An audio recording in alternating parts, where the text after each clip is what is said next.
Some shows don't need a celebrity narrator to introduce the show, but this show does. In a world filled with endless opportunities, why would two men who have built 13 multi-million-dollar businesses altruistically invest 5 hours per day to teach you the best practice business systems and moves that you can use? Because they believe in you, and they have a lot of time on their hands. They started from the bottom. Now they're here. It's the Thrive Time Show, starring the former U.S. Small Business Administration's Entrepreneur of the Year, Clay Clark, and the entrepreneur trapped inside an optometrist's body, Dr. Robert Zoellner. 2 men, 8 kids, co-created by 2 different women, 13 multi-million-dollar businesses. Get ready to enter the Thrive Time Show. We started from the bottom, now we here. We started from the bottom and we'll show you how to get here. Started from the bottom, now we here. We started from the bottom, now we here. We started from the bottom, now we're on the top. Teaching you the systems to get what we got. Colton Dixon's on the hooks, I break down the books. Z's bringing some wisdom and the good looks. As the father of 5, that's why I'm alive. So if you see my wife and kids, please tell them hi. It's the C&Z up on your radio. And now 3, 2, 1, here we go! We started from the bottom, now we here. We started from the bottom and we'll show you. All right, Thrive Nation, kind of a fun occasion. We have a local tip-top canine franchise owner in the house here. Sir, what state are you from? Or what state is your tip-top canine franchise located in? I'm from Utah.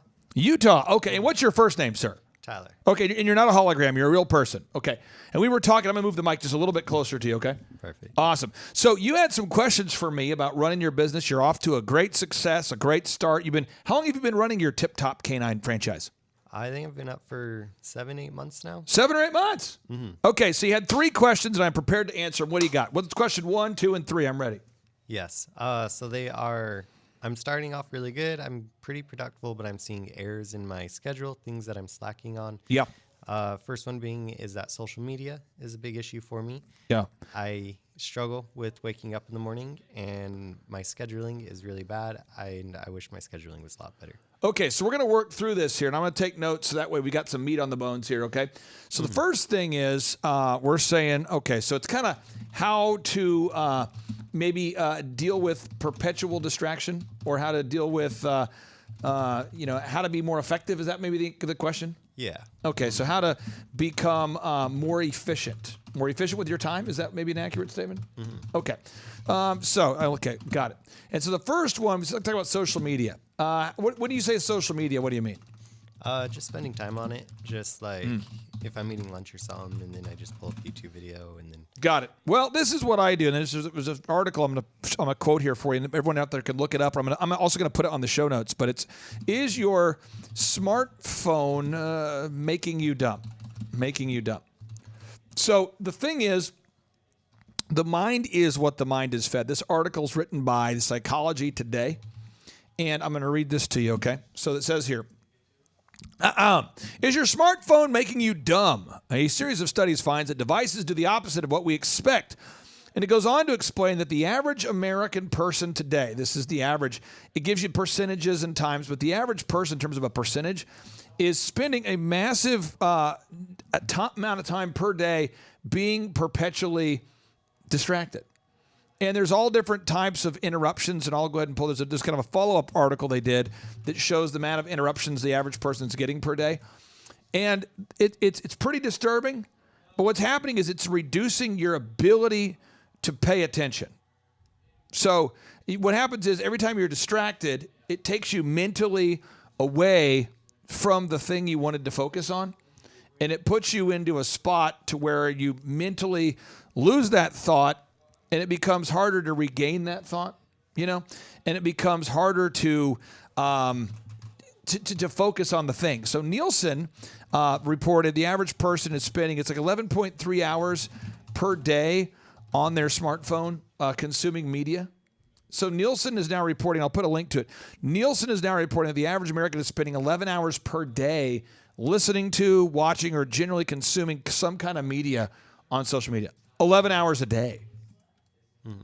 So like today, during the Tip Top Canine Conference, I wasn't on my phone at all. Yeah, I was just focused on making sure that I was available to answer any questions, making sure that you guys were, taken care of.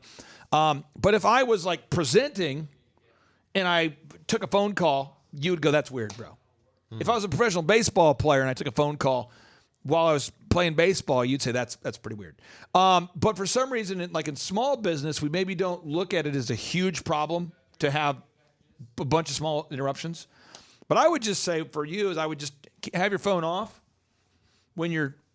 unless you need it to be on, and make sure you're using it as a tool and you're not being used as a tool by the smartphone. Does that make sense? Mm-hmm. Is that helpful at all? Yeah. I just would not even look at it unless I need it as a tool. Mm-hmm. Same reason I wouldn't look at like a hammer unless I needed to go hammer something. I just view your phone as a tool. Mm-hmm. Okay. Second question you had. What was the second area there? I struggle to get up in the morning. Okay. What time do you go to bed? That varies day to day. Okay. So I don't have a set time. Well, I go to bed at 9 and I wake up at 3. Mm-hmm. So tomorrow, if you want to meet me in the office tomorrow at 3:45, I'll be here. But it's because I go to bed at 9. And it's not because I'm like the best early morning guy. I just find that for me, so this is my list. I'm pulling up on the screen so you can see it. I have all this stuff I need to get done tomorrow. Mm-hmm. And this has to get done before I see other people, most of this. Mm-hmm. So the only time I can get it done is before people start interrupting me.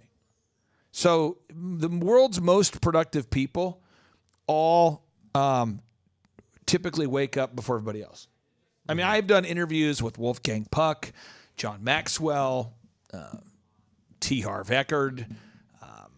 I don't know. If you just go to thrivetimeshow.com, you can see all the names. I mean, big names, maybe huge names, and then like Damon John, the founder of FUBU, and every time you interview these people, they all wake up early. Mm-hmm. So you got to go to bed at 9.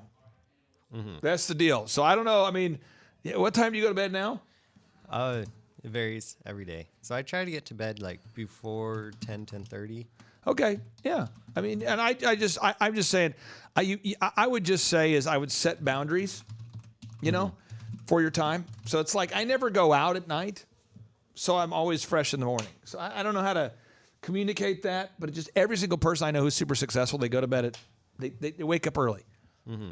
And I've never met somebody who's super successful that doesn't. I just haven't. Now, the only exception I can think of that doesn't wake up early every day is Dr. Robert Zoellner. But one could argue that he's adhered to that schedule of not waking up early pretty consistently only after he achieved massive success. So today, he's known as the guy who owns the banks and the guy who owns the auto auction. But when he was first getting started, he was getting up early every day, that kind of thing. So is that helpful? Yeah. And what was your third area you said? Your third area? Scheduling. So my schedule is not really set in place at all. So this is my schedule here. Here it is. Here's my schedule. Okay. So this is my schedule. Mm-hmm. And I put in blocks for things. So this is my schedule on Monday. So like at Monday, my first meeting's at 6. My next is 7. My next is, so 6 o'clock, I meet with Complete Carpet. 7 o'clock, I meet with, and I'll put this on the screen so people can see this, but at 7 o'clock, I have a meeting with my coaches or my consultants who work for me. 8 o'clock, I meet with Elephant in the Room, our staff meeting. 9 o'clock, I meet with all the team members. 10 o'clock, I meet with Highwayman Signs. 11 o'clock, I meet with Papa Gallows. 12 o'clock, I meet with Tip Top. But it's just like bang, bang, bang. I schedule every hour, and I schedule blocks. So for you, you'd want to block out time for $1 first lessons for your Tip Top Canine franchise. Mm-hmm. Does that make sense? Yeah. And you want to block out time for customer service issues. And you just put blocks in there. Mm-hmm. But if not, your brain turns to mush and you end up with your kind of feeling like you could have been more productive. Yeah. Is that helpful? Yeah, that's very helpful. Any other questions you have about managing time? Because I want to help you. Anything else? Yeah. So when I block everything out for Tip Top, because pretty much Tip Top's my life right now. Yeah. Got it.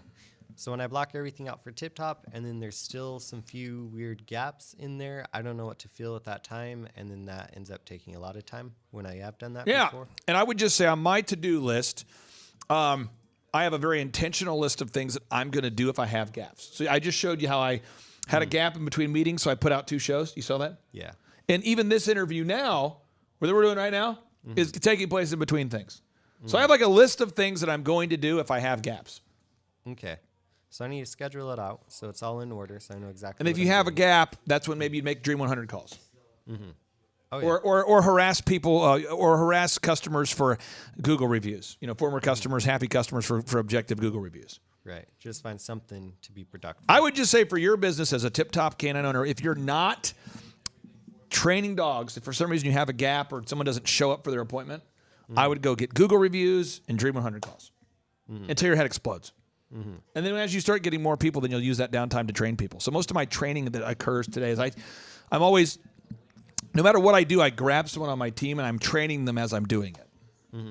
Is that helpful? Yeah, that's very helpful. Okay, so on part 2 of today's show, what I'm going to do is I'm going to insert a specific podcast that Dr. Zoellner and I did specifically just about time management, and I'll send that to you. So you've got that, and you can just listen to that until your head explodes. Hopefully that helps you. Yeah. Cool. And you've been open now for 8 months. Something like that. Are you selling something? Are you selling some dog training? Yeah, I mean, we're booked up.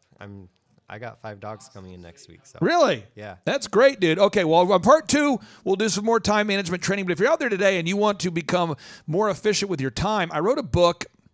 It's sold a lot of copies, actually. And if you go to thrivetimeshow.com/free resources, the book is called The Art of Getting Things Done. And anybody out there listening today, you can download that book for free. It's called The Art of Getting Things Done. And this book is a very effective book on how to get things done. And it's all the moves that I use and all the super successful people I've interviewed used all in one book, time management tricks. Called The Art of Getting Things Done. You can download it for free at thrivetimeshow.com/free resources. Sound good?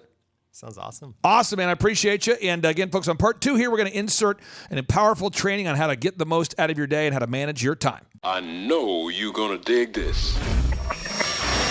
Let's go. Broadcasting live from the center of the universe. It's Business School Without the BS. Featuring optometrist turned entrepreneur, Dr. Robert Zoellner, with USSBA Entrepreneur of the Year, Clay Clark. Welcome to the Thrive Time Show on Talk Radio 1170.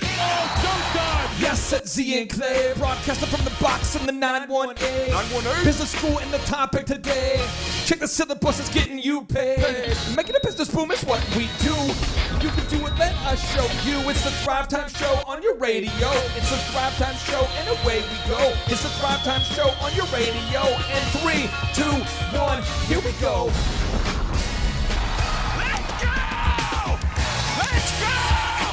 Oh, yes, Thrive Nation. Welcome back to the conversation. It is the Thrive Time Show on your radio. And today we are talking about the art of getting things done. How do you specifically get more things done? So many people email us all the time. They ask us all the time. We run into them. They always ask, how is it possible for you guys to get so much stuff done? I mean, Clay, you have 5 kids. You got multiple businesses. How do you get it done? Some people say, Dr. Zoellner, you own multiple companies. You've got so much going on. How do you get things done? Well, what we're going to talk about today is we're going to talk about the art of getting things done. These are proven, time-tested. These are moves that Dr. Z and I actually use on a daily basis to help us get more stuff done. And we have Steve Currington with Total Ending Concepts filling in today for Dr. Zoellner. I mean, Dr. Zoellner, it's hard. Steve, it's hard to fill in for Dr. Z. It's hard to do it. It's tough. Well, what kind of emotions are you feeling when you know that you are trying to fill in? You're trying to fill the shoes of a guy who's a legendary optometrist turned entrepreneur. I mean, do you feel a lot of pressure? Oh, yeah. I have to get up about 3 hours earlier, and I get like a soccer shirt on. Yeah. Like Dr. Z does. Yeah. And I like run around my house. Nice. Like, my neighbors think it's weird because I'm running around my house and it's like 5 a.m. No, sometimes. I've never taken a look at your calves, your calf muscles. But do you feel like you're doing a lot of calf raises to get your calves to a Dr. Z level? Because his calves are amazing calves. They're probably 10% of a Dr. Z calf. Okay, so you're doing a lot of leg raises. But yeah, so I'm getting there. Nice. So yeah, it's very difficult to fill his shoes, especially since my feet are bigger. Oh, no, yeah, it's harder. I'm like, ow, these are tight. You over-delivered. Yeah. You overfilled his shoes. Big toe. Okay, so move number 36 is avoid discussions about opinions and feelings. Yeah. Winston Churchill. This is the guy who was the British statesman. He was known for standing up to Adolf Hitler when he was the prime minister of the Great Britain at the time of the Nazis' attempt to take over the world. Literally, these guys were trying to take over the world, and one of the only people to stand up to Adolf Hitler and his tyranny was Winston Churchill. And he says this. He says, a pessimist sees the difficulty in every opportunity. An optimist sees the opportunity in every difficulty. And Steve, I'm not just saying this. You are a person who is, you definitely are an optimist. You've gone out there and you had to overcome your share of adversity to start your own mortgage company, to get the thing going, and then you teamed up to build another one. Talk to me about why you, as a general rule, try to avoid the presence of pessimists, and maybe a real life example from maybe your life, maybe recent or in the past, where where you've had somebody who's a pessimist who it's impossible for them to make their sales calls or to do their to-do list, or they think everything is so hard. I mean, walk me through why you, because I noticed that you're very intentional about avoiding pessimists, and then then walk us through kind of what happens when you try to manage a pessimist. Yeah, it's tough. I mean, one of my biggest focuses is just on keeping positive people in my life and in front of me. And if I find you, if you run around with me for a minute and then you realize I have disappeared and you do no longer hang out with me and I don't come around, it might be because you're a negative Nelly, a negative person, a pessimist, somebody who complains, who's constantly bringing things down, low energy. Oh, low energy. I just can't handle that. It's like I know myself enough to know that I've got. People think that they're going to like bring other people up. They're like I'm going to, hey man, I really want to help them, and I've got a heart for helping people, and I'm going to help them. I'm going to give them a leg up. And to quote Dr. Z, who's not here, he says you shouldn't try to life coach your employees unless you are a life coach. If life coaching is your core business, so that's what you do, he would 100% agree with you. Back to you. Right. Yeah. So you want to avoid getting into the conversations and getting into the mode where you're hanging out with those people. With my original business coach, Dr. Steve Green, used to say, and this was a church thing, he'd say, you walk and then you stand, and the next thing you know, you're sitting with the people that you don't want to be sitting with, right? And it just starts with hanging out a little bit. Next thing you know, you're the Nelly negative. And I call them the people in the valley. And I'm sorry if you're the person in the valley out there that's reaching up and grabbing my ankles and trying to drag me down into suckland.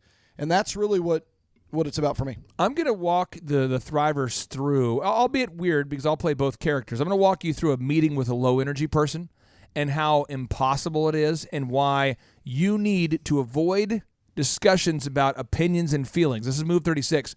The move is here, okay, is you don't want to talk about how they feel and or their opinions. You just want to focus on facts, okay? So you want to avoid discussions about opinions and feelings, and you want to focus, right? You want to focus on facts. So if someone needs to write that down, avoid discussions about opinions and feelings.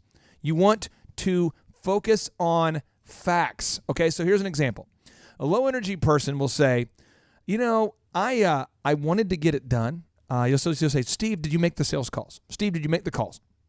And a low-energy person who focuses on opinions and feelings, this is the member of your team who you ask them the basic question, did you call the leads? And a low-energy person will say, yeah, kind of overall, basically, And then they'll kind of look down. Typically, they'll look down when talking. They look down. They kind of, it's a way to avoid eye contact because a confident person would not have the cognitive dissonance. Dissonance means a dissatisfaction between where you are and what you said you wanted to do. So if your values say, I want to be on time, but you're late, it causes a feeling of dissonance. Again, dissonance is you say, I want to be on time all the time, but you're perpetually late. A person with heavy dissonance, someone who consistently lies to themselves, who doesn't honor their own commitments, will look down when talking. Right. You'll notice this in a meeting. Right. They'll say, did you call your leads? And they'll say in a very low energy way, yeah, overall, I called most of them.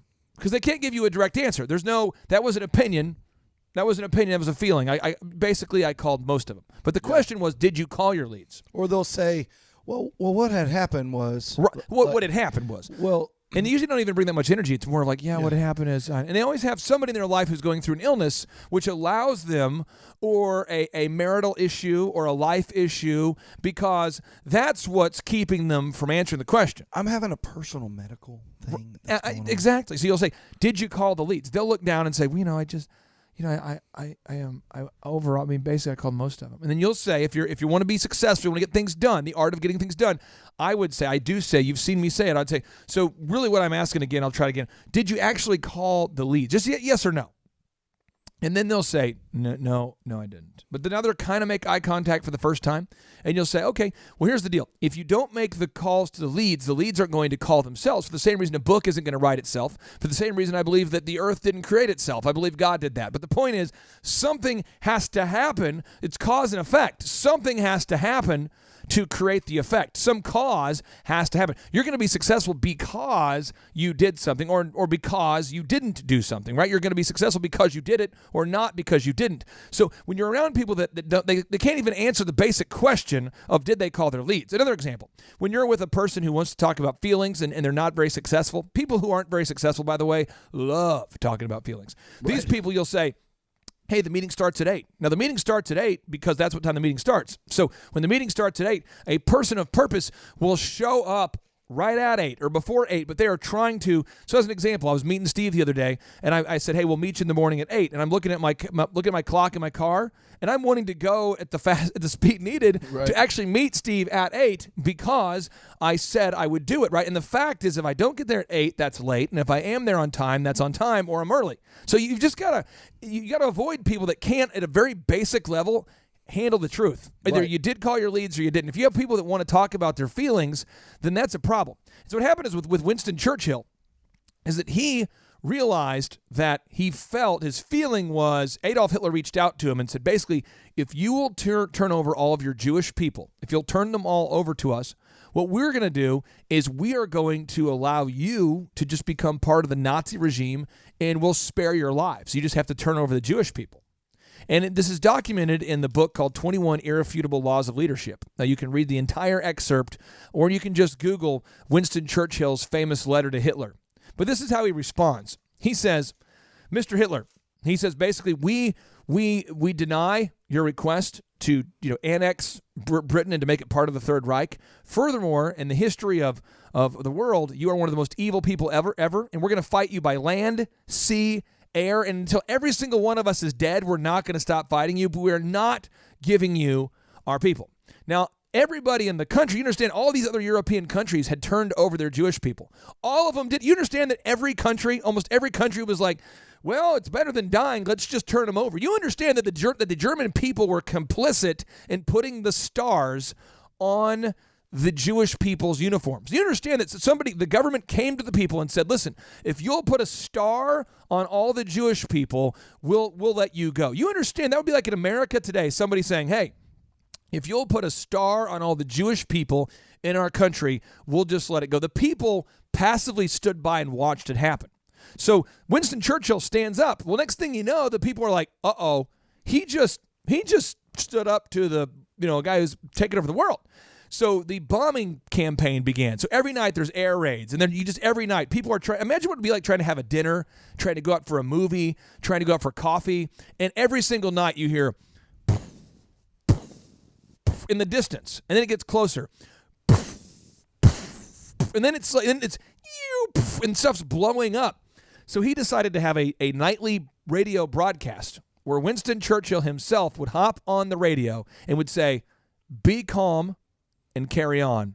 That was the mantra. That's where those shirts came from. Was be calm and carry on. The point is that we're going to fight this dude, and I don't want to hear about how we feel. It's the right thing to do, and we're gonna do this. And although the pessimists may see the difficulty, I see an opportunity, and the opportunity is to stand up against the Third Reich and to stand up for what's right. And America, a lot of people don't realize this, FDR in America, the United States of America, the giant was sleeping. We did not want to interact. We didn't want to wake up the giant and go fight those guys until the Japanese bombed Pearl Harbor. And that's the night that they woke up the sleeping giant, and all of a sudden we got into it. But we weren't going to defend him. You understand that Winston Churchill was asking our country to help, and we're like, nah, we're busy. We've got some stuff going on. And we did not get involved at all in the defense of Great Britain until they bombed us, because people are naturally selfish. They are. People are our country, our American country, the country we love so much. We're selfish. We all don't want to do anything. We don't want to put that much risk out there unless it benefits us.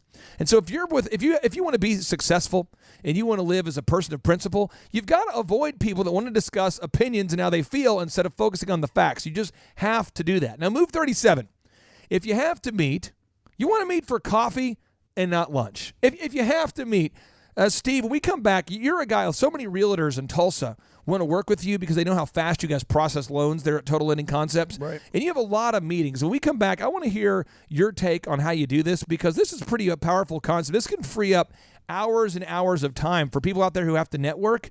I would highly recommend you stay tuned. We're going to talk about how to have those face-to-face meetings that you have to have in the game of business. My name is Clay Clark. I'm a business coach. You're listening to the Thrive Time Show on your radio. Stay tuned. Man, I always kept it righteous, knowing it would come back to me. Even when my hunger was outweighing the strategy, and I pray to God like I hope you got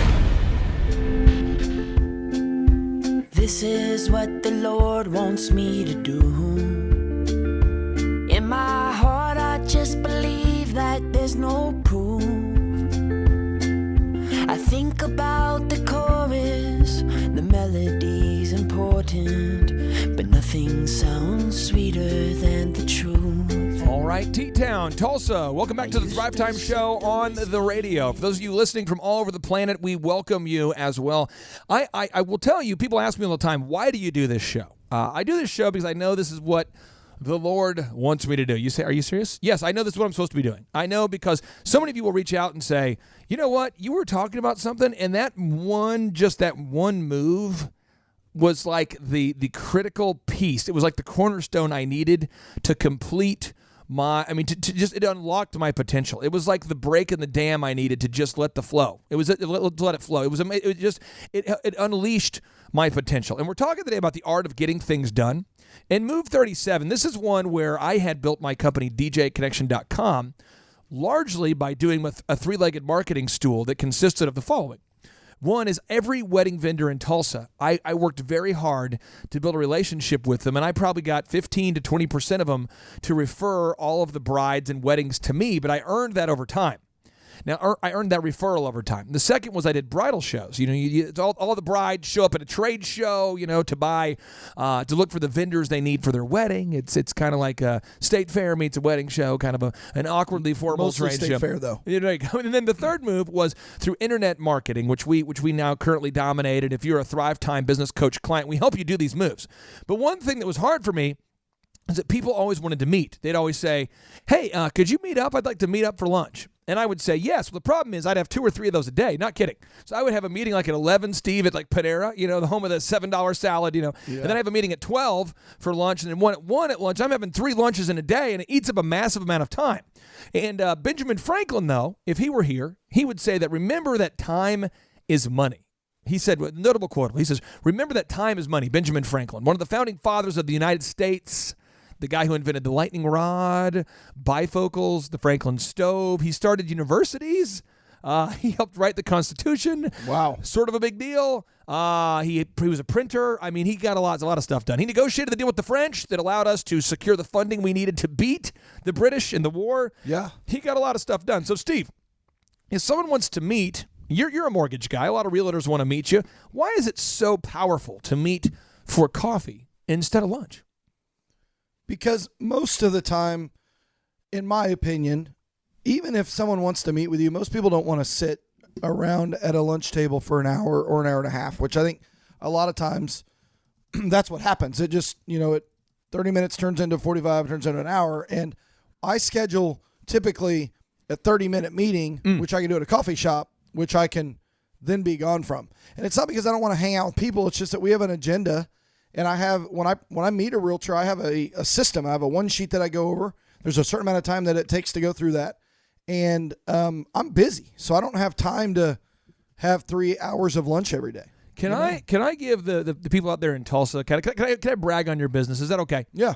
Well, if you go to stevecurrington.com, I'll tell you what, better yet, if you just Google TulsaMortgages.com. Everybody, let's do it now. Let's Google Tulsa Mortgages. When you Google Tulsa Mortgages, there's a lot of ads that come up. But then you're going to see the top of the Google search is Total Lending Concepts. Well, why is Total Lending Concepts top in Google? Well, one, Steve has been very, very diligent about executing the proven system over the last 2 years that we do here at the Thrive Time Show Business Coach Program. But two is that Steve is executing the path that works. One, he's personally diligent, right? But two, he's implementing that plan. Now, the third thing is that Steve, when he comes up top in Google, he has a great offer. He has something where when people do find Total Winning Concepts, they're going to find a business that has a no-brainer, if you will. They have a really, really great deal they do. And Steve, you help people get qualified real fast. I mean, you have a very, very streamlined process for doing this. Yeah. Can you kind of explain what happens if I'm listening to this show today and I'm wanting to get a mortgage? Maybe the interest rates are super low right now. I'm looking to buy a house, maybe get a new home, a vacation home, something at Grand Lake, get a rental property. Walk me through what's that process you guys are offering? The biggest thing that we do that's different from most lenders is we pre-underwrite every file. So when most lenders are giving you a pre-approval letter and then sending you on your way, we're actually collecting income docs and pay stubs and all the stuff that I need to get an actual full-blown underwriting approval so that when you do find a house, I can rock and roll quick. So that's why we have a 21-day closing guarantee. We do that because we regularly close loans in 21 days or less. In fact, a lot of times we do it in less. Most of the time, we're more restricted by when the seller and buyer want to close than we are by our process. Got it. So our goal is to just get the nit and gritty of the mortgage process out of the way up front so that you can relax and be excited about getting into your new home instead of worrying about whether or not your lender has your loan processed and ready to close. Okay, so you have a process there that for the consumer works great now, and that's why you guys close so many more loans than the average mortgage company. And again, if you're looking for a mortgage, and I know you are, you really owe it to yourself to get up there to stevecurrington.com. Check out the website; you can learn more about it. But a lot of realtors out there are looking to grow their business. Yep. And you've teamed up with the Thrive Time Show team, and bringing your experience to the table as well as the needs of these realtors. You've created a system that's helping realtors to grow dramatically. I mean, a lot of these realtors are kind of stuck in a rut where they're, putting their face on a business card. It's like glamour shots, It's like, hey, here's my name. This is a glamour shot I took about 7 years ago on my card where I got big bangs, when here's my card. And you're like, Doug, why do you have big bangs? The point is, I went and got a glamour shot. I put it on a card. I passed out the card. And that's what a lot of people do for real estate. Every realtor says, I'm the most professional. I'm the best. I basically what I do is I have people help people find the houses. But you actually have a turnkey system where when real estate agents reach out to you, you can help a real estate agent dramatically grow their real estate business. And so you want to explain it to them, and you typically will meet them over coffee or something. Right. But you could spend hours meeting these people. You could do it. I mean, it would be possible. Yeah, part of my purpose when I meet with someone is to find out if we get along and we can work together. Yeah. Because I want to work with people that I like me, that think like me, that are diligent doers, that are not happy hopers.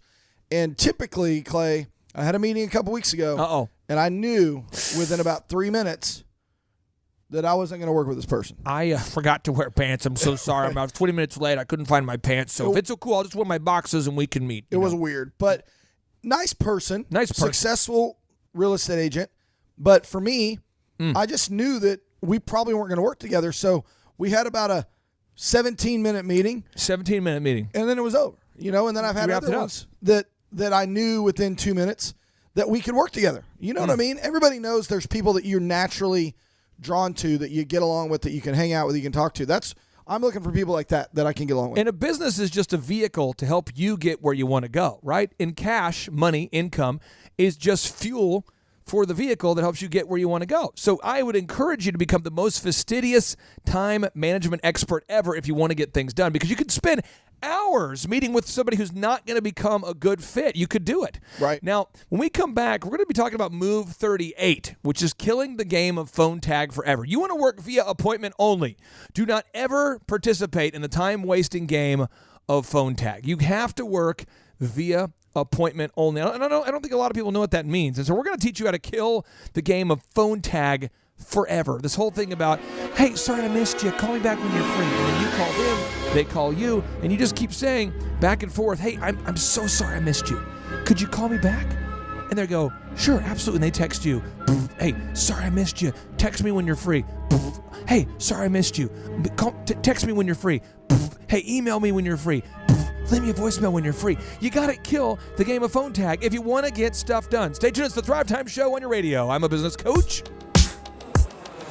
Broadcasting live from the center of the universe. It's Business School without the BS. Featuring optometrist turned entrepreneur, Dr. Robert Zoellner, with USSBA Entrepreneur of the Year, Clay Clark.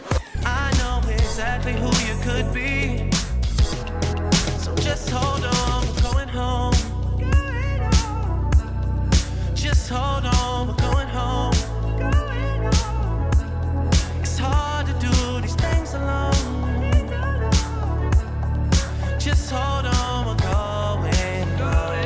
All right, Thrive Nation, welcome back to the conversation. We are broadcasting this edition of the Thrive Time Show on your radio from the Man Cave. And so what we're doing here is to kind of to bring in the elements, to bring in the nature, to bring in the smell of pinyon wood, to really create the decor, the atmosphere, the ambiance, the accoutrements, the pageantry, the majesty. The whole, Steve, it's truly majestic. We decided to open up the door into the frigid nature.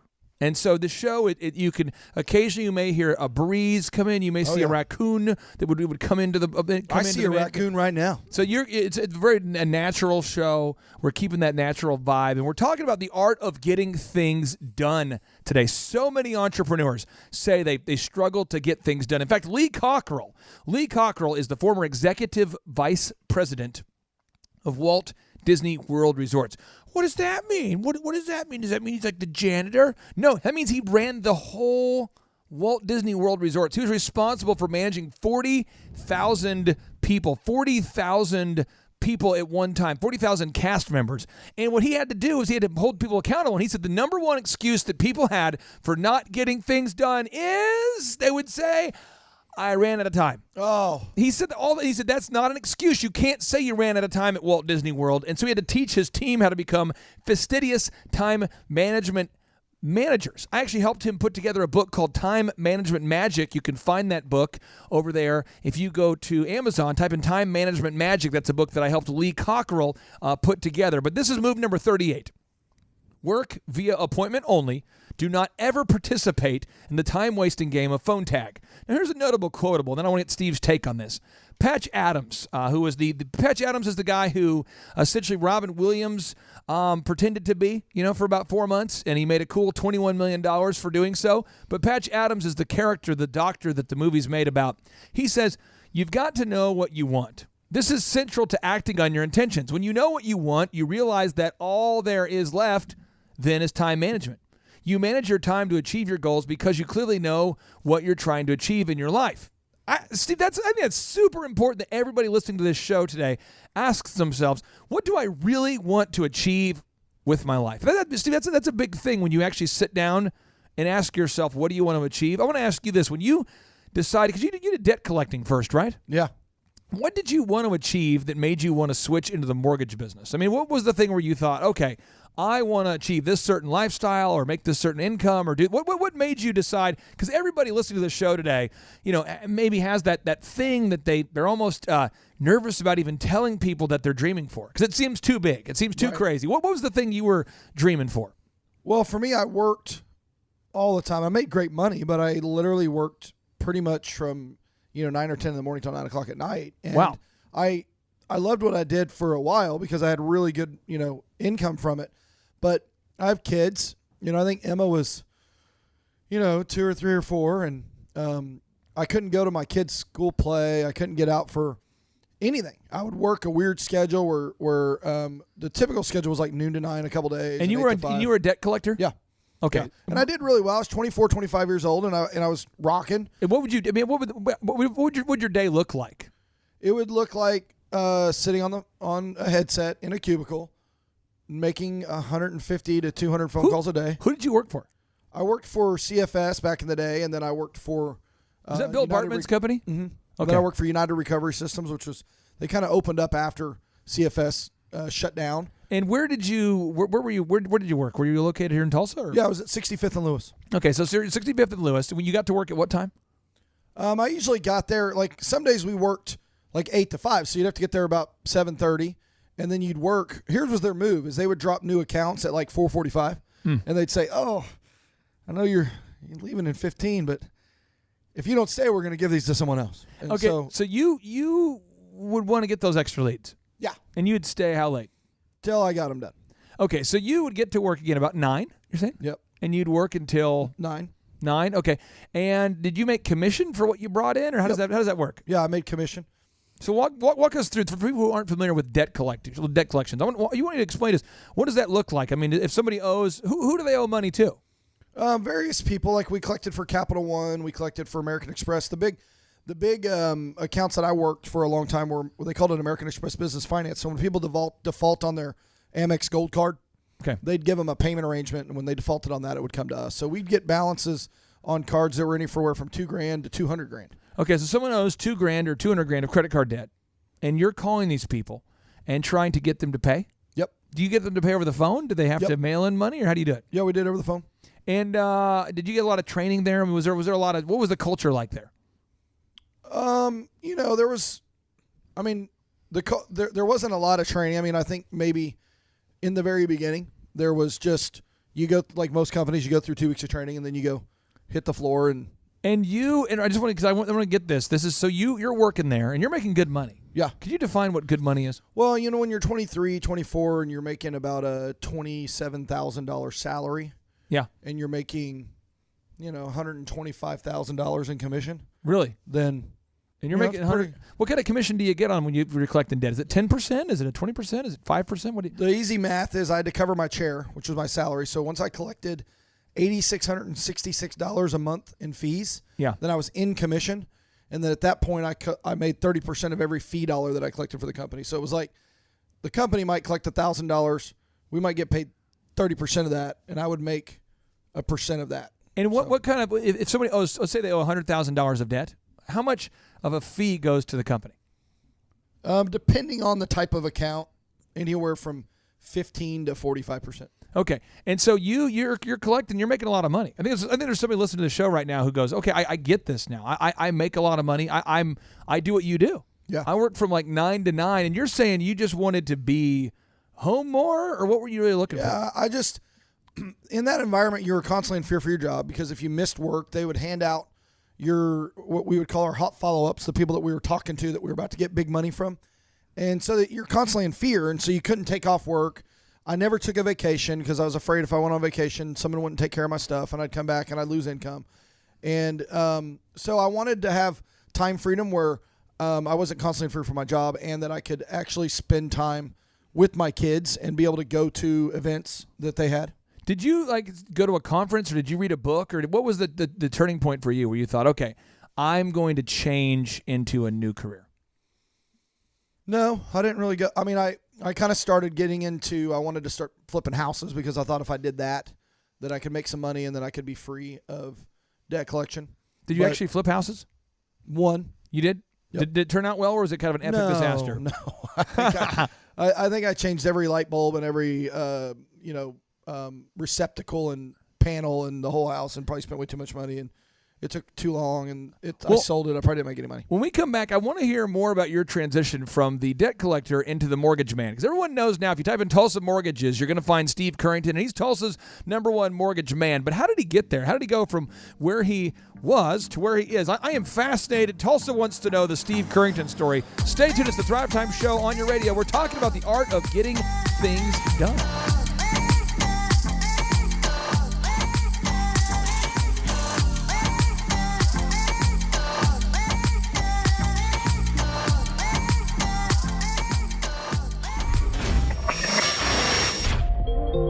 Get ready to enter the Thrive Time Show on Talk Radio 1170. You can try all you want. Your time is up, I'll tell you why. You say you're sorry, but it's too late now. So save it, get gone, shut up. 'Cause if you think I care about you now, well boy, I don't give up. You're fired.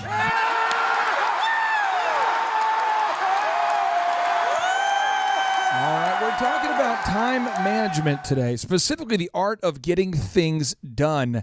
And we're giving an opportunity for Steve Currington, Tulsa's #1 mortgage man, to share his story. And why are we talking about this? We're talking about this because you, the listener, you, the entrepreneur, you, the business owner, you, the aspiring success story, you have to start somewhere. Napoleon Hill once wrote, he said, "The time will never be just right. You must start now. The time will never be just right." He also said a dream, he says a goal is just a dream with a deadline. He says a goal is just a dream with a deadline. Patch Adams, the famous doctor, said, "You've got to know what you want. This is central to acting on your intentions."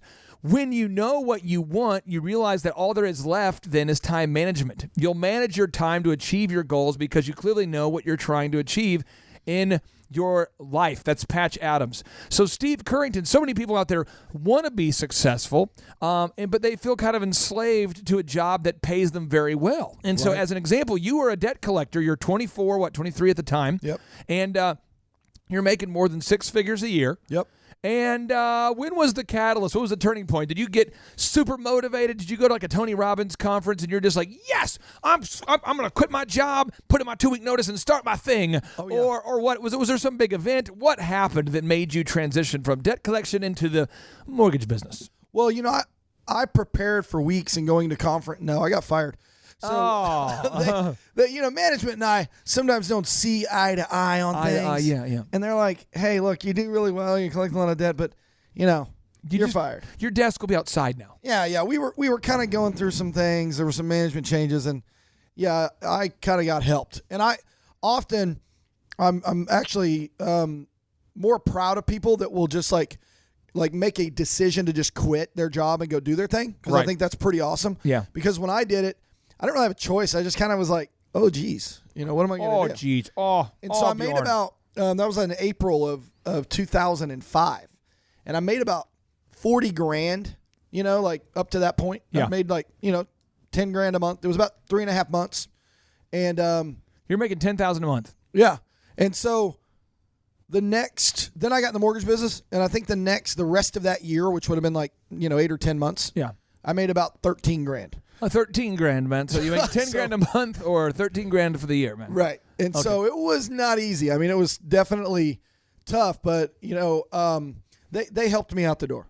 And I'm glad they did. Now when you find yourself as a mortgage guy, you realize that time is money, right now. So people will say, hey, I'll call you back, Steve. A lot of people want to say, hey, I'll fax that back to you. Hey, I'll be in touch. Hey, we'll circle back. Oh, yeah, I love the circle back. I'll circle back. I'll call you later. Hey, I tell you what, why don't I call you later? But if you have found that if you don't work via appointment, if you don't say, okay, well, Clay, what specific time will you call me back? Then you end up playing it's a way for entrepreneurs to slowly lose all their time. It's an evil game. It's called phone tag. Right. And so you don't ever want to end a conversation with, hey, we'll just circle back. Hey, because you end up with that phone tag stuff. So talk to me about how you've learned to work via appointment only, and maybe give us some tips for anybody out there who just says, man, I struggle with that move. Yeah, when I meet with someone and I have an appointment, it's very intentional because I work a Dream 100 list of agents that I want to work with. And then sometimes agents that are not on my Dream 100 will reach out, and they'll say, hey, I like what you're doing. I like what you're doing. I want to meet with you.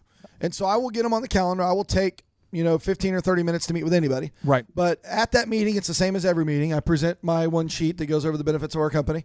And then if I determine in that meeting that this is somebody that I think I can get along with, that I can do business with, right, then I will immediately book the next appointment. I want to make sure that if I want to hang out with you again, and if we're going to do something, we could sit here for hours planning. Let me try to not set an appointment, and then we could role play, and if you could actually set an appointment, okay? Got it.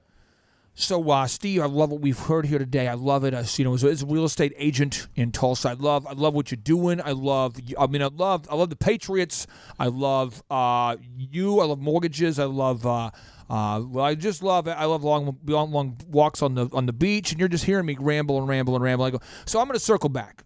I mean, I will circle back, because I want to move forward. Well, and that's great. I don't mind circling back with you, but I keep pretty busy.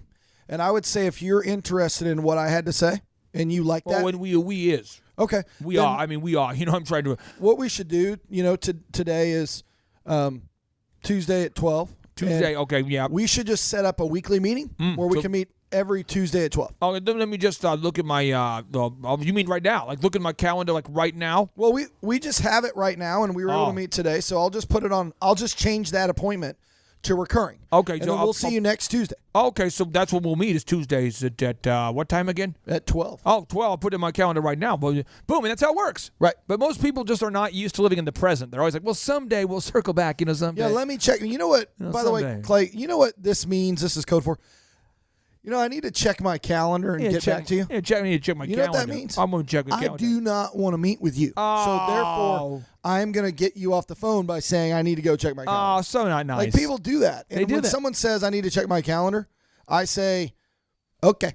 And then I know they're not really going to check their calendar, and then I just keep calling them until they cry, buy, or die. Now, Steve, we have the honor today. We have the privilege today to have kind of a miniature entrepreneur on the show, a guy who's smaller in height than the average entrepreneur. Who do we have over there? What is your name, sir? Aubrey Clark. Whoa. He's my son. He's on the show. Aubrey Clark's on the show. Whoa. Oh, my gosh. Yes. I didn't know who that was standing next to me. Now, Aubrey, how old are you at last count?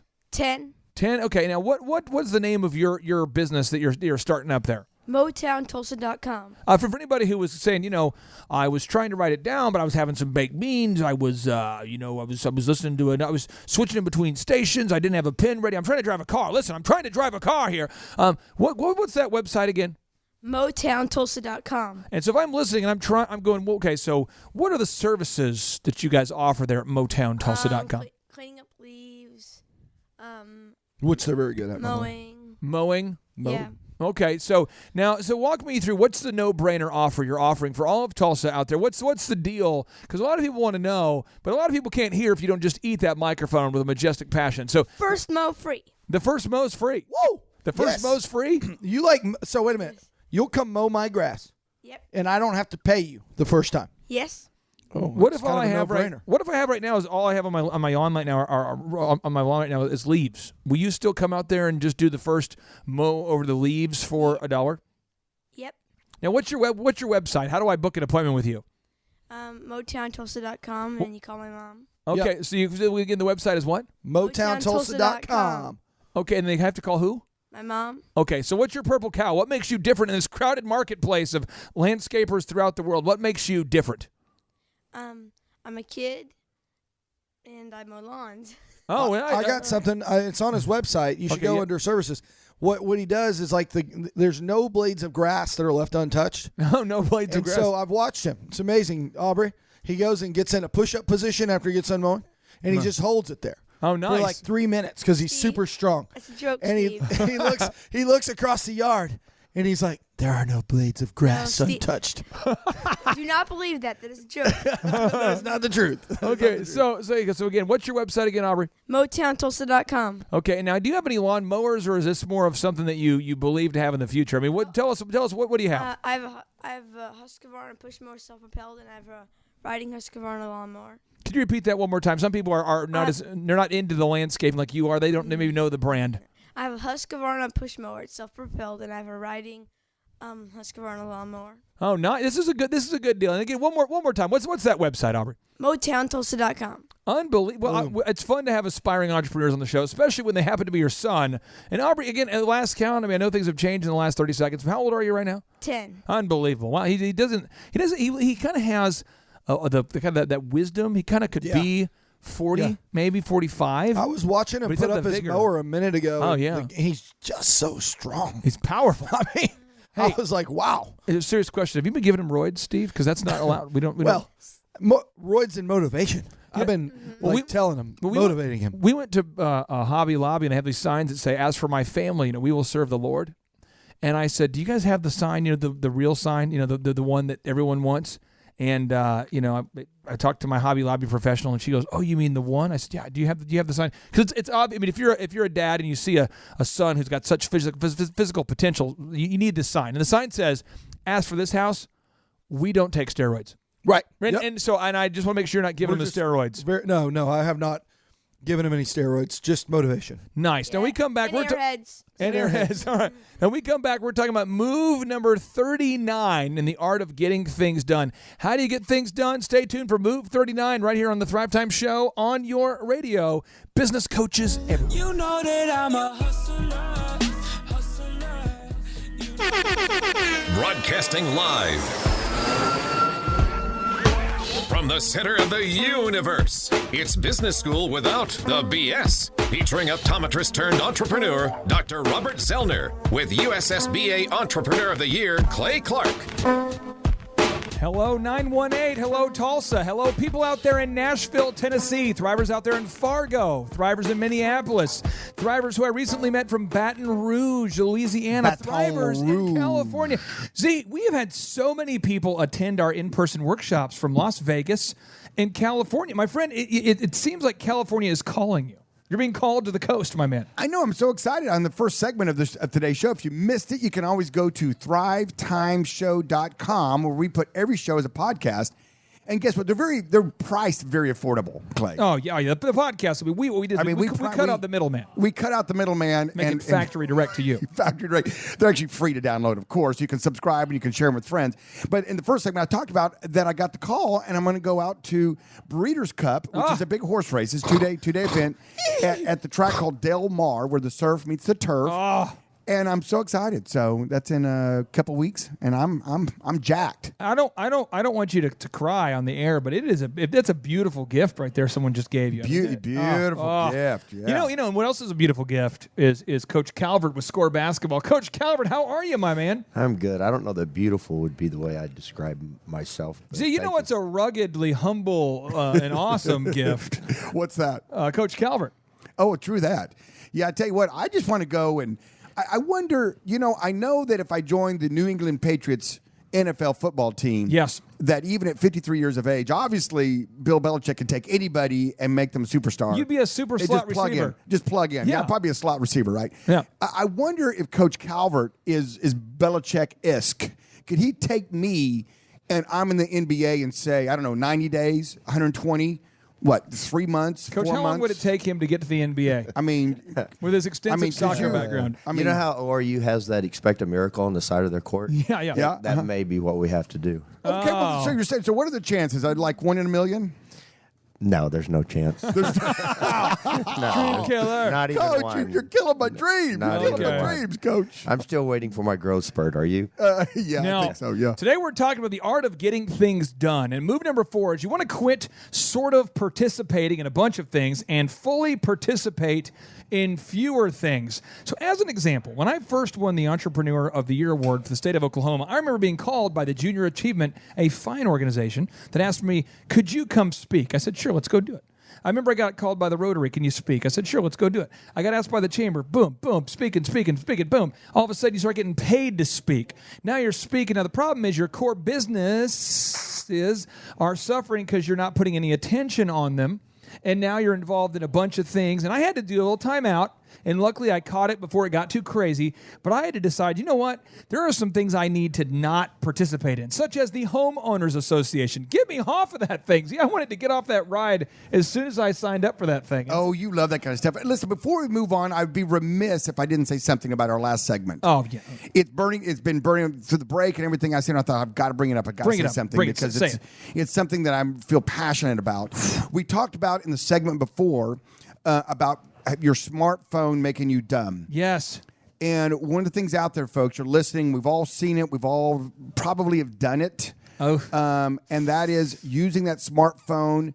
It's a very dumb thing to do when you're in a car and you're driving. If you're driving. If you're not, if you're in the passenger or you're in the back seat, phone up. Phone that thing up. Phone that up. But if you're driving, for goodness sakes, they say it's a lot worse than drunk drivers because drunk drivers at least are driving kind of on the slower side of things because they're maybe weaving a little bit, but a texter is going full speed, and when they look down, and you travel so far so fast, and that car stops in front of you. Next thing you know, you rear-ended and people have been hurt. It's a horrible thing. So please, please, please, please, please, please, don't be dumb with your smartphone and want to use it while you're driving. Now, I had to get that off my chest. So we're here by a high school, and every day I leave, I don't know if you're the same way, but I see kids texting down that one road across the bridge just about every day that I leave. And I honk at them. I give them dirty looks. Can I tell you what I do just to protect myself here, Coach, and Dizzy? This is a safety tip I want to give to all the Thrivers here. First off, I drive a Hummer. So if I get hit, it's kind of like, meh. Second thing is I never leave the building till about 5:30 when I know they're gone. Yeah. And then I wear a helmet, and I bubble wrap my body. My entire body. You just bubble wrap it. I wonder why that bubble wrap was showing up. Yeah, and it's so far it's protected me because I feel like I've got multiple layers. So that would be I would even drive by a high school. I mean, if you're near a high school right now, what are you thinking? pull over, get into the ditch, just jump into a bush and climb up in a tree and just hide. Just hide. Just wait until they're done. Unbelievable. Now, move number 4. You want to quit sort of participating in a bunch of things. Z, I'm sure you found yourself being asked to serve on committees, boards, associations, something that could be a time suck for you that's not going to help you achieve your goals, although it may be a worthy cause or a good organization, but it's not devoted towards helping Dr. Z get to where Dr. Z wants to go, which is California, to see the race. See the race. Well, and that's the thing you got to watch out for, because you get asked, I get asked a lot to be on different boards and committees and things of that nature, and the first question out of my mouth is what's the time commitment? Oh. What do you want from me? Every day we want to meet and talk about how we feel. That's all we want to do. There'll be an endless amount of emails and text messages that'll be popping up on your phone. A lot of daily. group emails. And you'll have meetings. And then, so that's something you have to really take a look at, because you go, oh, yeah, that sounds fun. That sounds good. Or you bet. Oh, I want to help. Yes, I want to, rid the world of whatever. Or I want to help this. And then all of a sudden you realize the cat population is too high. Cat population. Too high. I'm going to stop it. I'll join up with this team. So I'm joining the cat group. So then what happens is that you join it, and the next thing you know, you're into it a couple of months, and you've gave your word.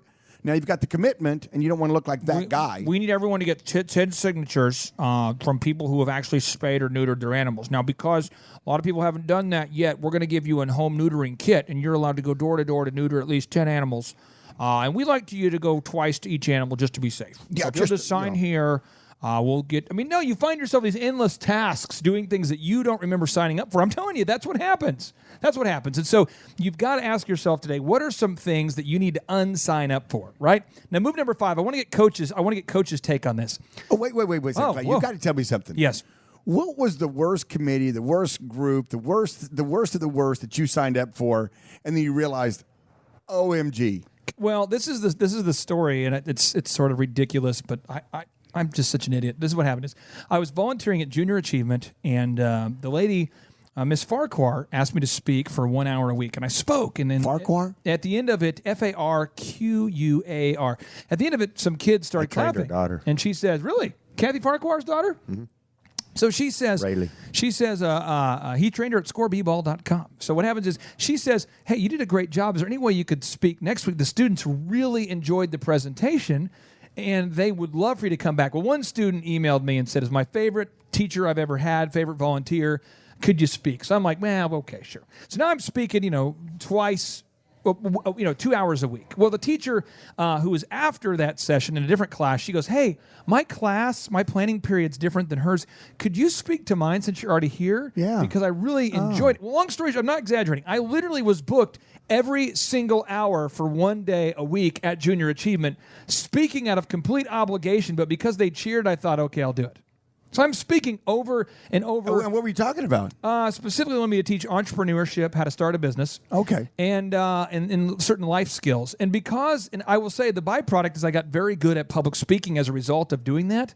But there were weeks where I don't know that I saw my wife, because I was preparing for it the night before. Oh, yeah. The next day, there's 45 emails coming in, questions from the kids, and I'm responding to all of them. Oh, my. Pretty soon I'm going, I'm a really good unpaid teacher that doesn't have a set curriculum. It ends up being a time suck, and although those kids are valuable, it's about trade-offs. And what I did is I sacrificed I'm not exaggerating, major windows of time, because for me, I'm a very preparation-heavy guy. Major portions of my weekend were being sacrificed for almost a year to prepare for an unpaid speaking event that didn't advance my family's F6 goals, our goals for our faith, family, finances, fitness, friendship, and fun. And so you just got to ask yourself today, are you drifting away from the achievement of your goals, or are you moving clearly towards those goals? Now, Z, move number 5. You got to do hard things first, and your life will get easier. I want to get Coach's take on this. Coach, you talk about this a lot. Do hard things first, and your life will get easier. Do tell, my friend. Yeah, one of my favorite books is a book called Do Hard Things that I recommend every kid and every parent read, because kids are taught to go to school and memorize, and they aren't taught to do hard things. I think what we do as business owners is we get caught up in the everyday things, the easy things, the cleaning up our office, the making the simple phone calls, doing all the easy stuff that we fool ourselves that we're busy.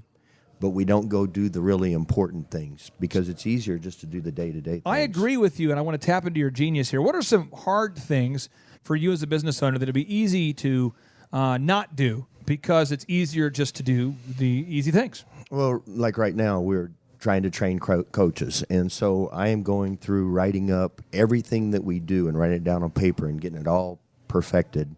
And I would rather not do that. I would rather go clean my fingernails, or I would rather do anything than write and like you do with all your book writing and everything. But it's the important stuff. You don't want to write a curriculum. I don't want to write a curriculum. I don't want to write all the how do we greet people? How do we greet people? How do we finish on things? How do we... But because you have more customers now calling scoreball.com than you can keep up with. And so you have to decide, are you going to start turning down a lot of business? And you already do turn down business for certain camps and events. Mm-hmm. Or are you going to train the next level of coaches? Now, I want to ask you this. When your optometry clinic got to a certain level where you could no longer see all the patients... Yeah. Did you like making operations manuals and handbooks and checklists? Did that make you purr like a cat, or was that something you didn't want to do? No, I didn't want to do. It was just kind of busy work, and then you got to do it. Then you got to go, oh, Billy, It's really not fun. That's some of the minutia. That's not the cool, sexy part of being kind of sexy. Yeah. Hey. Can I give you a confession, Z? Can I give you a confession? Yeah. What? I prefer minutia. I know, and that's why you and I make a good yin and yang. You I really do. You love getting in the weeds and doing that kind of stuff, and that's why I try to surround myself with guys that do like that. Weed pullers. Yeah, exactly. I mean this. I'm the guy who's writing in 9-point font on my to-do list, and you're the guy with the big vision, and I love the yin and the yang, and I just want to encourage everybody listening, you've got to be self-aware, and that's why I brought that up, because Dr. Z has helped me so much in my life, not through words as much as through demonstration. He has a big vision in his life, and I've seen that with the mentorship of your son, Bo. I had a great talk with Bo during your birthday party. So while you were talking about your birth and having a party, celebrating your birth. I really don't remember a lot about my birth. I was very young at the time. You were like, I just heard it was dark and weird. No, it was weird. It was a talk, and we just muted your mic so no one would hear your memories of coming out the birth canal. But anyway, I'm talking to your son, and he was talking all about these principles that you've taught him and how much of an impact you made on his life. But you've been very principled about that. You had a big vision. But at the end of the day, you need people on your team to break down those tasks so that you can be free to do the things that you needed to do. And if you're a big vision guy, find a small detail guy. And if you're a small detail guy, find a big vision guy. See, you got to do that. You've got to do that. You got to find the yin to your yang, because none of us are programmed to be all the above. And so, like me, I love marketing. I love writing my own ads. I love doing the marketing and buying it and negotiating that and doing the deals and then going in and making the commercials. Yes. I enjoy that. And since I enjoy it, I'm good at it, or I'm okay enough at it to do it. And therefore, I don't have to hire that out. But people come to me all the time, and they're like, that scares me. I don't want to do that. I go, well, then don't. Because there's a lot of do it. Yeah, exactamundo. Now, Thrive Nation, when we come back, we're going to teach you more specific moves on the art of getting things done. And specifically, we're going to deep dive into stop lamenting about things. Stop fretting. Stop worrying. Just move on. Stay tuned. It's the Thrive Time Show on your radio. I'm a business coach. Go to thrivetimeshow.com. And now back to the only business coach radio show that mentally intimidates Chuck Norris. It's just me against the world. Me against the world, baby. I got nothing to lose. It's just me against the world. Me against the world, baby. All right, T-Town, welcome back to the Thrive Time Show on your radio. And in between the kind of the commercial time there, in between segments here, Eric Chupp, one of our business coaches, he snuck onto the show Inside the Box That Rocks to ask us tough, hard-hitting questions from actual business coach clients that we service there at thrivetimeshow.com. And I've been exploring a new nickname that I feel like that describes his legs smooth and his smoothness.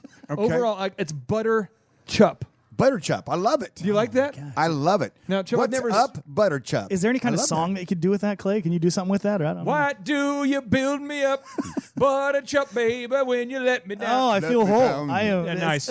Now, the thing is, I hope it's not weird, but That didn't go weird. No, we have. When you comment on another man's smoothness of his legs, it's nothing weird about that. I don't think. I was born that way, Clay. All right. Well, first off, I wasn't looking at it when you were in here. I watched the surveillance video for 4 hours to determine that. So it just got no. weirder. See, I went to in Minnesota. They have a state fair up there in Minnesota, where I'm from, and they have a guy who carves things out of butter. He's a butter sculptor. Oh, That's what nice. he does.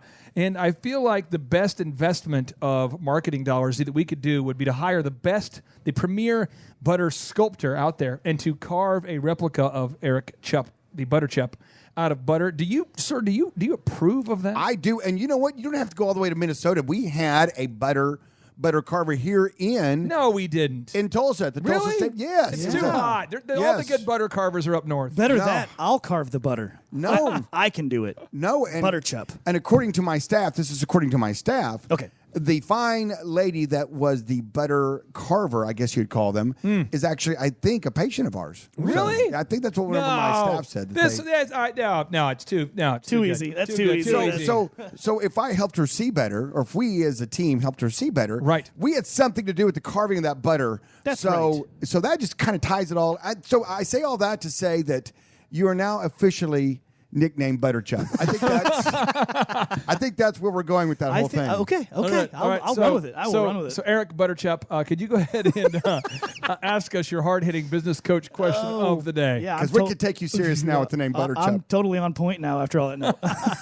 Okay, cool. I got one for you guys. Wanted to get everybody's take here on the panel today about what the best move for getting past the gatekeeper. When you're out running Dream 100 system or looking for referrals or new clients, what's the best moves you guys have found to get past that gatekeeper and to the decision maker? I've got 3. He's got 3. Oh my gosh! Are you going to use all the good moves? Well, Say this is one good move for me. Just jump in right here on they go. top. Just because I do this all the time. Whenever we work with a business coach client, we help them. I just helped a client today do this, and so it's just very systemic. We can do it. One is write a script that sounds casual. Don't make it sound super formal. As an example, when I call a friend of mine, I wouldn't say, "Hello, is this Mr. Eric Chupp?" Because I don't talk to people that way. You'd say, "Yo, Butterchup, what's up?" "What up, Butterchup?" No, I'd say, "Hey, is this Eric?" That's what I would say. So the script should say, "Hey, is this Eric?" It shouldn't say, "Hello, is Mr. Eric Chupp there?" The reason for my call is I'm calling on behalf of yada yada. You don't say that. And then second thing is, when you're making the calls, you need to record those calls so that you can make sure that the casualness comes across in the voice. Because a script could be well written, but if you don't sound casual, that's a problem. Okay. And then the third move is you want to make a list of the rude questions you always get asked by the gatekeeper. You know they're going to ask them, so you might as well write them down. And they're always going to say, "What's this call in regards to? What's this call in regards to? Who are you? Is this a sales call?" They're already going to have the same question. So you might as well take the time to build it into the script. And if you attend our next in-person workshop in December, you go to thrivetimeshow.com to book your tickets for our December event. We devote almost 2 hours of the workshop to building cold call scripting, and we have systems for that. And also, Eric Chupp, I would encourage your client, we could send them some best practice recorded calls of our teammates actually getting through gatekeepers so they could hear it. But now I'm going to pass it to our Monday morning quarterback, the man who knows the fourth move, the fifth move, and the 18th move, Dr. Robert Zoellner. You know, I got my gatekeepers pretty good at trying to pick up the casual stuff. Because the move was people would call up there and they'd say, hey, is Bob around today? Is the R factor there? Yeah, and anytime someone dropped the B word, Bob, my gatekeeper knew immediately. No one calls you Bob. You went too casual on the call because nobody calls me Bob. And they'd be like, "Oh, really? Yeah, Bob's a good friend of mine. I'm just wondering if he's around today." I always got through and I said, it's always a good friend. "Hey, you know? is bro there? Bro, bro. Hey, bro. Bob's my bro." Who are you talking about? You know, And they knew bro. They knew instantly that it wasn't. So if they didn't refer to me as a name that they knew my friends referred to me as, they knew, boom, they caught that casual right up front. So what would be your advice there?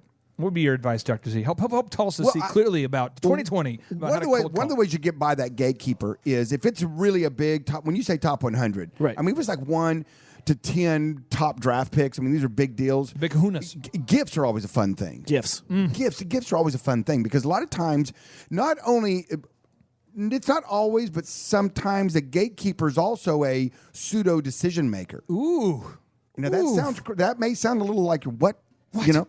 So it may be a personal assistant. It may be someone that really has that person's ear. So you want to, for lack of a better term, wine and dine them. You want to give them some gifts. You want to show them the. You want to win them over. You want to win them over because a lot of times they are a key person or they are a decision maker. Mark, because this is Clay up here at Dr. Zoellner's office.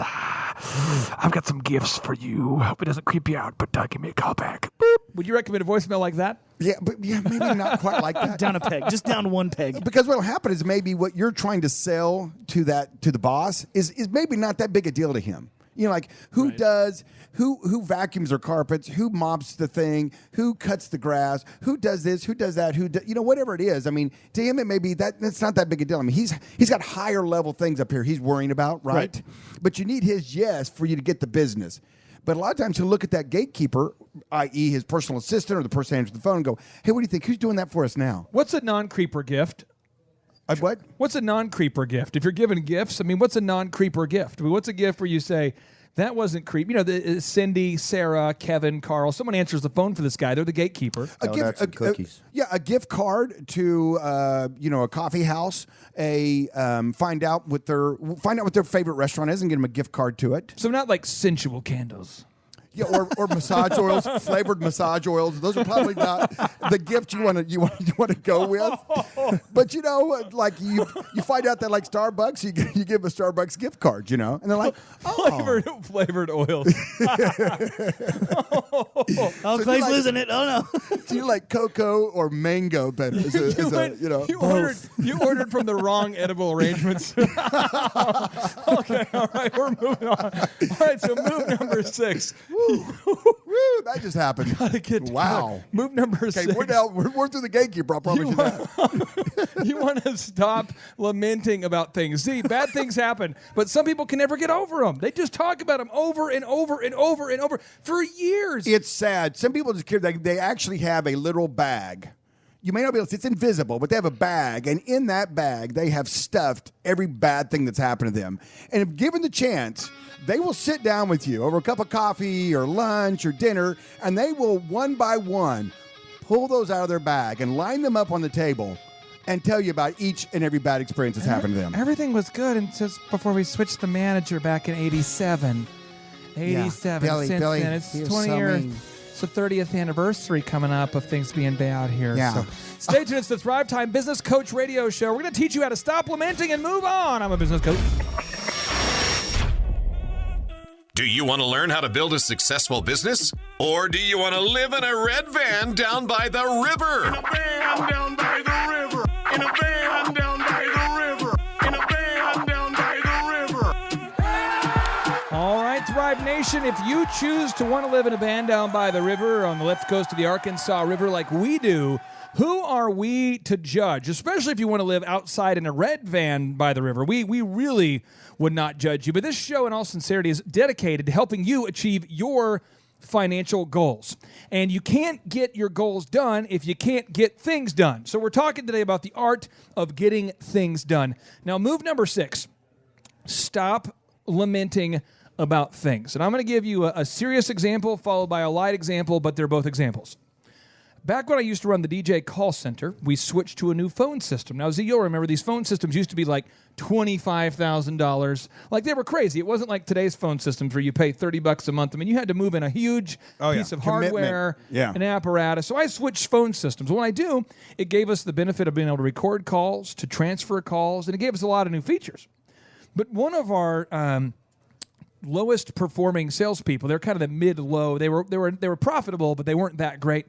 They kept bringing it up at every meeting going, yeah, the on-hold music, it's quieter than it used to be. It's just quieter. And I'm going, I understand that, and we've cranked up the volume as high as we can go, and you are the only person who's commented on this, and I know that it's something that you value, and I appreciate you bringing it up, but we're going to move on. It became a joke, because every meeting, we always asked, what are some ways we could improve the DJ company? And I'm not kidding. Every meeting, they would go, the volume it seems quieter overall just there on when you hear it on hold, and I want to just bring that up. And that was all they would do every week, and they were like upset. The move. Because they were just so upset. Well, then I said, hey, your sales haven't improved at all. They're not going down. They haven't improved. They said, yeah, when you put someone on hold, though, to check availability, I think it kills rapport because people there's not the energy there used to be. And it's just like they're lamenting. They're constantly reliving and dramatizing a bad event. It wasn't even that bad of an event. And then I see other people, like last year, a lot of people know this if you listen to the show. My father passed away on September 5th of last year, and it was awful. But I'm a guy who believes in heaven, so I believe my dad is in a great, great place right now.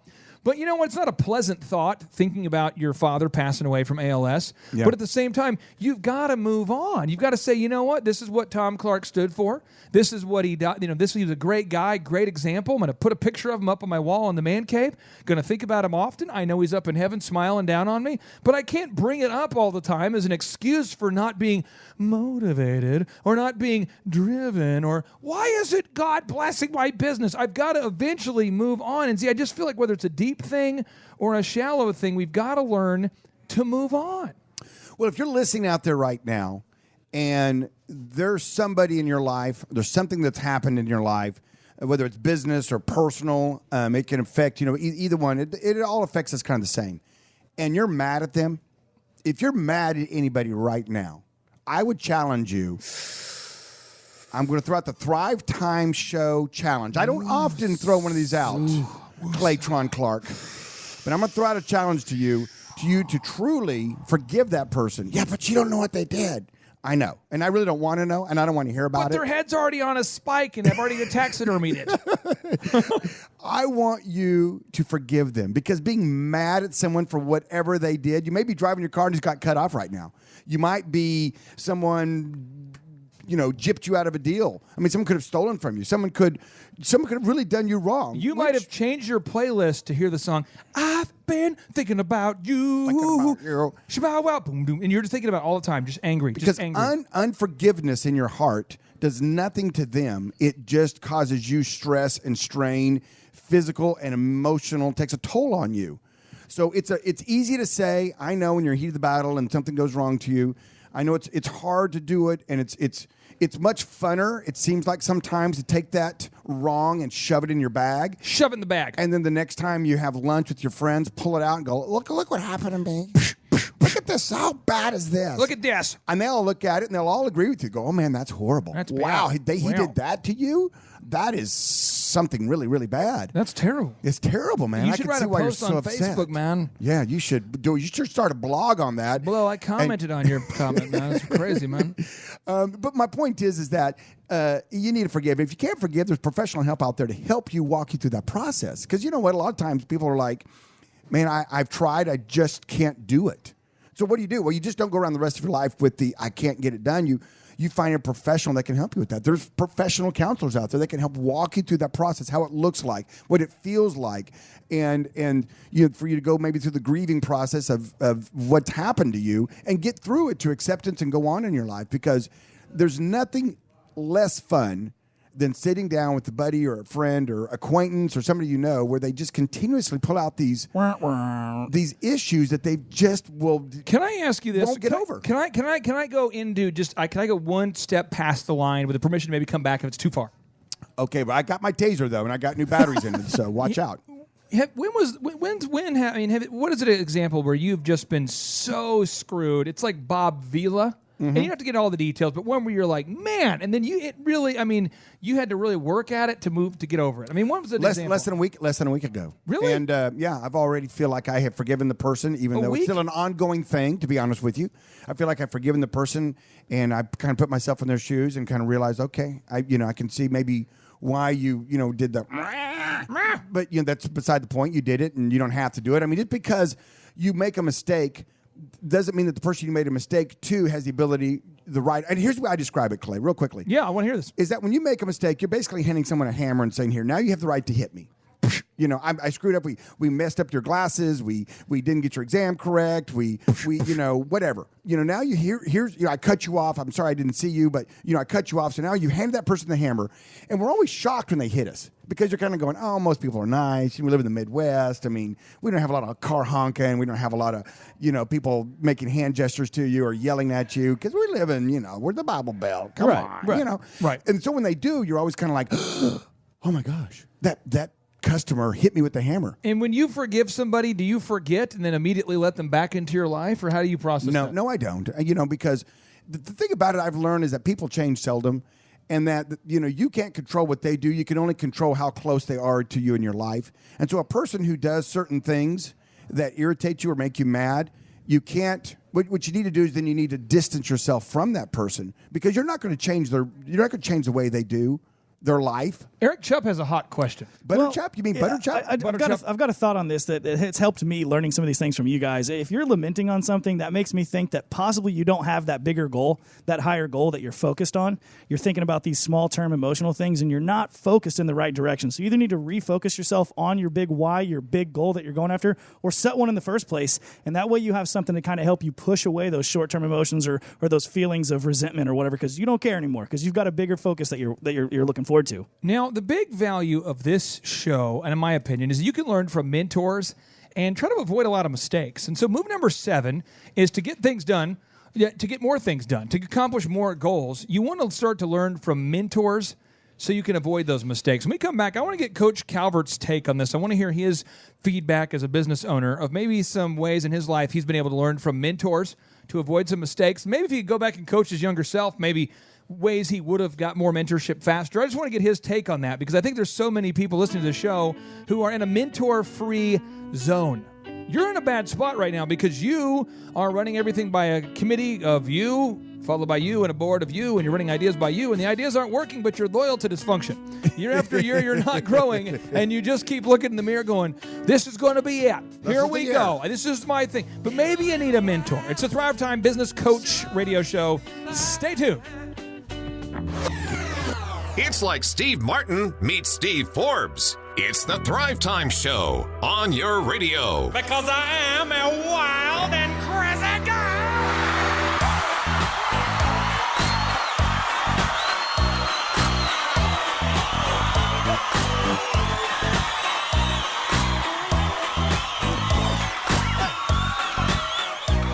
Oh, yes, Thrive Nation, welcome back to the conversation. It is the Thrive Time Show on your radio, your place to go to get the knowledge that you need to know to grow. You see, so many people out there, we're starving our business because we're not feeding our business the knowledge that we need. We are doing the same task year after year, looking for a different result, and we're not changing anything. We're doing the same wrong activity.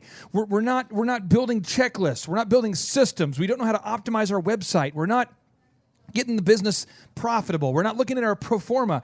We don't even know what the word pro forma is. We're not hosting weekly meetings. We're not holding people accountable. We don't have key performance indicators for people. We don't know what we're doing. And so every year we get further behind in our taxes, more stressed, and then eventually we have a breakdown. And that's typically when we're looking for a breakthrough. And our hope is to help you have some breakthroughs previous to the breakdowns. Thus, we record this show live every day from 12 to 2. And we're teaching today specifically about the art of getting things done. How do you get more things done? If we all have 24 hours in a day, how come some people get so much more done every day and some people can't seem to clean out the garage? So move number 7. Learn from mentors to avoid mistakes. Brian Tracy, the best-selling author, the internationally renowned speaker, the author of over 70 books, he writes, "No one lives long enough to learn everything they need to know starting from scratch. To be successful, we absolutely positively have to find people who've already paid the price to learn the things that we need to learn to achieve our goals." Coach Calvert with scoreball.com. Tell me how in your business career, how have you been able to learn from mentors to avoid mistakes? Well, I'm a huge believer in mentors. Right now, I read 4 devotionals every morning. I read my Bible every day. I am reading 4 books right now that I'm reading through, and I'm different phases of them. So I'm trying to learn all the time and grow all the time. It's very important to me, and I teach my staff to do the same thing. And we talk about our books every Monday that we're reading. The big thing for me was when I first became 22 years ago, for 15 years, I went through business working extremely hard, but not extremely smart. And it took me sitting down with yourself where I changed my business plan. I changed how we build everybody. I got rid of our office person. I got rid of a coach. We hired the right people. You know, one thing I would say that working with you that was interesting is you had a good product, a good service. And so that part is the hard part, in my opinion. And what happened was in basketball, specifically with scoreball.com, you have a demand for your services. So, but what happened was people just couldn't find you on the internet, so they didn't know you existed. So you lived almost entirely off of word of mouth, and you could do that because you were good enough as a coach, but there was no internet presence. And then furthermore, the billing system, you were still taking, checks and cash from a lot of families. And unfortunately, I'd say 1 out of 4 people can't figure out the concept of paying on time. And so you're a good guy, and you'd have to chase people down and go, hey, you haven't paid me in 3 months. Could you drop by a check? And then they would forget. And it was like you would spend at least 3/4 of your week chasing checks and then 1 quarter coaching basketball. And now you're kind of getting back in the groove where you get to focus on basketball again. Well, life is so much easier now because I don't have to spend all that time on the business part of it. It's all set up. It's all ready to go. So now I just get to enjoy doing the things that I actually enjoy doing, which is the coaching part of it, the mentoring part of it. Now, Dr. Z, move number 8, I want to get your feedback on this because this is one that you do well, and maybe the word I'm using for this is too harsh, so you can kind of correct me here. But cut negative team and family members out of your life. Now, when I say cut, that's a strong word. Negative, we could clarify. But you seem to have found the balance, and I'm not saying that you're perfect. I've just watched it from afar. But you seem to have found the balance to not have repetitively super negative people in your daily schedule. I mean, are you totally idiot-free? Probably not. But how have you been able to do that where you say, okay, this I understand how this relationship's going to go. I understand how this is going to go. How have you been able to maybe cut or push out, or how have you been able to keep chronically negative people out of your reoccurring schedule?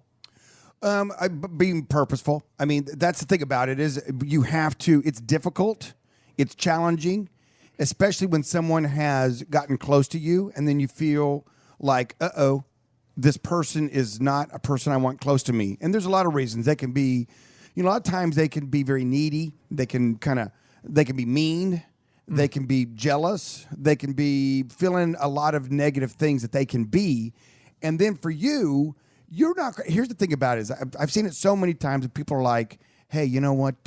This employee that's my office manager, and so they have access to me, and I'm around them a lot, and we're meeting a lot, and they're just so negative though.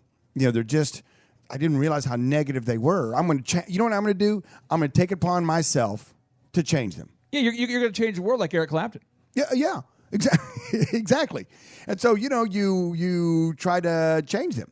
You do. And you come in, you ask them questions. Hey, what's a great thing going on in your life today? Right? And they go, well, that's the move. And this is what they'll typically say, that kind of personality. Well, we're alive. Yeah, I'm just killed that conversation. 6 feet. I'm above ground. Yeah. I'm above ground. And so then you're sitting there thinking, I can do this. Now that's my new goal is to take this person and make them a positive person. And I'm telling you what, that is a very challenging thing to do. Now, if you're a life coach. If you are a life coach. I mean, coach here is a coach, but he's a basketball coach, right? Right. And Chep over here, he's a business coach. Right. They're really not life coaches. And so it's a challenging thing. And so what happens is all of a sudden you're spending more energy and trying to get this person positive, or maybe trying to eradicate the negative things they're doing in your life. And finally you're looking at yourself going, I don't have to do this. I don't have to have this person be my manager. I don't have to spend the time that I'm spending with this person. I don't have to let them have the access they have into my life. I had a family member once come up to me and say, hey, man, I wish my family spent more time with me. And I looked at them straight up and I said, well, you need to be nicer. And they're like, what? I said, dude, you're not very nice. People don't want to be around mean. And so if you continue to be mean, I'm just being honest with you. And so if you really want people to be around you more, then be nicer. And if you don't, then continue on the way you are. But that's the reason why. It's not some big conspiracy that we all got together and said, hey, everybody forget about Cousin Billy, because he's, Just forget. Let's pick on Billy. This message is for Robert. This is Clay on behalf of the Illuminati calling. Let's push away Billy. You know what I mean? Yeah, exactly. I mean, the families don't get together and say, you know what? No, what happens is that you leave a trail as you go through life. And so if you're leaving a negative trail, the smart people don't want to be around that. The smart people don't want to be around what I call the vampires. They just want to suck the energy and the joy and out of you. Here are two notable quotables to hammer home what you just said. The first one is from Tim Ferriss. He's a guy who wrote Smart the 4-Hour Work Week. He's a guy who's one of the early investors in Twitter. Never heard of it. Facebook, nope. Striking out. Evernote, nope. Uber, nope. Wouldn't use it. What's that? He says a person's success in life can usually be measured by the number of uncomfortable conversations he or she is willing to have. So I'm asking you today, what is an uncomfortable conversation you might have to tell somebody, hey, I need you to turn the frown upside down, smile for a while, or we're moving out. Now, the next notable quote is from Oprah. Now, Oprah was a lady who was unfortunately molested at the age of 14. She was raped repeatedly by her own family, and she actually gave birth and had a miscarriage and at the age of 14. Wow. And Oprah decided that she was going to change who she's around, and that involved her no longer connecting or talking to in any way her own family. And Oprah says, surround yourself with only people who are going to lift you up higher. Now, if anybody has a reason to be upset or to stay negative or to talk about the past, that would be Oprah. But she decided to turn that bitterness into betterness. And what an unbelievable career she's built. And just, I encourage you to Google search Oprah and read her story, because everybody has a reason to be negative, but it's up to you to decide whether that reason's going to be enough to validate your negativity. You got to use it as a reason to turn the frown around, become a positive person. Now, as always, Z, we have four specific ways to help every single entrepreneur. Now, they're all available to you at thrivetimeshow.com. Oh, before you start on the four, if you didn't hear the whole show, download this podcast and listen to it early. We had a very successful businessman on who's actually running for public office. Great story, great thing. So get on the podcast, thrivetimeshow.com. Go ahead. Absolutely. Check out Kevin Stitt's story at thrivetimeshow.com. We have 4 ways to help you, all available at thrivetimeshow.com. The first way is the podcast. It's always free. You can always get it at thrivetimeshow.com. Be a great American. And I request for you, think of who do you know in your life that needs to hear this show, and share a link with them today. Be an encourager. Move number 2. You can find the world's most effective and affordable business school, available at thrivetimeshow.com. 3, if you need a one-on-one business coach and mentor in your life, and everybody does, go to thrivetimeshow.com and sign up for your free consultation. And finally, book your tickets for the December workshop. Tickets are selling fast, and we encourage you to participate at thrivetimeshow.com. Now, Z, as always, we like to end the show in a ceremonious way with a lot of pageantry, a lot of pageantry, a lot of and fun. energy, a lot of fun. Kind of fun pageantry. Here we go. Ready? 3, 2, 1, boom! Get ready to enter the Thrive Time Show on Talk Radio 1170.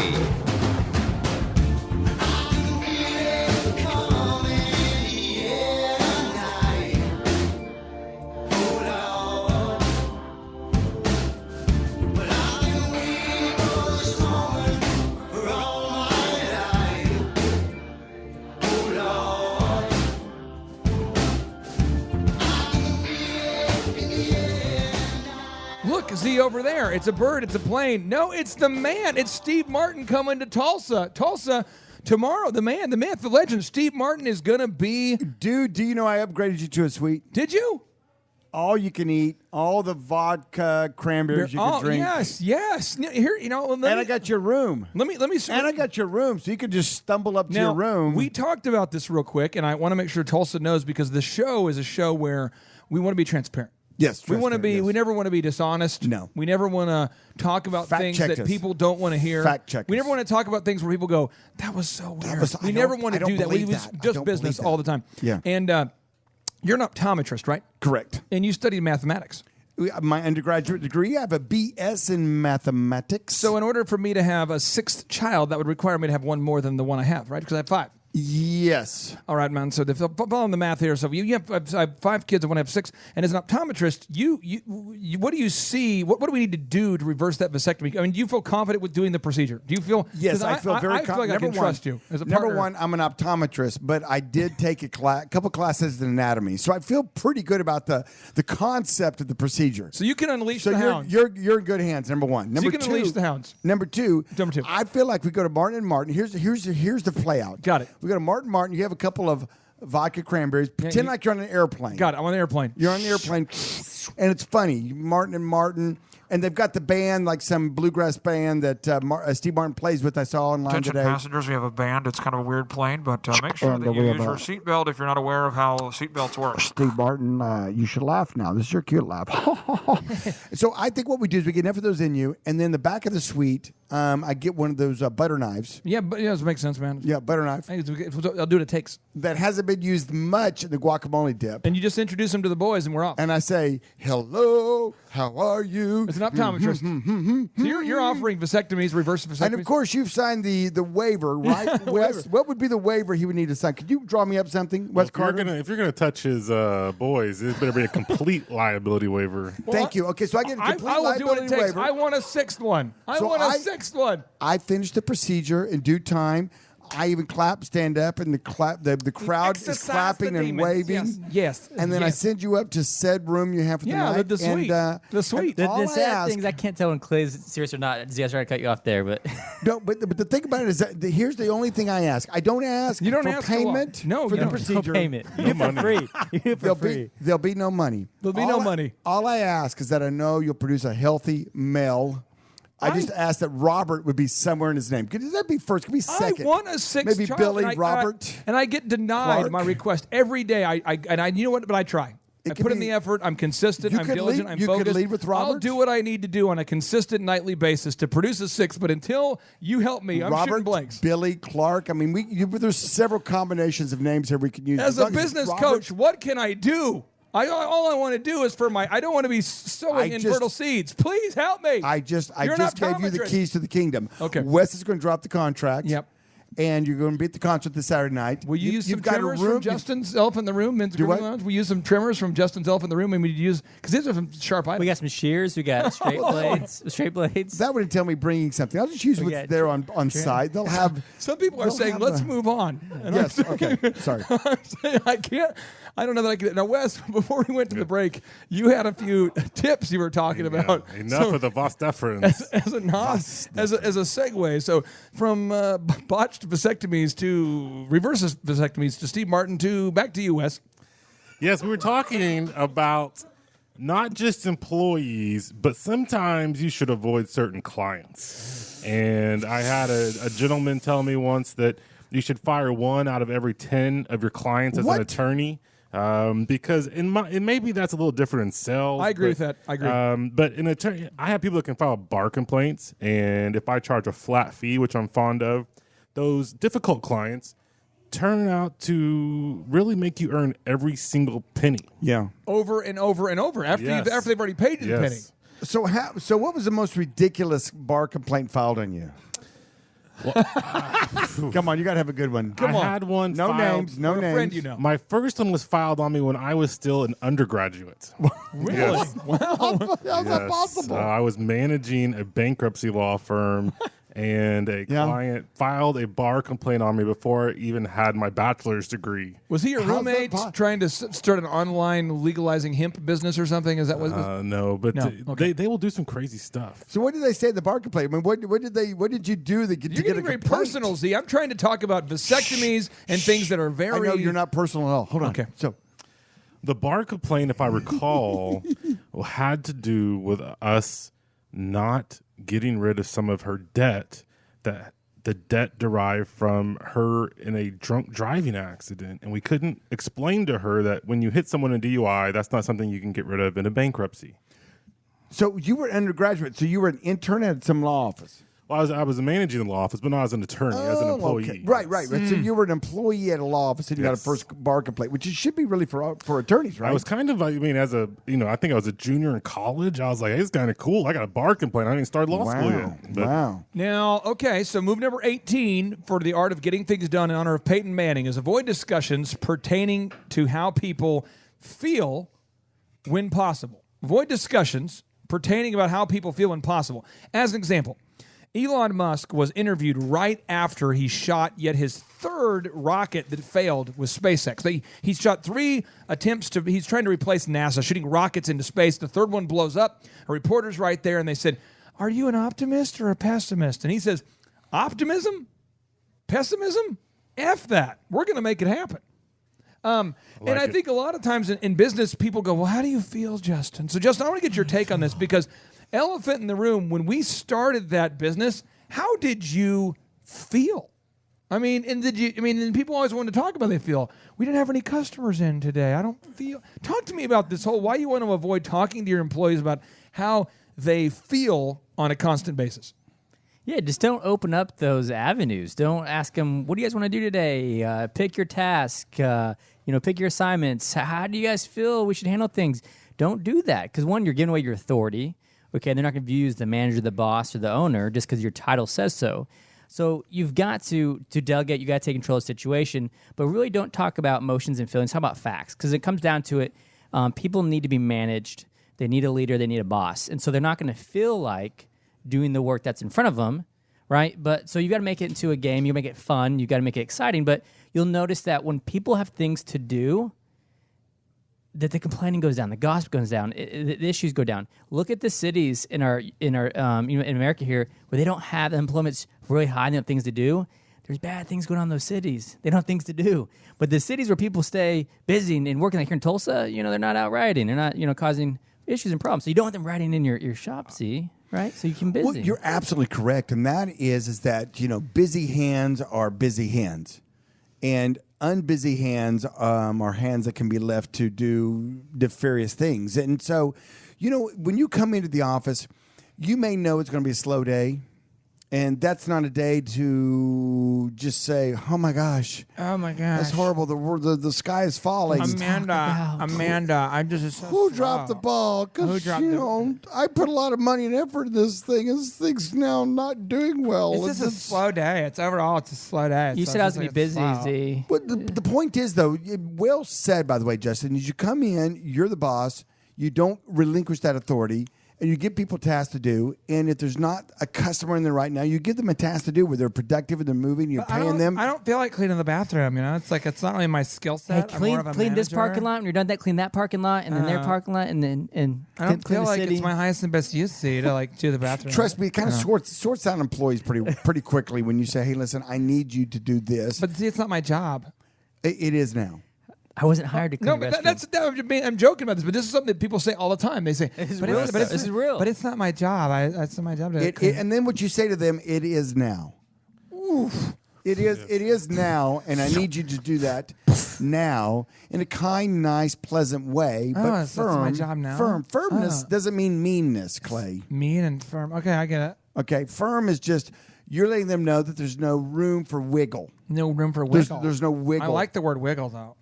There's no wiggle room. You're being firm. You let them know what they need to do. And if they complain about it, then you're firm about, no, that's what you're supposed to do now because I'm telling you to do that. I'm your boss. I feel like this is my special purpose. Yeah, well, to move everything now. I feel like I was clean the bathrooms, and that's my special purpose. This is great. I feel empowered. Yes. Now, move number 19. You want to agree on a universal file naming system. I want to start with you, Wes, on this because you are in a legal office where you have to save like the last version of a contract.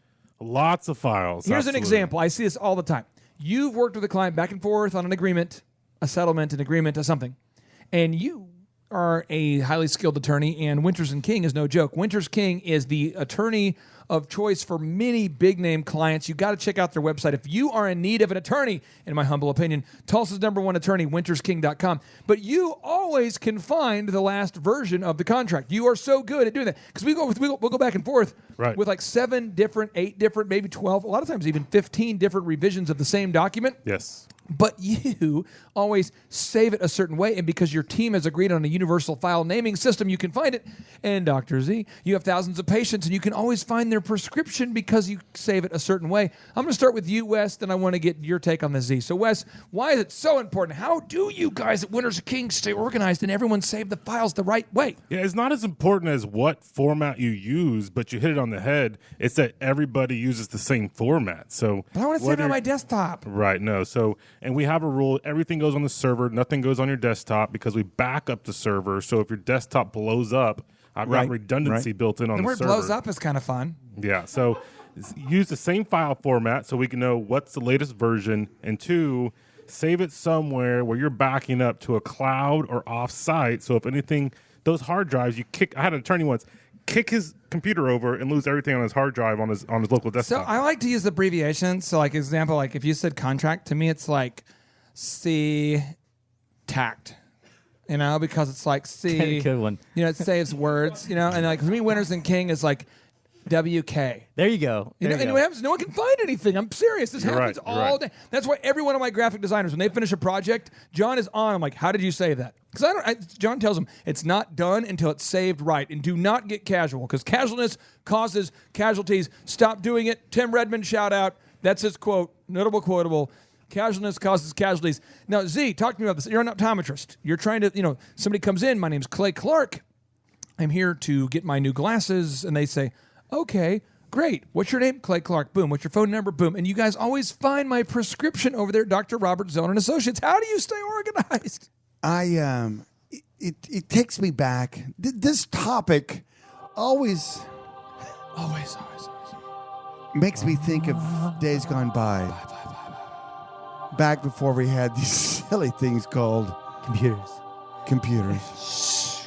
And we had these charts. And I would have my staff put on the charts on the outside of them little color-coded letters that coordinated with the person's name. And then they would put them on a big wall to file them.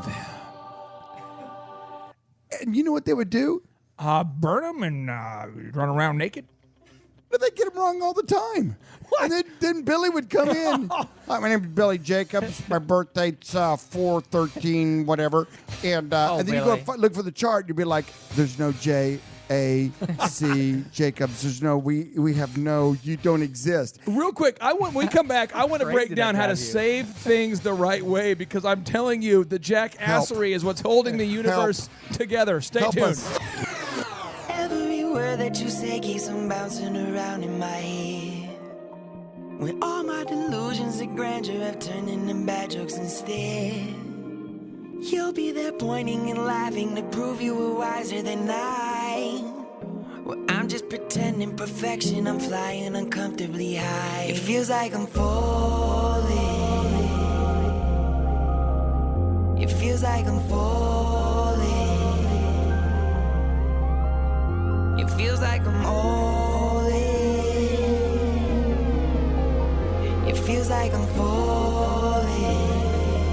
All right, Thrive Nation, welcome back to the conversation. It's Business School Without the BS, and today we're talking about something very important for you and for me and for everybody inside the box that rocks. It's the art of getting things done. As an example, this past weekend, we had many Thrivers out there just like you who have started asking the question over and over. They said, how can we get things done? The coaches are telling me this guy is struggling to free up even an hour of free time. He's struggling to save his files. He's struggling to make a call script. This guy is struggling to just get anything done.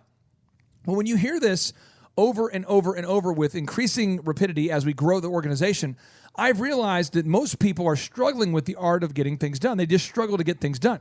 So I reached out to a very good friend of mine who's very successful, and I said, for you in business, what was the number one, the big thing where you said, oh my gosh, once I learned that, everything changed? He says, it's just getting stuff done. Like I couldn't get things done. I always had intentions. I knew what to do. I studied the stuff, but I never could free up the time. And I said, well, what's going on? What happened? And he goes, I just wasn't good at time management. And so that's what we're talking about is time management, aka life management, the art of getting things done. And specifically, we're talking about move number 19, that you want to agree on a universal file naming system so you don't spend your whole day trying to find a file. So you don't cry when a laptop dies. So that you're not running around disorganized. You can't build an organization if disorganization is your norm. So you cannot use acronyms. Why? Elon Musk. This is the guy who built SpaceX. I'm going to read an email from him, and then I'm going to tee it up for you, Dr. Z. He says, subject line. Now, real quick, somebody was fired as a result of this email. I want to make sure you understand. Someone was fired for using acronyms at SpaceX, a very talented person, fired because they used acronyms. He said, subject line, acronyms seriously suck. This is from Elon Musk. There's a creeping tendency to use made-up acronyms at SpaceX. Excessive use of made-up acronyms is a significant impediment to communication, and keeping communication good as we grow is incredibly important. Individually, a few acronyms here or there may not seem so bad, but if 1,000 people are making these up, over time the result will be a huge glossary that we have to issue to new people, to new employees.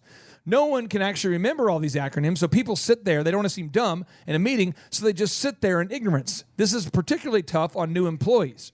That needs to stop immediately, or I will take drastic actions. And he goes on to explain it. We put it on the show notes. But basically, a guy got fired because he kept using acronyms. So one of the examples he lists in his emails, he says, VTS, stop using it. It stands for Vertical Test Stand. Stop using VTS.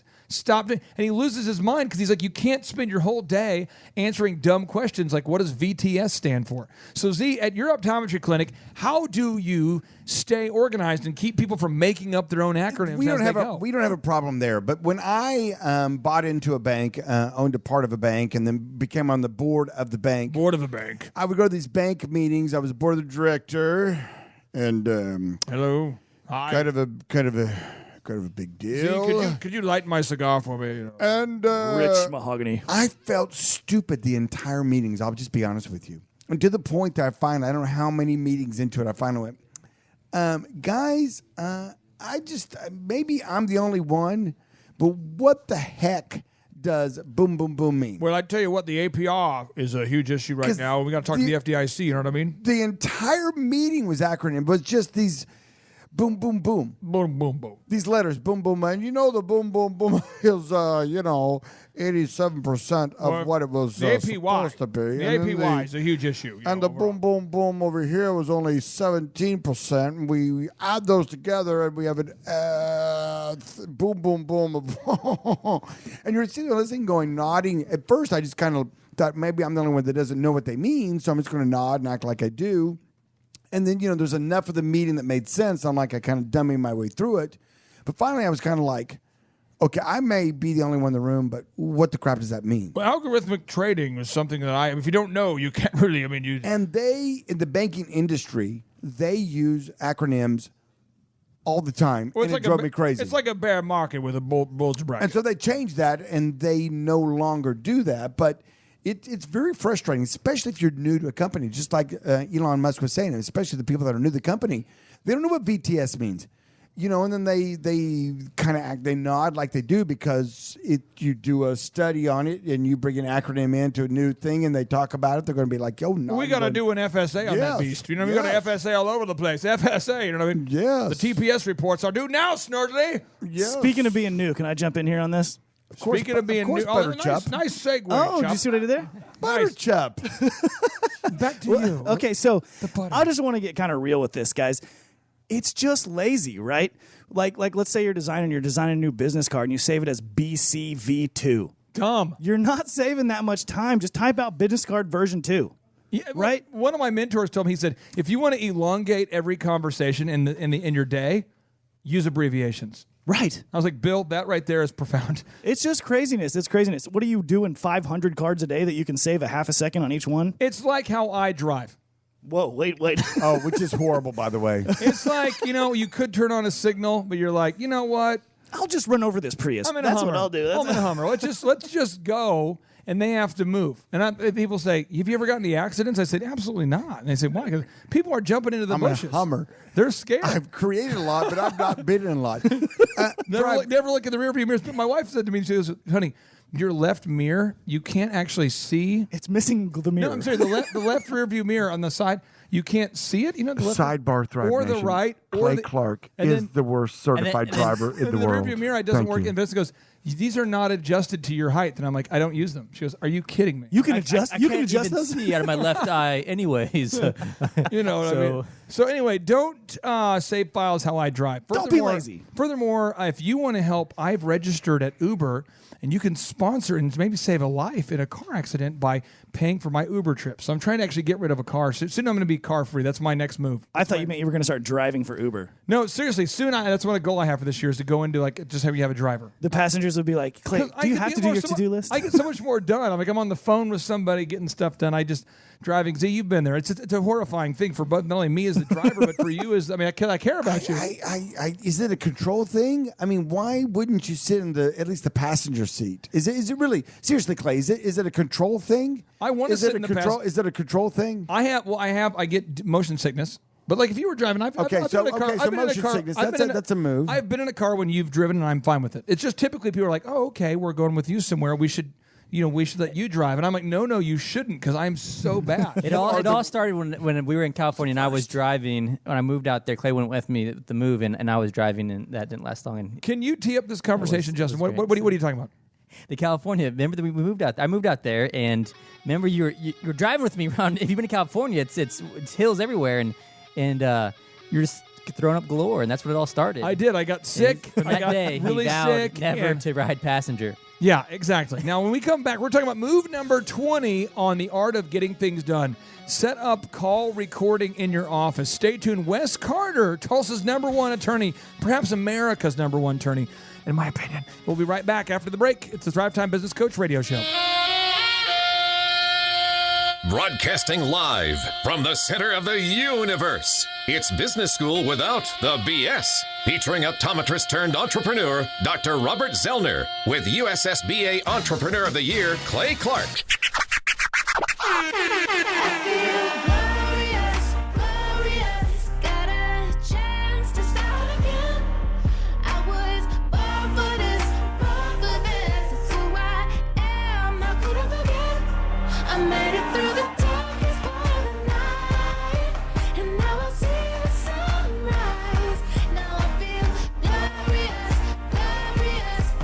Thrive Nation, we're talking today about the art of getting things done. But before we do that, if you're new to the show, my name is Clay Clark. I'm the former U.S. SBA Entrepreneur of the Year.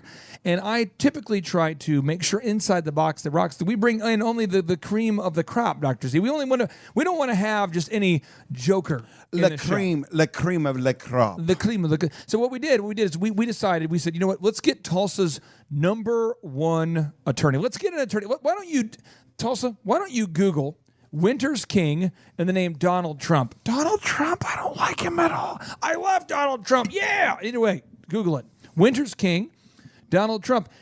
Wes Carter, your firm Winter's King, you represent some of the biggest names in America in literary. I mean, you guys do some big things at their Winter's King. And recently, your partner there, your boss, your guy, the guy, Tom Winters, he's doing what with Mr. Trump? What's he doing? He is serving on a faith council, I believe is what they have titled it, to some of the faith leaders in the country have the opportunity to talk to the Trump and the Trump administration about the concerns in the faith community. So this is, I mean, I don't know. I wasn't called about that. I don't know if your attorney was called by that. But I'm just saying, you guys are a very successful firm. You're doing this for a long time. You're on the show today. I'm very excited to have you here. And then Justin Moore, founder of Elephant in the Room Men's Grooming Lounge. A lot of people dream of starting a business, but you actually did it. And you actually have now 3 locations of the Elephant in the Room Men's Grooming Lounge. You have thousands of customers. Things are going well, right on the precipice of franchising. Precipice. Did you ever think that you would be a successful entrepreneur guy? All the time. That's all I thought about. Just, really? Oh my gosh, you would believe it. Really? You always thought that? Well, I really didn't take time to think. Is somebody joking here? I don't know. I just did it. Yeah. I just did. You Yeah, do. yeah. You know, I just do. When I your don't know. back's against the wall, you really don't have time to think. You just just go. do. You know what I'm You saying? just do. So maybe you're in that position now, and you're not really focused on that, but you just know that if you put the hard work in, right, take care of the natural, the supernatural take care of itself. But it takes hard work, and so just work hard every day, focus every day, and then a week later, and then a month later, a year later, and you'll look at some growth. And I also have Inside the Box That Rocks a guy who, I sincerely mean this, he's my favorite male human ever. He's the best friend. He's like a business coach, dad, business, just a great entrepreneur, a great guy. Thank you. I mean this so sincerely. He's got great kids, great businesses, and you say some people have great kids, but they don't maybe have a great business, or they have a great business, but their kids don't like them. I mean, I've seen the guy commit time to family and to business, and so it's an honor to have him every single time he's on the show. He's usually out expanding his entrepreneurial empire one day a week, and so we try to keep him trapped inside the box that rocks about 4 days a week. It's my partner, my good friend, Dr. Z. How are you? Clay, I am so excited. We've got a couple things coming up that are kind of a note. We have the Martin and Martin event this Saturday. Yes, Steve Martin Yes. and Martin Short, and they're going to be, and their bluegrass band that's going to be playing. Oh, yeah, it's so good. And as a side note, we've got sweet tickets. We're going to hang out up there. All you can eat and drink, so you can be like on a And you're first-class reversing my plane. vasectomy, so I'll be able to have a And sixth then we've child. got your room there, so you don't have to drive home, of course, or Uber home, and you can hang out there. But more importantly, we have an event coming up. And come on. I don't know what you think about it. If your kids, to me as a kid, it was one of the biggest holidays of the year. It was a boom. It was a boom because you know why? Why? Because I could, through my hustle, I could go door to door, knocking on the door. Yeah, trick or treat, and I could open up my bag, and people would just give me stuff free. Free? This is how you did. I guarantee you said, boom, boom, bing, bong, give me the stuff. Let's move on. Ooh. I did. I said, trick or treat. Smell my feet. Give me something good to eat. And then what would you do? You would earmark the homes that gave you the good stuff, the full-size candy bars. yeah. Come on. You probably hired other kids to go out for You you. got it mapped out from last year. I remember in the homes, they gave full-size Snickers. I know remember which hitting them so neighborhoods? many times. Oh, They're come finally on. like, haven't you been here Who before? leaves the bucket out? Who leaves the bucket out? She was such a sweet neighbor. She's like, haven't you been here before? Do you remember the lady, Steve? Do you remember the lady there? This is a big one. I just mentally, I'm picturing a little Steve Currington in my mind. But you remember the lady that she would give you the absurd gift, the thing that wasn't candy. You were the person who, because Steve Currington, one of my good friends, the Tulsa mortgage guy, I know that he does this to kids, I'm sure. You know the guy who gives you like the crazy. Oh, yeah. Wes, if you remember as a kid, you have somebody who gave you where you're like, I wanted candy, and they gave you a gift that they handmade. Yes, I with grew up like in a Bible verse Florida, on it. and for some reason in Florida, Halloween was always an adventure. Either there was rumors of LSD in the candy, or people were Razor giving blades. out Razor crazy blades. stuff. Razor blades. And wait, did you grow up in the place where they thought that if you listened to Guns N' Roses backwards, yes. it was Satan talking? Yes, I've been through many of those videos. Yes. When I see her face, and you're like going, wait, that was what? Is that They backwards? say play it backwards. And Satan said, come to my place. And you're like, whoa, is that Satan talking? Yeah, if you listen back to it again, and you're like, 100%. Sweet child of mine sounds like. I just want to know if you can hear Satan's voice. Whoever said that, that's the person I'm scared of. If they're like, that's Satan's voice, then I'm like, I'm scared of you.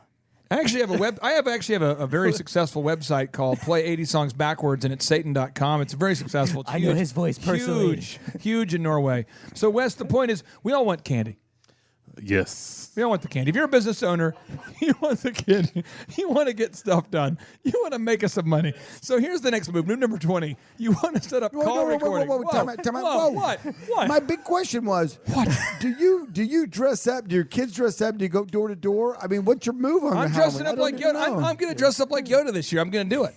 I'm doing. I'm like Yoda. It's a for real. competition. Clay still gets the I'm getting it- candy. I'm He's getting still- the candy. He's I'm dressing up like he's on, Yoda. he's on his knees down there. The kid hides, you know. That was a simple question I wanted to ask. Do And people, you are- do people come out to the Clark estate that far? I mean, that's like a whole compound. Give me candy, you The will. compound. In due time, candy you'll give me. That's what I'm gonna do. I'm gonna go like Yoda. I'm just gonna talk smack. I'm gonna use the Force. I'm gonna get all the candy I want. I'm serious. I'm going out. I'm serious. I'm on a mission. See, you gotta come this year. I don't know what your tradition is. but Yeah, you gotta why don't you come with us, You gotta dude? come. Dude, come on. It will be sweet. I'm not too busy. I'm not too busy. I will come with you guys this year. Will you really? There we Are go. you committing? Yeah, yes, I'm committed. Yes. Yes. We're We'll go door to trick-or-treating. door. Boom. Boom. Trick All or right. treating. Awesome. All right. Because So I like the free candy. I'm not going to lie. here we Well, go. there's the candy tax. We'll talk about that later. That's the next episode. But So what we're talking about is getting stuff done, and specifically when we come back, we're going to talk about call recording. This is a move. Call recording is so important, and putting a GPS on your employees' cars. That's We're just going to talk about dirty. That's a call dirty recording, What? GPS on What? employee vehicles. That's just mean. GPS on the employee on the company-owned vehicles. You can't and listen to my call calls. recording. See, we're gonna get into the stuff. We're gonna about video recording. I mean, there's a lot private. of. We're getting edgy, Z. Well, why would we do that? This is a friendly, family, fun show. We just want to make sure we're holding people accountable. You know, just making sure they're doing what they said they're doing. Making sure when we're paying them, they're actually Holding producing. people accountable sometimes can feel mean. Well, it's because people aren't giving you enough candy. That's the issue. You probably have some frustration about the candy thing. If you are taking your kids out this year for Halloween, look for me in the Stanford Elm neighborhood with Dr. Z. We're coming to your house to get that candy. And now, broadcasting from the center of the universe and the Thrive15.com world headquarters, it's the Thrive Time Show. Oh, yes. Trick-or-treating tips on the Thrive Time Show. Get that candy, Z. See, if you want to get that candy, you've got to listen to today's show. We're going to teach you how to get that candy. If you're a kid, all you care about is candy, and you know it.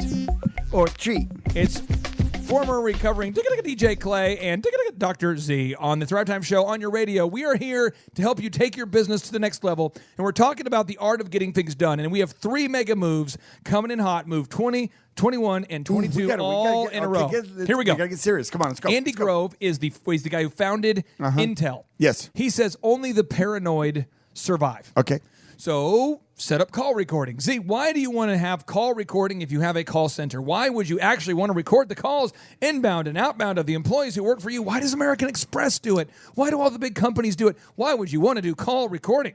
Because you have to inspect what you expect. Repeat it. You have to inspect what you expect. But I don't want to record their calls. I want my people to you just be have your trusted. office meeting and people are nodding and taking notes and you're looking out and you're feeling good about connecting with your employees to do the thing you're telling them to do. Yeah, absolutely. I'll definitely make sure I bring energy to every Yes. call. I'll follow the script. Yes, I'll do it. I'll be nice Absolutely. and kind. I Yes. won't be rude and I won't use that word you don't want me to use. I wouldn't that do it because I beep care about the team. and the thing, yeah. And then you're like, woo, okay. And then you listen to the first call and it's like, oh, boop, beep, boop. I actually have a business coach client, and I'm not kidding. This is actually how the call went. He goes, Thank you for calling, yada, yada. How can I help you? and the customer says, yeah, I'm interested in signing up my child for XYZ.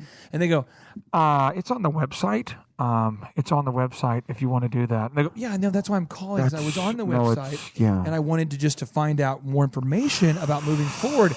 ma'am, it's on the website overall, so have a good day. And he just straight up like hanging up on people. Boom. Dumb. Jackassery. You got to record your calls. Step 22. Move 21. Move 21 here.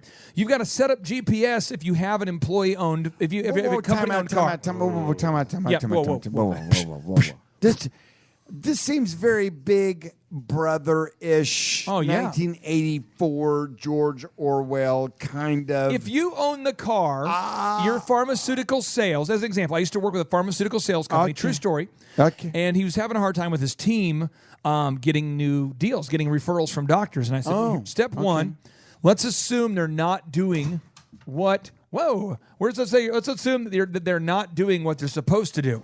And so what we did is we went ahead and we set up the GPS on the actual vehicles, on each vehicle. And when we put GPS on the vehicle, we found, Z, that the pharmaceutical sales reps were not actually going out to visit the actual doctors. See, it's a problem. Well, and that's exactly what you thought was happening, because if they're not getting the new deals, because they're not going out and knocking on the doors, and so it's kind of like having a cup that breaks. See, it's like a broken cup. It's not going to retain the liquid. I know. We've done the same thing before with different outside. When you have outside sales, what happens is you hire them, they're hot and fired up, or they're going out there and bang, bang, bang, and have some success.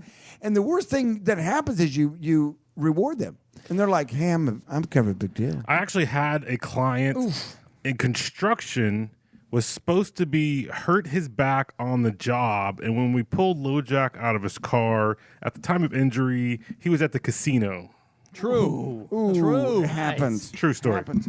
Yeah, so what happens is that you're absolutely correct. If it's your car, if it's your business, and you're measuring them, you should let them know that you're doing it, and then, keep them accountable, because it is what it is. It's kind of like, I don't want this to sound weird, but when I go in the bathroom here at Thrive, on the wall next to, I don't know how to say. I don't know how to say urinal. No, I don't say how a nice word than urinal. Which I don't think it's offensive. A urinal, a restroom facility, a porcelain palace. On chalk on the wall, it says, "Yes, I am watching your every move. Yes, I do see you Instagramming and Facebooking. Yes, I am measuring your keystrokes. Yes, I am measuring you by what you do." Clay Clark, signed Clay Clark. Listen, there's a guy in our office who put a program called he put a thing called Slack on his computer, and this is the message he sent. He goes, "Clay Clark is such a beep, and his wife is such a boop, and I'll tell you what we're going to do. Let's go ahead and start our own marketing company." And he's like, they're going back and forth all day during the workday, and I know who they are. Oh, by the way, I take offense to that.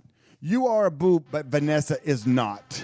Whoa, Z, are you playing the intro music earlier? Are you getting No, I just, Butter Chup came over here and got me excited. Oh, nice. I take offense to that. You are a boop, but your wife, Vanessa, is not. Really I just want the record. He was saying horrible things about my wife. Now, the other thing he was doing that's is he's going to... About you, yes. Yeah, true. And so but he was also going to an adult website during the day and just downloading massive amounts of videos after people went home.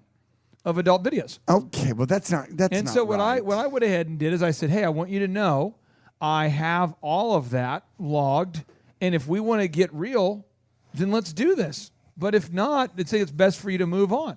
But the thing is that I'm telling you've got to have a conspiracy theory to managing your office, or you will lose. Because according to the U.S. Chamber of Commerce, now the U.S. Chamber of Commerce teamed up with CBS News, and they measured it, they studied, they looked at big box stores, and we cite all this. You can find the facts on today's show notes at thrivetimeshow.com/podcast. 75% of the employees that they studied stole from the workplace, and most did repeatedly. Hey, Clay. Yes. You've owned several businesses, and you've rocked them up to multi-million-dollar businesses. You've sold them. You've kept them. You've done the thing. That's my move. Do you really think that's accurate? I think it's not high enough based upon what I have been around.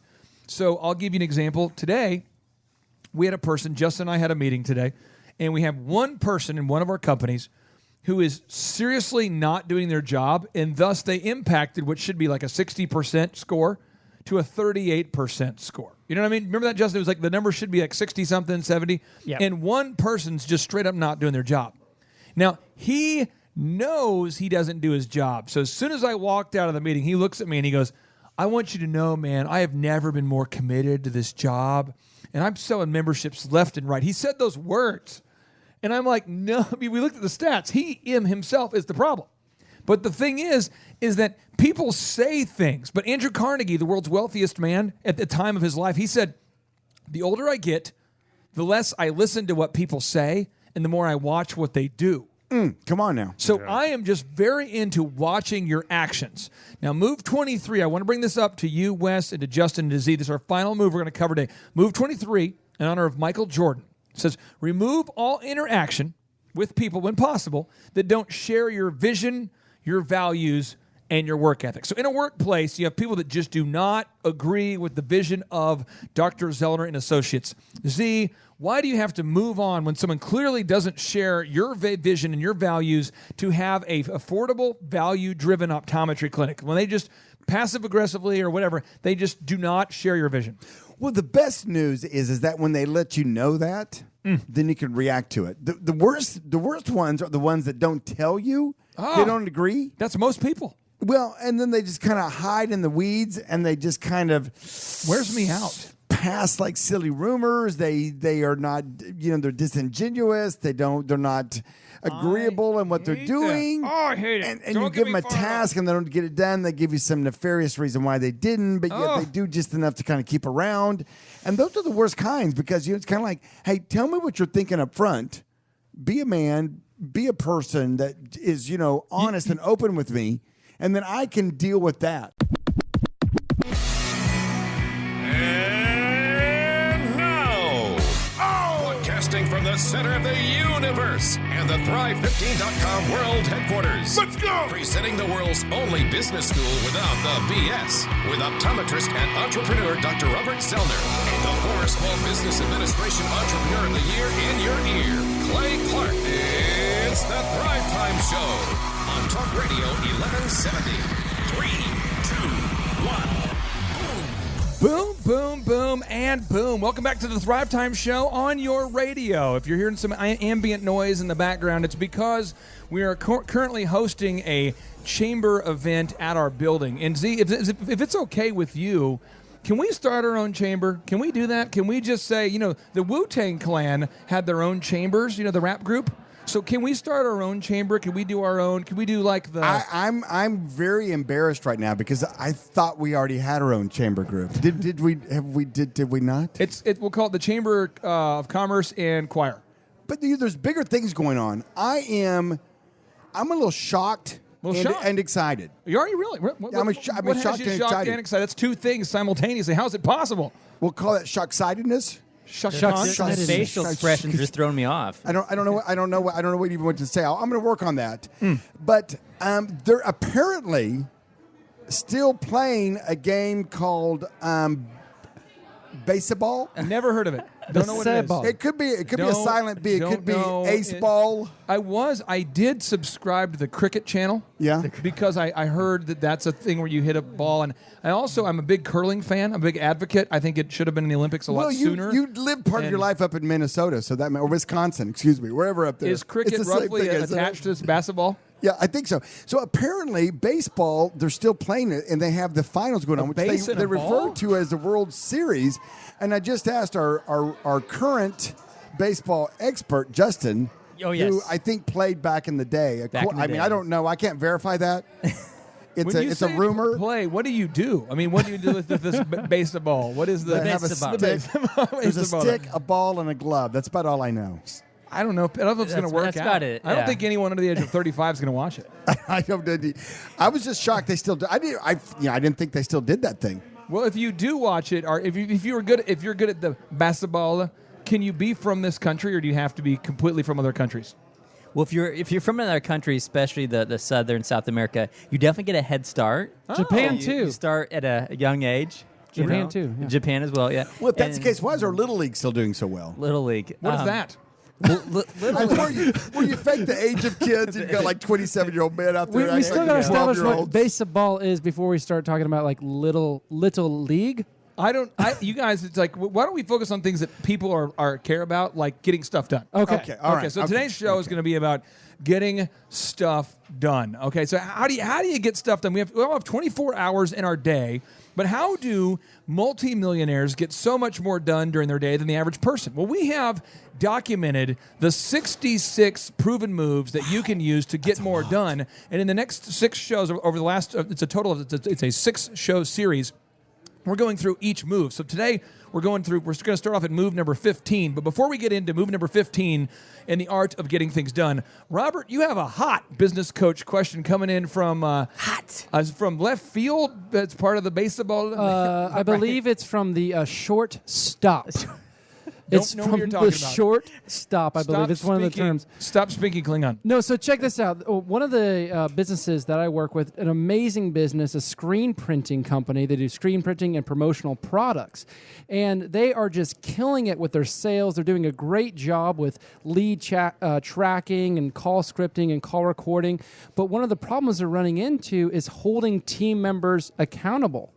And when we were in our meeting this past week, he's telling me, hey, Robert, how do I hold my graphics designers accountable? How do I hold the actual print shop accountable? Basically, when I have so many different departments in my business that are all required to collaborate and work together to get something done, how do I make sure that things are done on time, on budget, and make sure my customers are getting the right order? Well, as is tradition, I'm going to give you the big three, and then I want Dr. Z to one-up me. That's how it works here. So That's here we how go. it works. The big three. Number one, you need to trust but verify everything. So you need to assume that the person that you gave the job to is not going to do the job. That's step one. Just mean. Step two, give everyone a deadline, which means that things die when they're not done. It's a deadline. You mean someone has to die? Not literally. I mean, you could in other countries. I mean, opposite of lifeline, right? Well, yeah. I mean, the idea, that you don't want to be, you don't want to be in the, you don't actually kill an animal or a human for not doing it. But you know what I'm saying? Figurative. This just in. Thrive Time Show does not endorse the death of anyone or any animal in the making of a business. Thank you. Now, the third move, okay, is you want to make sure that the person who has the job clearly understands the job, right? Before they say yes to do the job. So again, one, trust but verify. But two, you need to say, okay, so this is the item needs to be done Tuesday at 4. Okay, what needs to be done Tuesday at 4? Step 3, what needs to be done? They need to understand it. Because a lot of times, bosses are notorious for delegating things via email, and no one has any idea what the heck you're talking about. Right. So that's the move. Now, Z, you manage hundreds of employees, and I want to hear your take on how do you efficiently delegate something like this year's Christmas party. So your incredible assistant, Miss Sydney, she said, I want to know who are the full-time people. I want to know who's coming, their significant other, and I want to know who they are because we're having a holiday party at the Mayo Hotel on this specific date. And she is super detailed and super accurate, and I feel like I'm talking to a direct clone of you, very detailed, very specific, and it gets done. But yet in other organizations, like that doesn't necessarily happen. So what are your rules for delegating projects? Well, here's what's happened as over the years, Robert, great question, by the way, from a Thriver. And what happens is as you fine-tune and sharpen your team, and that's really what happens. As you do more and more projects, you find out who you can rely on and who you can't rely on. Oh, come on, repeat that And again. that's what it boils. As you do more and more projects, you can find out who you can rely on and who you can't rely on.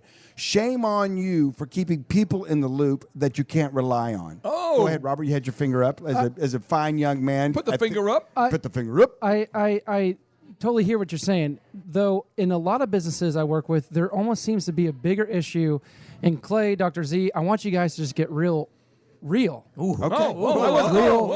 Real. Because what I've found is some people are just scared to hold people accountable. They're scared to follow. So what do you got to say to them? We're getting that. Bring out the fear card because everything goes through two filters in life: fear and love. So Okay, come on. you play the fear card. So the thing about it is, as a good manager, you have to get upon that. You have to get over that. You have got to get around it. You've got to hurdle it. Whatever you got to do to get through that problem of holding people accountable. Because here's the thing, Robert. As you know, as we've said on the show, according to Forbes, 80% of businesses fail. That starts from the top and goes down to the bottom. And so if you tell me that you have a leader, an entrepreneur, a business owner that is afraid, has fear, AKA a weak sauce boss, to hold people accountable, that's he's one. You might you know I what? want to be liked. I want to build a community. Short that stock and move on in life. That's okay. That's huge. Yeah. So what you need to do is this. First of all, if you're listening out there and you want to start a business, you've got to understand that it's up to you to make sure stuff gets done.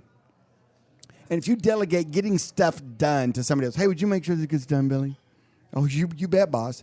And then it doesn't get done. There's not too many of those that happen that you're not in the fail zone. That is, I believe, profound. Can you say that one more time? If you are Billy, yeah, no. Billy, well, you want Billy. But that's huge. Did I do it right? That's huge. If you own a business, ultimately you the business owner. Is that what you're saying? Are responsible for things getting done? The buck stops with you.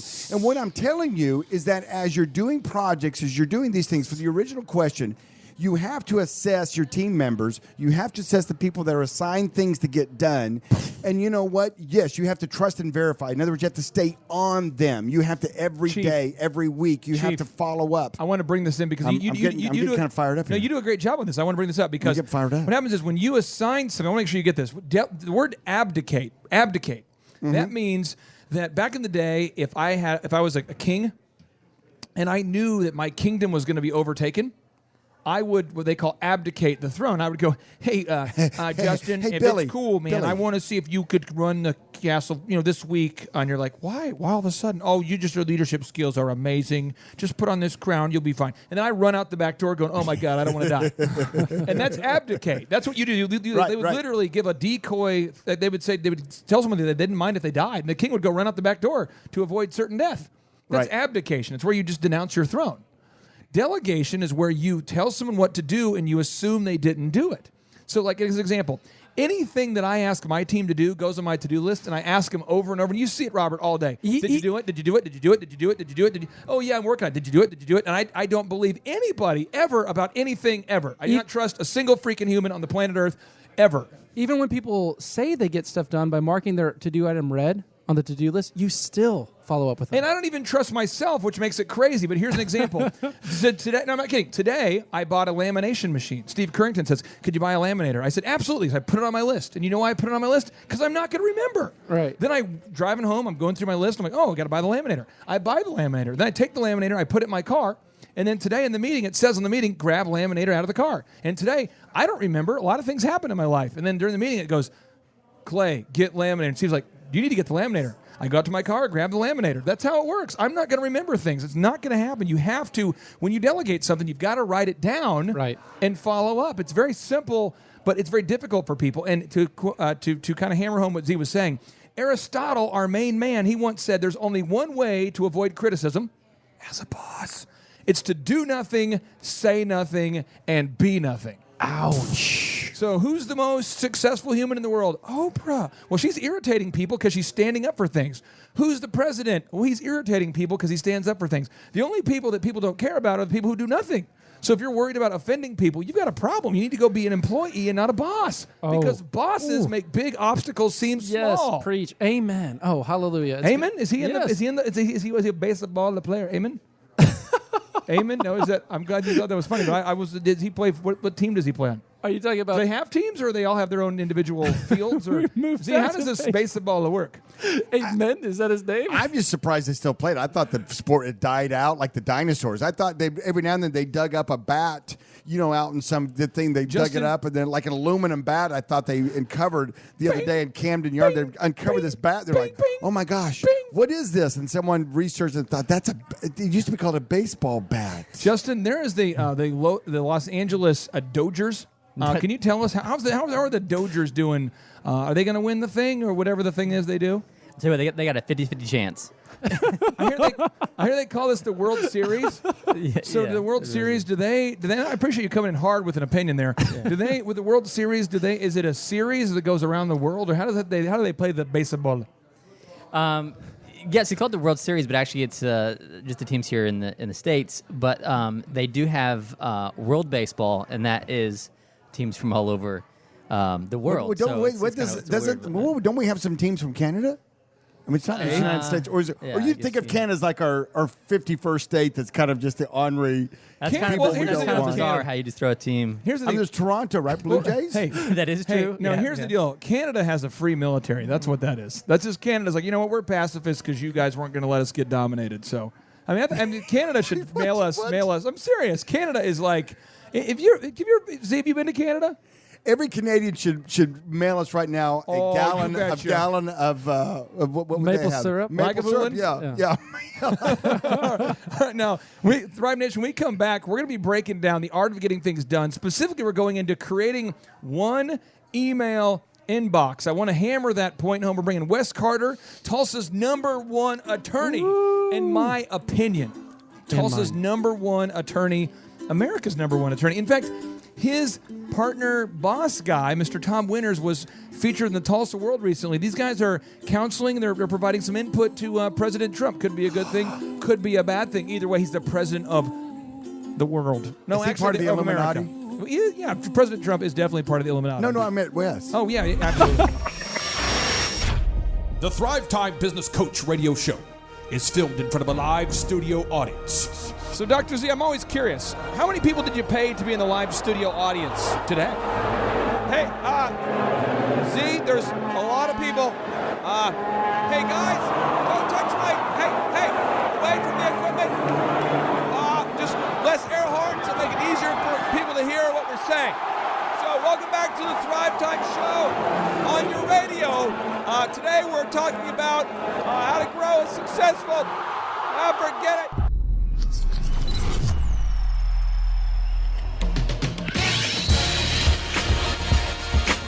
You know, Z, typically we do have a live audience inside the box that rocks, but today we've got a very large shindig, a gathering, Z. We have a chamber event being hosted at our Thrive 15 World Headquarters on the left coast of the Arkansas River, which reminds me, back to my root question, should we start our own chamber? Should we succeed? Should we secede? Should we leave? Should we annex? Should we say, you know what, it's time that we rise up and start our own chamber that really stands for nothing but efficiency and the refusal to ever keep minutes and to do anything that's not related to sales. Like, it's more of a deal where you say, step 1, build rapport. Step 2, we build needs. Step 3, everyone needs to go sell each other something. Step 4, close the meeting. I mean, should we have a high efficiency, our own chamber that is our own separate chamber, or should we continue participating in the other chambers? Yes, we should have our own, and we should continue participating. And I just Googled the word shindig, which I've heard all my life. And it's a large, lively party, especially one celebrating something. A shindig? So we absolutely had a shindig here tonight. A shindig. A shindig. A shindig. A swagalicious occasion. A schwin dig. Shindig. Which reminds me of we're also learning a new word tonight called baseball. It could be a silent B. It could be a silent B. It could be ace ball. Base of the ball. I don't know. It's like it's multiple syllables. It's hard to base of the ball. You got to. I'll work through it. We'll figure out what that is. But we're talking today about the art of getting things done. So move number 15. I want to get your take on this, Z. I want to get any questions that Justin or I may have out of our brains to you, because I want to make sure that everyone understands this. You've got to have one email inbox where you're not checking multiple emails all day as the leader of as an efficient person. You can't be like logging into your Yahoo and your Gmail and all those different ones. How do you do emails? Z, walk me through. How do you do email? We're in a world where you got the smartphone, which research has shown can make people dumb. How do you manage email? You know, that reminds me that I think it's probably time to tell you a story. Nice. You know, story time. It's been a while since we've done a little story time. It has been a while. Story time. Nice. You see, Clay, I'm old enough, so old, where I remember time before emails. What was that? I don't remember that time at all, old man. We had the Pony Express, followed up by the United States Postal Service. Watch out, he's packing a gun. And they would actually bring paper, letters to the address. What's that, paper? And I remember when I was signing up for my first email account, the awareness that what is an email? What is it? How do you what is it? What's this email thing? I don't even know what an email is. Sounds a lot like the Facebook. And now, how could you live life without one? What? Right? It's always shocking when you find someone who's usually like an 80-year-old curmudgeoned old man who doesn't have a cell phone. Hey, Z, I just set up my new email. It's an AOL account. It's Claylicious 67 at AOL. But if you could send the MP3s over, I'll get the facts back to you, because I want to get you your facts. .com.org.gov/edu. Yeah, and you know, it's always like shocking anymore when you find someone who doesn't have one. You're like, oh my gosh, how are you? Do you have a pulse? Are you alive? I've never been outside. Good to see you. It's my first interaction with humans. That big bright thing's called the sun. Welcome to the world. You know. Yeah. And anyway, so now it's not like everybody has one. Everybody has like 87. Yeah, send that to my spam email that I used to sign up for trials of things. Send it to that That I'm one never because gonna that's see the and new never one gonna that, answer, that right? Mabel's helped me set up. It's amazing. See, do you know if you hold the two rabbit ears together and you put some foil on it, you can start to see the base of all. Right, so you have a personal one, maybe a couple of those, because the first one you signed up for wasn't that good, but a couple friends know about it, so you got to hang on So to how it. do you know? do it? How do you do it? How do you deal with email? You have hundreds of people. You've got customers. How do you personally manage your email? Answer the question. We can't handle the truth, but we're going to do it. The program I use is called Exchange, and it funnels all my emails into one form that I could grab all my different emails from, okay? And that's what I do. And so and throughout the day, periodically, not all day, but throughout the day, I have set times where I go and I delete and I go through, and it's mostly delete, right? Just call it what it is. I mean, you go into your email accounts. You got hundreds of emails. Which ones do you respond to? Only the ones I have to. Such as? Like if you had like 100 emails today, because you probably did, do you only respond to people that are paying you, like a customer, an employee? I mean, how do you decide? Because there's so many emails coming in. People are like, hey, Z, I would like a raise. Hey, I was upset about this. I use a term that I call Icebox. Icebox. Icebox. We've never talked about this on the show, but you talk about it often. I'm excited. Yeah, Icebox is the term that I use that says, hey, listen, often when you make a hurried decision, it's not always the best decision. And so a lot of times you've got to think about something, i.e., you're not sure you want to do it. Someone's pressuring you to do it. We have to go streaking now, or we're never going to get to the clock tower. We've got to go now. The time is right. Take off your clothes. Half-price chicken's out of going to that be van. over in just shortly. Okay. So people that are selling you, there's a move they have, Clay. You may know about this. You may not. Of course, you know about it because he teaches this. It's the move. It's the move. It's the time move of hey, they're going fast. It's going fast. We not got another call on Total that deal. freaking liquidation. I mean, swear. it's, I swear. if you don't move on it today, you may not get it tomorrow. Right? It's the move. This is a prayer towel that was personally blessed by Dick Robb. It was only personally. You got to get one right now. We got 17 left. I swear, it's anointed with oil. It's I think there's maybe 3. Hey, Billy, are there more than 3? I think there's only 3 left. The phones are ringing now. Call right now. Make a donation. They could be It's gone. unbelievable. It Dick could be Robb over has signed anyway. these. Yeah, so there's that time-sensitive move that people do, and whenever they're pressuring me like that, a lot of times I'll icebox them, and what that means is I will take that email, I'll walk over to the freezer, we have here at Thrive 15, ThriveTimeShow.com headquarters, the Cryo Ball, and I will set it in there where it's nice and cold, and go, okay, you will remain here safe because you're cold. If you can't keep it hot, if you can't keep it cold, don't keep it at all. I heard that at food handling permit school. Then what you do is you just like, a lot of the hard decisions are made for you because now all of a sudden you go, you know what, I don't want to be pressured, but I don't want to make the decision right now, so you don't answer. And a lot of times that is an answer. That's iceboxing. Is what I call it. Iceboxing. Now here's the Wes from a legal perspective. Yes. Justin, as an entrepreneur, I want to ask you: do you have any email questions for Z? Justin, I mean, Elephant in the Room is growing, thousands of members. Everyone's loving the $1 first haircut. They're becoming members. Thousands of members now. 3 locations to serve Tulsa. By the way, if you haven't gone into Elephant in the Room yet, what's going on? You got to check it out. But Justin, do you have any email questions for the Zoellner, the master of the email? Well, I would say this was a game changer for us and for me personally. When you're starting up your business, your hands are in everything. You're seeing every email. Then you have your personal emails. You have the business emails. You maybe want to delegate those, handle them yourself. But we created emails for our internal team. So those are payroll, time request off. You don't want people bombarding your managers and taking their time when they're supposed to be managing. Open hours are for operating, and before after is for growth. So I'll tell you more about that when we get back. But our internal emails change the game for us. And I want to get Wes Carter's perspective about the legal aspects of emails. When you send an email and you're like, "Oh, I probably shouldn't have sent that." Can you prove it was for me? Yeah, I didn't say that. Stay tuned. We're talking about email and getting stuff done. Broadcasting from the center of the universe and the Thrive15.com world headquarters, it's the Thrive Time Show. I never knew there was a love like this before. Oh, see, I'm in that groove. I don't want this intro to Don't stop. stop. Don't stop it. Don't stop. Just keep it going.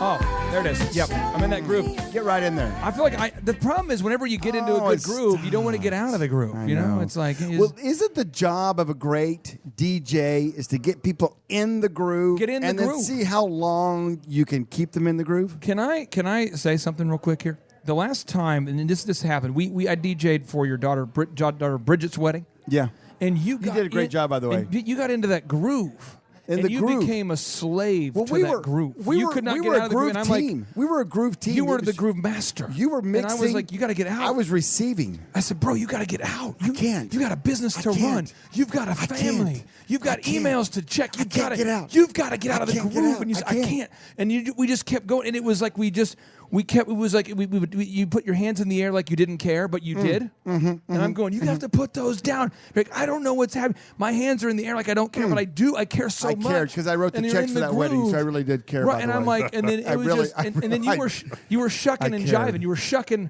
and jiving. You know what? I 'Cause gave you an old school shovel, and that was an you were expensive digging it. wedding, so I was shucking and jiving. I felt like, you know what? As much as I paid for this wedding, I should have the ability to shuck and jive. You went into beast mode. You openly challenged other people to a dance off. I did. You did, and you know what you won. You know what? You won. I mean, and it's not because you were paying, but because you were paying and you were really good. That may be the popular vote that I won. That could be the overwhelming consensus. But did I really win? So this year's Christmas party, I'm just making sure at some point I want to help get the crowd into a groove. I want you to commit that you'll help me. You'll let me help get the group into a groove one time. Just like maybe 10 minutes of DJ. My wife won't even know. Just 10 minutes, get them into a groove. Oh, no, And then I don't want you tease to me. want to sing it. Don't. Because I know you won't get out till next year, and then I can just have total keys to the castle. Don't tell me. Don't tease me. You're telling me at my Christmas party, which entails all the people that work with me and around me and all the couple 300 I just people. want 10 minutes to get them into the groove. You will do a guest DJ I would appearance. for 10 minutes. I would get in there. I would get in the groove, and then I would just say, I'm sorry. You know what? I'm That's sorry the for best, what I've done. That's I'm the best sorry. Christmas gift I think you could have ever given Are you down? me. Yes. My wife won't even know about it because I won't tell her about my commitment. We'll It's wait. 10 minutes. We'll wait till she goes to the bathroom, then we'll barricade the door and make her dig out of it like a Viet Cong. Vanessa's going to go, why does this taste? Why does this wine taste a lot like prune juice? We don't know. We don't know. But why did I pass out for 87 minutes? We don't know. We don't know. Now we're talking today about managing your email. Wes, you're an attorney, Winters and King. If you're looking for an attorney, and I know you are, you need to go to wintersking.com today to really find Tulsa's #1 attorney. But Wes, email. Talk to me about the bad thing about email for entrepreneurs, because entrepreneurs are known as doers. Yes. They get stuff done. Yeah. But they also send the email where they go, uh-oh. Walk us through it, Wes. Well, one, not just for the emails you send, but I would highly suggest that you have a electronic policy for your employees. So social media, computers, emails, anything that goes through a piece of hardware that you own, they should have no expectation of privacy in that information, and you as the employer should be able to look at any of that. So as an example, I love working at Thrive. It's so awesome. Yeah. Which is why I decided to go streaking and post it on Facebook. Then you as the owner are like, hey, I'm monitoring your computer. I just saw you do that. That's not really in line with our values. We're going to have to take that down. So that kind of stuff, and then lost production. You spent 3 hours on your fantasy football lineups, and I know that now. Or a big one is discrimination issues. People are sending jokes they shouldn't be sending via email. So, I hate white people. you touched on something that was very large right there. So as an owner of a business, if I give you an email that's a business or work-related email, do I have the authority then to look at all your emails? Yes, but you need to clarify that with the employee. Okay, what does that look like? Talk to me. So it's simply a policy Ghost. that gets in front of the employee that says anything you send on your email or through my computer or through my phone. Oh, even if it's on a personal one. Yeah. If I own the phone, if I own the email account, if I own the computer you're using, I have a right to look at all that. It's good So stuff. then if you have a wrongful termination claim, a discrimination claim, bad productivity, a number of issues, you have the tools available to you to go investigate and find that information. So the threshold is 1, it's either a company email address, or 2, it's a company computer. Right. And 3, you had to let them know vis-a-vis the company handbook that this was the policy that if you go through the company email, even on your own stuff, or you go to the company computer on whatever stuff, you have the ability and the authority to look at. Keyword, no expectation of privacy. Justin here hypothetically, has I've got, okay, so say I go work for Dr. Z, and it's his computer inside his establishment, and I go there and get on my personal Facebook or my personal email. Wait a second, okay? Z, can you cue up the George Michael music as Justin tells us scenario? Because I think this is kind of a sexy. I'm not saying it's hypothetically, right? So come on now, Justin, you bring it. I'm checking my emails. Whose computer is that? Hey, buddy, what are we doing tonight? It's sexy. Is that my computer? I'm at work. Dr. Z doesn't know that I'm checking my personal Facebook. Oh, yeah. and he's paying me. Shirtless FaceTime. Yeah. Oh, I got to go. It's time to clock out. Show me the money I'm paying you, baby. Yeah, Okay, just- so yes. now Boom, boom. Dr. Z comes in early in the morning, and he's just, before everyone else, is going to check out the shop. Check out the shop. And he What's notices my that shop? I think I'll check it out. Baseball. one of the computers is on, and he notices that there's a Facebook, and he said, that's bizarre, that's weird. We don't have baseball. Facebook. And he notices that I left my Facebook account open. Shocking. On his computer. Wow. Yes.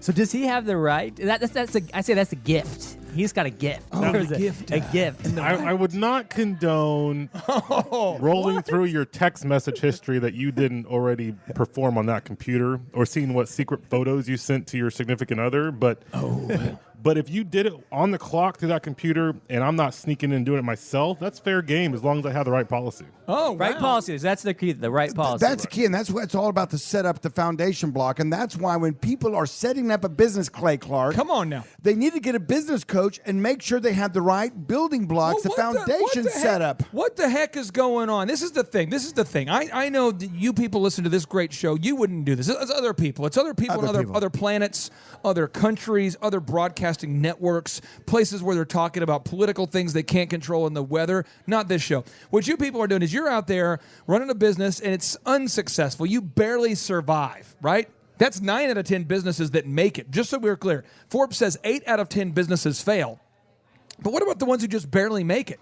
Well, then there's crazy people like Tip Top K9. Z, do you know about Tip Top K9? Great kid. I say kids, but great young people. They just opened the up. thing about they had a great product. They could train solved a dogs. problem, and they just didn't have the engine to pull that little train up the hill. Now, if you type in Tulsa Can they dogs, train some? I know some humans. Does that work? Can they train some No, humans? it's the same I know- taser I know technology some on humans and be dogs. It's the trained same as well.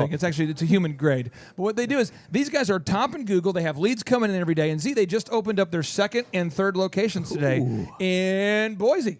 Nice. And they're opening one in Owasso. And you know what? It's because they needed a coach. It's not because they're idiots. They needed someone to help them. No, wait a second.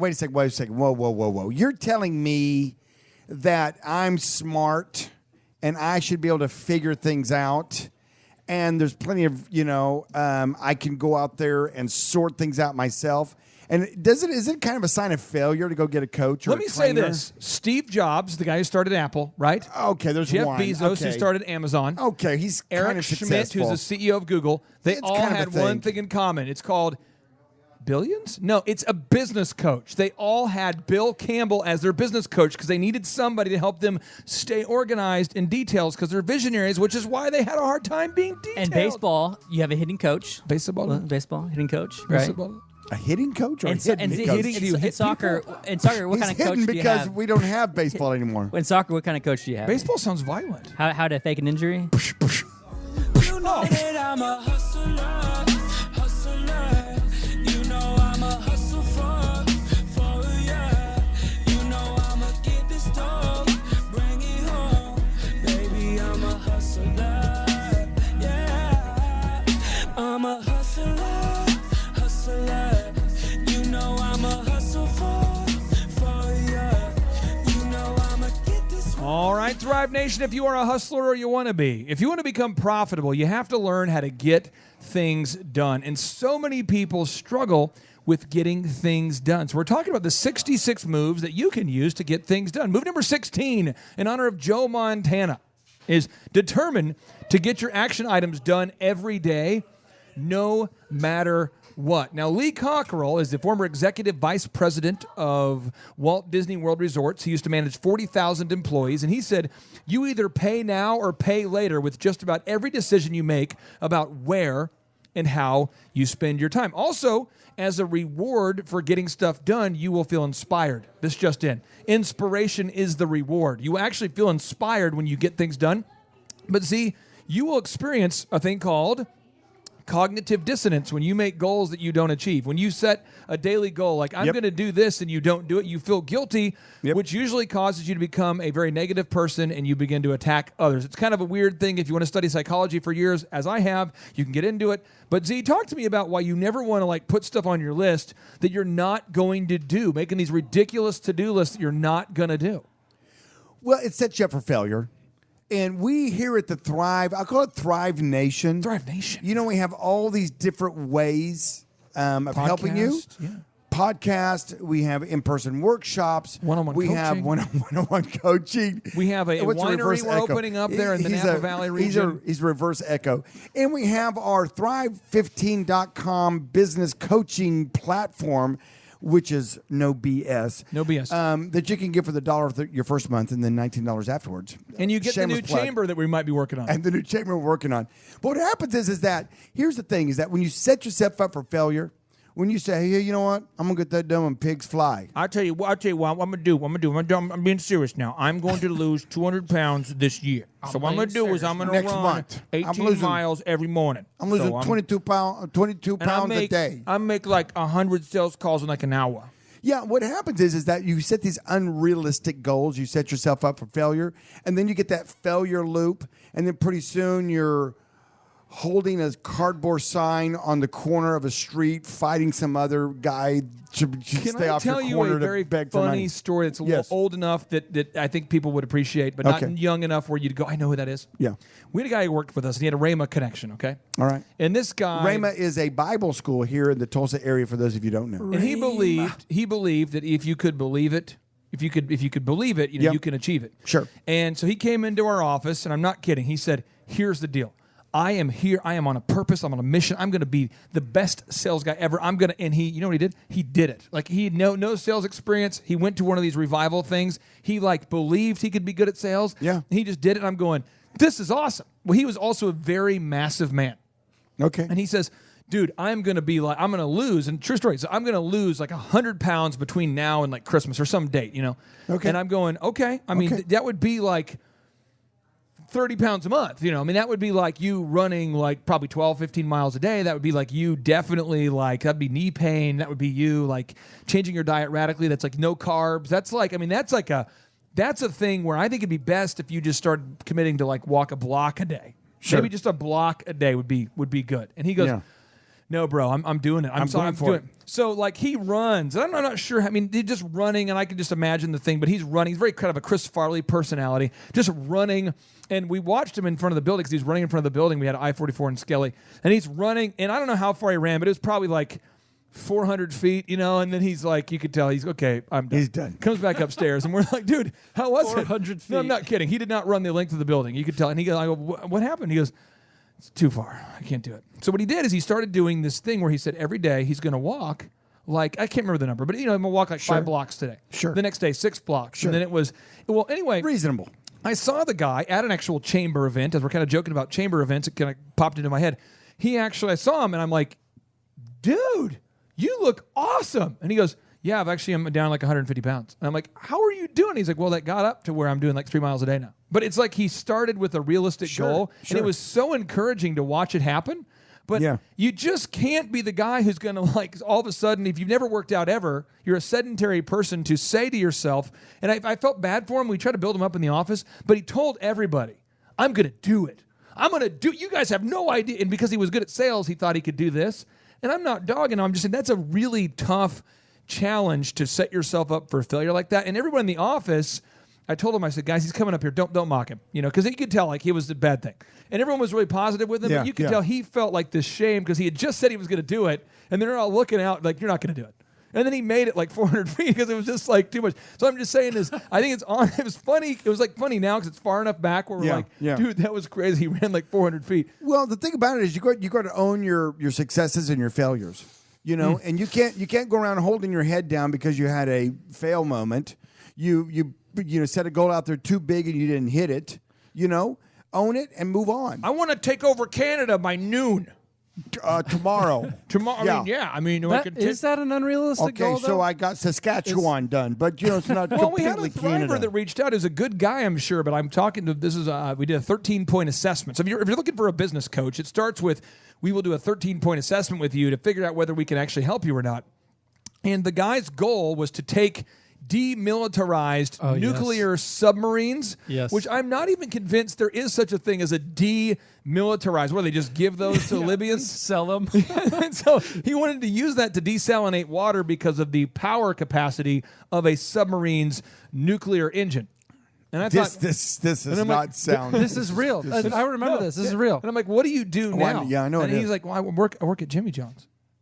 And I'm like, have you have any engineering background? He goes, no, I just was online. Elon Musk is trying to create his own I saw a YouTube island. video. And I'm like, dude, Elon Musk is a genius. And I know he's like, no, but he's coming up with the hyper thing where it's a hyperloop, where it's like a skee ball, where it's like a big train that Elon Musk is making to travel like 1,000 miles an hour. And I'm like, he's Elon Musk. He's an engineer. He created PayPal.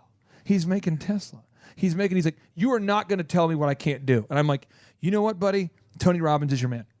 Like, you need to just call him up, and you and Tony Robbins need to just have that interaction. And that's not what we can help you with. But even a real business, you want to grow the real business, it's super easy. In fact, we had a siding company today closed 4 new deals this week. Woo! Came in, banged the gong, awesome stuff. Great win. Now, move number 17. Fire unhappy people and contractors. Let's start with you, Robert. Where do clients get stuck here? And I want to get Wes your take on this. Wes Carter, Tulsa's #1 attorney. Robert Redmond, business coach. People get stuck because they feel attached to employees because they don't know who they're going to replace the employee with. I get so emotional, baby. Every time I fire a dude, I get so... You know, what happens? What's going on? No, basically, where people get stuck the most, what I have seen, and I'm working right now with 18 different businesses, what I've seen the most is that people...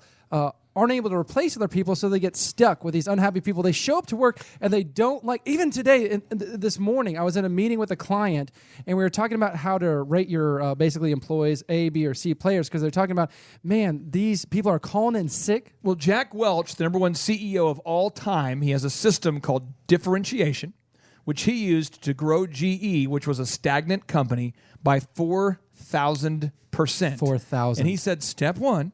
You got to tell the employees where they stand. You got to rate everybody on a scale of A, B, or C. Back to you, Robert. And so we are setting this up, and we've built a hiring system so that they can replace people. But whenever someone does not have a hiring system, whenever they're not continually interviewing, even when they have enough people in their business, they get stuck with unhappy people. And then what happens next? They show up to work, and they start dreading showing up to work. This happened to you in the DJ company. Oh, yeah, I was weak. And so you start showing up to work. You're unhappy because people are unhappy that you're around, and you're stuck there because you have no one to replace them. The move is start always be hiring, always be recruiting, so that you always have a pipeline of people to replace people who are unhappy or unmotivated. Now, Wes, legally, you have somebody who's not happy. Can you fire someone for not being happy? Well, let me add this little tidbit here from personal experience, because I do a lot of the picking new employees at our law firm. And I think what I've seen with some of my clients is sometimes ego. I hired that person, and I don't want to admit I was wrong. I want to give them a little bit extra leeway because I don't want to be wrong. I hired Marvin. Marvin Right, Marvin actually pillaged our entire village. I mean, he actually took everything we had. He actually just, he's burning the office furniture. But currently. he has potential. But I hired him, and I believe in him, and he is what it takes. He's a Viking. He's an extra from a Viking movie. Then on the flip side, you're talking about employees. Let me talk about clients. I have a rule I learned years and years and years ago. An attorney told me that was the only wise thing he ever told me, but that's a different story. Never make a butter sculpture of your partner. You should turn down 1 out of 10 of your clients as attorneys. And maybe that's a rule of thumb, but when we come back, we have to pay some bills here, Wes. When we come back, I want to get your take on this, because this is some wisdom here, and you're breaking down what kind of clients not to hire, what kind of people not to hire. You are on fire. We're coming back. It's the Thrive Time Show on your radio. Stay tuned. I know you're gonna dig this. Broadcasting live from the center of the universe. It's Business School Without the BS. Featuring optometrist turned entrepreneur, Dr. Robert Zoellner, with USSBA Entrepreneur of the Year, Clay Clark. Welcome to the Thrive Time Show on Talk Radio 1170. Yes, it's Z and Clay, broadcasting from the box in the 918. 918. Business school in the topic today. Check the syllabus, it's getting you paid. Making a business boom is what we do. You can do it, let us show you. It's the Thrive Time Show on your radio. It's the Thrive Time Show, and away we go. It's the Thrive Time Show on your radio. And 3, 2, 1, here we go.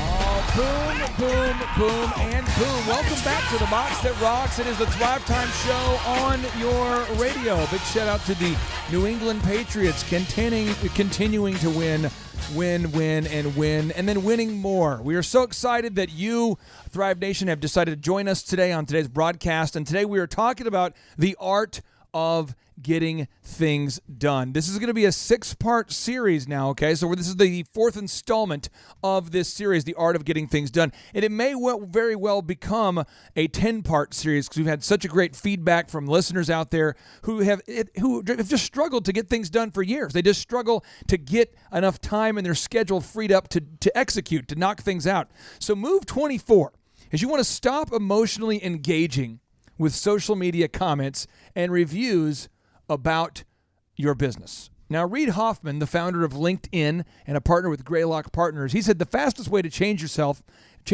is to hang out with people who are already the way you want to be. So if you're around enormously successful people, you are going to notice that everybody that you are around who is enormously successful in business, as a general rule, there are some exceptions, they don't participate in social media the way that you think they do. They don't respond to comments and reviews. They don't lose hours upon hours of their day caught up in the constant pull of social media. So, John, you've worked with a lot of clients. You do a lot of the work behind the scenes to help clients get things done. Can you talk about how big of a problem it is for many people out there with social media and just being able to somehow pull themselves away from the great social media world without a little bit of mentoring?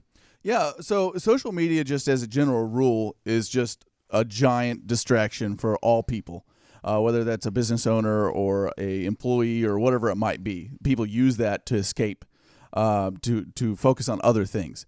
But specifically, we're talking about how social media comments and reviews can really get in the way of productivity because, let's say somebody leaves you a negative review, whether it's true or not, a lot of clients will come in and it just wrecks their whole day because they're so focused on, oh my God, why would anybody say that about me? So as an example, I tracked the totals for today and I put it on the show notes that we'll share with you Thrivers later. But as of 3:29, this is 3:21. I went in 3:21 a.m. I just checked so I could have this information here for you, and I'll put it with you on today's show notes. It's also listed under move number 41 if you're scoring at home on the show notes here. So missed calls. I had 7 missed calls thus far today by 3:29 a.m. That means I missed something from 5 o'clock yesterday. I had 2 missed friend requests on Facebook. I had 6 missed Facebook messages. 27 Facebook notifications, 57 LinkedIn My Network notifications, which I don't go on LinkedIn at all, so I didn't even know that was a thing. I had 2 voice messages, 14 text messages I missed, 37 YouTube notifications, 31 Twitter notifications. That was 226 interruptions previous to 3:33 a.m. when I finished pulling my report of crap. So I had 226 missed potential interruptions. Now, that was before 3:33. You answered all those, right? Oh, I never respond to anything. Wow. And not only do I not, is we had somebody who, at the church, they actually said, hey, I sent you a Facebook message. What's going on with you? And I said, I don't respond to that. And they said, but you're on there. I said, I know, because I own businesses. I get how Facebook works. So I'm on there posting wins all day. But I'm not going to go in there and respond because I just don't care. Now, Steve, you're an entrepreneur.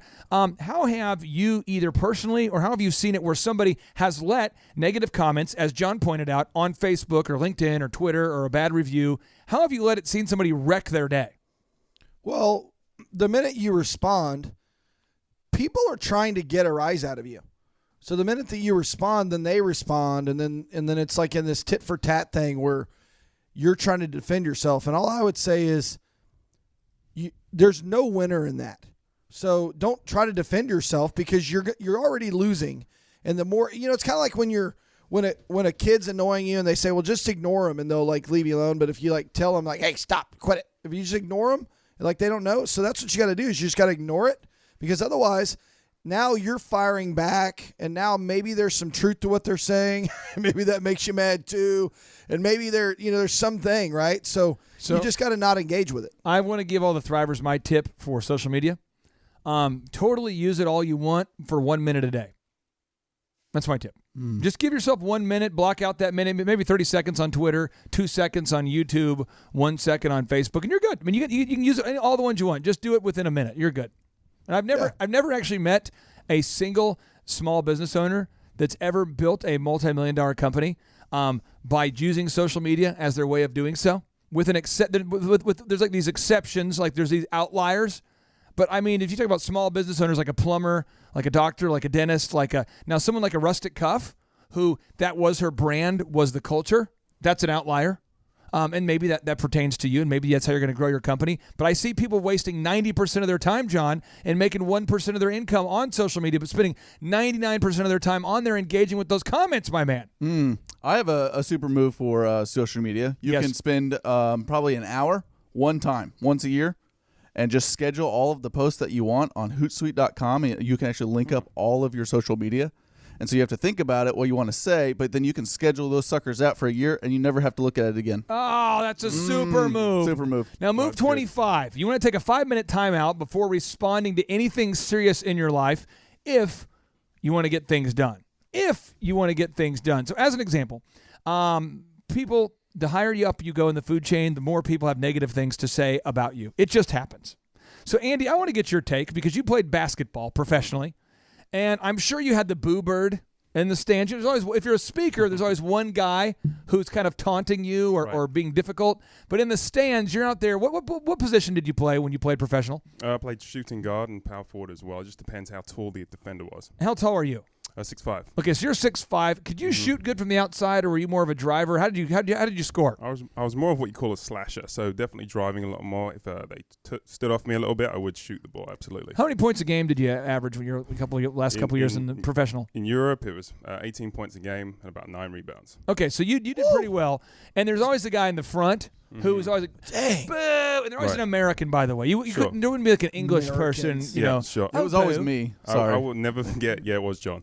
I will never forget the guy that took off his shoe and just banged it the whole game. He didn't even boo, but that replaced the boo. He would just bang the shoe the whole entire game. It's one of my moves too, Clay. It was very distracting. Yeah, Steve's move completely. It's very distracting. When I'm on the phone and I'm trying to get a deal from, I'm like, trying to convert him over to TLC to do a mortgage with me. Right. I just take my shoe off and I just bang it on the desk and I don't say anything. I have a confession I want to make, but a funny story that pertains to letting someone get in your head. Because the principle here is you don't want to let people get in your head. So I want to ask you, though, first, how did you keep from losing your cool when someone was harassing you? Because we're trying to teach you this concept. You want to take a 5-minute timeout before responding to anything in your life, anything serious. Sure. How did you do it? How did you not freak out? You really just block it out because of all the times and the hours in practice when nobody was around. You completely block it out because you have the confidence that you've worked on those things so many times that somebody banging their shoe or somebody talking trash in the stands doesn't matter because you put the work in. You never pulled the Ron Artest move where you go up into the stands and beat a few people? I didn't. I refrained from that. I didn't know if that was a move. I'd leave that to Ron Artest. You're a better man than me. I actually got beaten by a proftional basketball player one time. Is this a real story? Wow. Oh. All right. But it's believable, wasn't it? Like, Currington, you got beat up in the stands. It'd be cool if it happened. No, but here's what happened is, and I was going to Dassel-Cokato High School. We used to play against a team called Annandale. And I played boys basketball, obviously guys basketball, but the girls basketball team from Annandale, they had a very good player, and she could shoot three-pointers. Mm-hmm. Well, when she would inbound the ball right by us, we would dress up. We called ourselves super fans, and like 10 of us would just dress up, and my goal was to make them cry, the women. So what I would do is I'd find one person I would pick on the entire game. So I don't remember her name, but I know she was number 25. And I got my little, I got my flyer rolled up, so I could use this kind of like a miniature megaphone. And all of us directed our attention. So every time she would get the ball, or she threw the ball in and she was by us, we would just relentlessly talk to her. And every time she was a 3-point shooter. So she'd get the ball and we go, shoot it now! Shoot it! You are open! Just the entire game. And then when she would shoot, we're like, you're a ball hog! Your teammates hate you! Look at the way 32 just looked at you! Did you see that? I saw she can't look at you! And so the whole time we're trying to create gossip, but the people on our team were legitimately mad that she shot so much. And I'm like, do you see number 8? Number 8 wants the ball! You freaking... And we're just the whole time, her dad's across the stands. He's not very happy. I wonder why. But she's on your She goes to your school, No, this right? is Annandale, a team we're playing against. Oh, okay. I was like, oh my god. And so she's she's their best player. By about, I don't know, the second quarter, she's looking at us like a lot, running down the court looking. When she scores, she made a shot, she looks at us, and I'm like, oh, look at us. Just keep looking at us. You're feeding the monster. Well, by the end of like the third quarter, she's crying. And then the guys are like, dude, you should stop. I'm like, no, this is more. He just kept going. He just kept going. But it was like a deal where we got in her head. And when you get to the highest levels of competition, there are people that want to get in your head. Yep. They just do. And it's actually a move they'll do is they'll try to create infighting and dissension and deception and problems. So I just encourage you, if you're listening to today's show and you are finding yourself perpetually in fights, stop engaging in them. If you have a bad thing that happens and someone calls you and starts dropping F-bombs on your phone, Steve, you can relate to this. I can relate to this. People do that. You want to just take a 5-minute timeout and go, you know what? I'm going to call you back in 5 minutes. And then just think about what you're going to say before you say it. Because if not, it gets dramatic and you don't have time for the drama. You just don't have time for the drama. And Romans 12:19 from the Bible says, do not take revenge, my dear friends, but leave room for God's wrath. For it is written, it is mine to avenge, I will repay, says the Lord. So basically, they're going to get theirs from the Lord. From the Lord. You know, it's kind of, I mean, seriously, don't try to take all the vengeance in your own hands. Now, move number 26. Don't allow yourself to be guilted into doing things that you don't want to do. Oh, yeah. John, I'm going to start with you on this. You see clients all the time who say, I can't update my website. I can't manage my sales team. I can't do XYZ 1, 2, 3 because I have to serve on this board, because I have to do this activity. And you're realizing you don't have to do it, but they almost feel, John, like they have to because they were guilted into doing it. Yeah, you see that all the time. Well, clients they'll use other things for excuses on why they can't work on their business and grow their business. And we all do that. We all, we'll find something so we can put something else off. And just as humans, we do that. I will say this. There's nobody who's going to call you and go, John, you've got to put it on your schedule to optimize that website, unless you have a boss. So if you own your own business, no one calls me and says, you've got to write that book. There's a huge sense of urgency. You have to write that book. If you don't write that book, you're going to let us down. Nor does anyone say, good job when you finish it. True. Right. I just put it on my agenda and say deep dive 14 hours. Deep dive. There it is. And then I never do it. I mean, it's so important that you don't allow yourself to be guilted. I'm just telling you, this is so important. You have to learn to say no to things. Warren Buffett, he once said the difference between successful people and really successful people is that really successful people say no to almost everything. Yep. But I encourage you to say yes to one thing. Go to thrivetimeshow.com right now and subscribe to the podcast and claim your free copy of the Start Here ebook. You're listening to the Thrive Time Show on your radio. Stay tuned. Pop, it's showtime. Showtime. Guess who's back again? Oh, they don't know. Oh, they don't know. I bet they know as soon as we walk in. Show up. I'm wearing Cuban links. Designer mix.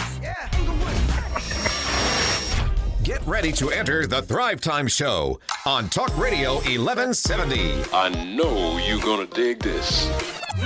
I want to welcome everybody to the Thrive Time Show. You're listening to the sounds of a business coach. Welcome everybody to the Thrive Time Show. I've got 5 kids and now you know. See, I was born on November 5th of 1980, a day after Reagan beat Jimmy Carter, baby. And from that point, my mom and dad was out to save me, a Christian family, and that's the way it was meant to be. See, I didn't see the light until my son could see, but I learned to rock the mic in the high school scene. A young DJ with the $1 million dream, numb to the pain that rejection brings. So I, like a sod farmer, sweated for that green. Now I'm on your radio with a thank you and please share this podcast with a friend or enemy. Now let's talk some business from Clay to Z. Boom. Aw, Thrive Nation, welcome back to the conversation. It is the Thrive Time Show on your radio. Now, typically, it is ecstasy when Z is next to me, and he is here. But he's out expanding his vast entrepreneurial empire today, and so we must push on with great enthusiasm and great momentum. We must try to replicate the aura of Dr. Z, and we're talking about the art of getting things done. And we're moving on to move number 26, which is don't allow yourself to be guilted into doing doing things that you don't want to do. Eric Chupp, you're a business coach. You've helped a lot of your clients to have massive success. Just the other day, I believe the folks at Keystone Harbor were celebrating a massive win. Massive win. They their rental boat fleet that we helped them market through the summer. They talked to their main competition out on the lake, had a good friendly conversation with them, but towards the end, the guy said, "Oh, by the way, whatever you guys are doing about these boat rentals, you killed my summer. I didn't rent a boat all summer." Nice. So Killing it was the competition. Good win. Killing the competition. When it comes to this not being guilted into things, this is a huge problem with nice people, right? People that just want to go along to get along. And there's a Tim Ferriss quote, the guy that wrote the 4-Hour Work Week. He says that a person's success in life can usually be measured by the number of uncomfortable conversations they're willing to have. If you're a nice person, you got to have these uncomfortable conversations to you. Just say no. Just say no and move on. It doesn't have to be an emotional thing. I know for me, the stuff that I get asked to do all the time that I don't want to do and I'm not going to do never ends. And so, as an example, I don't drive fast through our parking lots. I don't, because I just don't. There are speed bumps that I typically go over on the way to the work. I do it. But you know what? Occasionally, I'll go around the speed bump and I'll skip over one bump and I'll go through the parking lot, and I'll go through that. And then I got told by the folks at One Fire that that's not the move. You shouldn't actually cut through the parking lot. And so because we shouldn't cut through the parking lot, I decided to not cut through the parking lot. But there's other people on my team who haven't had that message. They didn't know. They didn't know you shouldn't cut through the parking lot. And so every day there's probably a new company, a new customer, a new somebody who cuts through the parking lot and goes around the speed bumps because, Steve, it's a vast empty parking lot that separates the golf place. What's the name of the golf place? Flying T. Flying T from our offices. And I bet you there's not a day that goes by that somebody who I don't know and I've never met is going to violate the rules of the parking lot, where they're not going to go over each and every speed bump methodically. Right. I am not going to take time out of my schedule to host a seminar with new customers and employees about how to drive a car because I don't want to. But there are certain people that think I should, and I'm not going to. I am not going to take time out of my schedule to sit there and talk to an adult man or woman about how to drive a car in a parking lot. I'm just not going to. And so I'm not going to do it. And so even though certain parties may want me to take time out of my schedule to do it, I'm not going to do it. That's just an example of something I've been asked to do. Is there any way you could sit down with your team and educate them on driving? No, because they're going to go through other parking lots. And if a parking lot's vastly open, empty, I get it how if you're a 45-year-old man who has a solid mind or a 45-year-old woman or a 25-year-old, how it makes sense to not go over the speed bumps. And I get it. And I guess if it's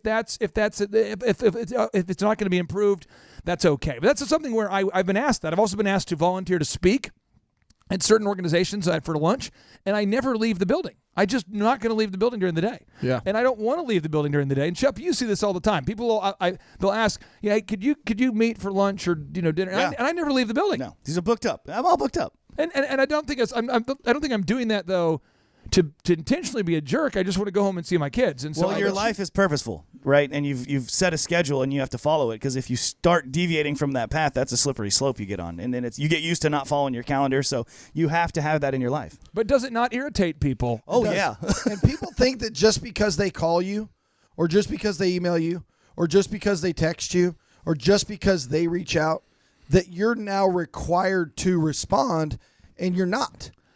Now, John, you've seen when purposeful people are intentional about not responding to everything. It irritates people. So, what's typically the reaction that you see? Because you've seen the reaction of people who just don't get it, that we don't leave the building. Yeah, they don't understand it because they think that you should do, like what Steve's saying is, if they ask you to do something now, all of a sudden you're obligated to do it for some reason. And in their time. And when you tell them no, it just really angers them, and it makes them hurt on a deep spiritual level.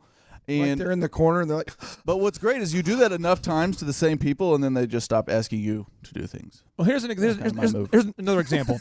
There's a group of guys I know very well, and there's probably 6 or 7 guys, and each one of the guys have asked me about 5 or 6 times to go camping. And every time they ask, "Can you go camping?" I always say, "No, I can't go camping." And they go, "Well, why not?" And I'll say, "Because I'm just not a camper. I don't." They go, "No, you really don't know. Like the Illinois River, it's so fun to float down the river. It's so exciting to go to the mountains. It's just awesome. It's majestic. You should go." And it's almost like all of a sudden, though, people who are not passionate about any area of their lives are passionate about floating down the river. Right. They're not passionate about doing sales for their own business, but they are passionate about getting me to go. So now every time you see them, they're like, "No, you really should go.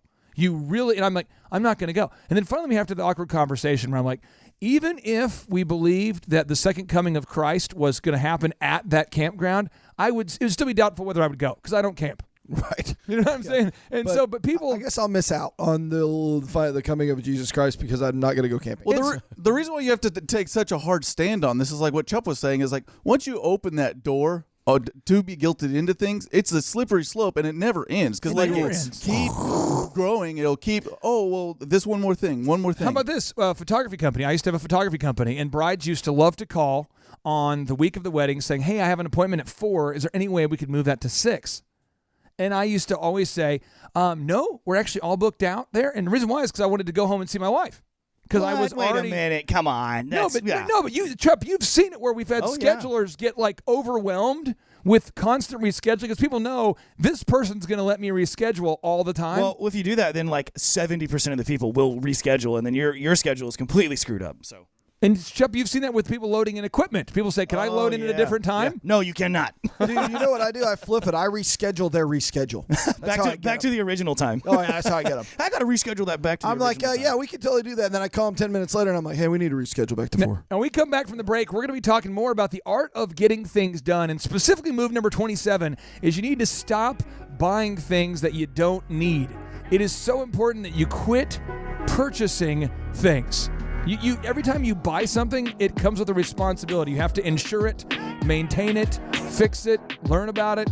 In fact, the most happy people typically buy the least amount of things. So no matter how much money you have, well, you can have a Lamborghini, but the point is you shouldn't be buying everything every day all the time because if you do, you're never going to be done maintaining those things. Consumerism does not lead to happiness. It is the Thrive Time Show on your radio. Today we're talking about the art of getting things done. Go to thrivetimeshow.com and subscribe to the podcast. And if you love yourself, go download the Start Here book for free at thrivetimeshow.com. Live, local, and now, broadcasting from the center of the universe and the Thrive15.com world headquarters, it's the Thrive Time Show. We're going streaking through the quad and into the gymnasium. Come on, everybody! Come on, Snoop a loop. All right, Thrive Nation, welcome back to the conversation. It is the Thrive Time Show on your radio. And today we're talking about the art of getting things done. Have you ever found yourself so busy but not getting anything done? Well, I think a lot of what's happening is you get so used to being in the habit of doing something that you just always drive to work that way. You always do your Saturday that way. You always spend your Friday nights that way. You always engage in conversations that way. Well, if you always do things the same way, you can't get frustrated with those results. But if you want to change the results, you need to learn how to become a more productive person. And so I am teaching you the 66 moves that Z and I use. And you might not agree with the ethics of all of these things, but they're the moves that we use to get more done. Now, if you don't want to get a lot done or you don't want to get as much done as we do, you don't need to maybe implement these moves. But move number 27 is you need to stop buying things. Dave Ramsey says financial peace isn't the acquisition of stuff. It's learning to live on less than you make so you can give money back and have money to invest. You can't win until you do this. Dave Ramsey he is an American businessman. He's a radio talk show host, best-selling author, very, very wise in the area of personal finance. So I'm going to start with Andy on this. So Andy, you have been blessed to have high-income jobs, and now you're obviously a business coach here with the Thrive Time Show, and you have Rise Consults, which is a medical consulting company, and things are going well for you. And you obviously have a nice home and you have a nice car, but how do you draw the line in terms of when personal spending needs to stop? Because I think there's people out there that earn and spend, earn and spend. And they keep spending more, so they have to earn more, and that gets in the cycle where they're not ever really happy because they're just on that treadmill. Talk to me about how do you personally, at the Matherin house, how do you decide when to stop spending? Sure. I think there's a big habit over here of going out to eat a lot, which can really eat up some of your finances right there. So just cooking at home, is a big thing. My wife enjoys that, and that definitely saves us a lot of money there. We're not eating out every single day. We try to just be careful. We have the 5 children right there, so we're very aware of that. We know that there's weddings coming up in the future. There's college possibly. Are you guys in a contest, you and Matherin, on kids? Yes. Well, is that what it is? We copy everything they do for the most part, so that's why we have 5. Well, I had a heck of a time at the Steve Martin concert last Saturday, but Dr. Z upgraded us to a suite. Vanessa and I, so we're staying in a nice suite there. Nice. And he actually, and Eric Chubb will come back on after the break and will explain to us, but Dr. Zoellner claims that as an optometrist that he has the capacity, the ability to reverse a vasectomy. He just said he needed a blunt butter knife, and then he could make it happen. Oh, yeah. He's a doctor. If he said it. And sterile. Sounds very sterile. It doesn't matter. He's a doctor. John, were you at work the day he removed the staples out of Tim Redmond's back? No. Well, I mean, I'm sure I was at work, but I did not physically see Did you see that? Steve, were you there? No. This was at 16th. Someone stapled him? This was at 16th in Boston, and Tim had surgery on his back or something. And Dr. Zoellner loves to just joke about his capacities as a doctor because he's an optometrist. And he says, Tim, I could remove those stitches. And Tim goes, from my back? I mean, I've got to go, because he had to go see, when you get surgery, you have to go see a specialist to remove these things because they're like, and he goes, I'll remove them for you. And Tim is like, let's do it. And I'm going, what is going on? So next thing I know, I'm not kidding. Tim Redmond is shirtless in our office upstairs. It's probably in the history folder. He's shirtless in the office upstairs, and Dr. Z is removing his staples, and he tells one of our team members, he goes, go get me some rubbing alcohol, which we don't have in the office. And he removed all of his, I'm not kidding, he removed all of his stitches. So I think he's actually secretly wanting to get into the reverse vasectomy business. To give it a shot. Love it. I'm like, no, it's not going to happen. So anyway, if that surgery, if that procedure were something I would do, Steve, then I could have a 6th kid. But for right now, I'm personally capped out, my friend. It's not impossible. Well, I would say, the point says stop buying things you don't need. And for some people, you might say, stop having children that you don't need. I mean, you can only have so many. I mean, come on. Steve, are you in favor of having a small family? Are you kind of in that whole? Are you part of the Chinese government, or what's your? No.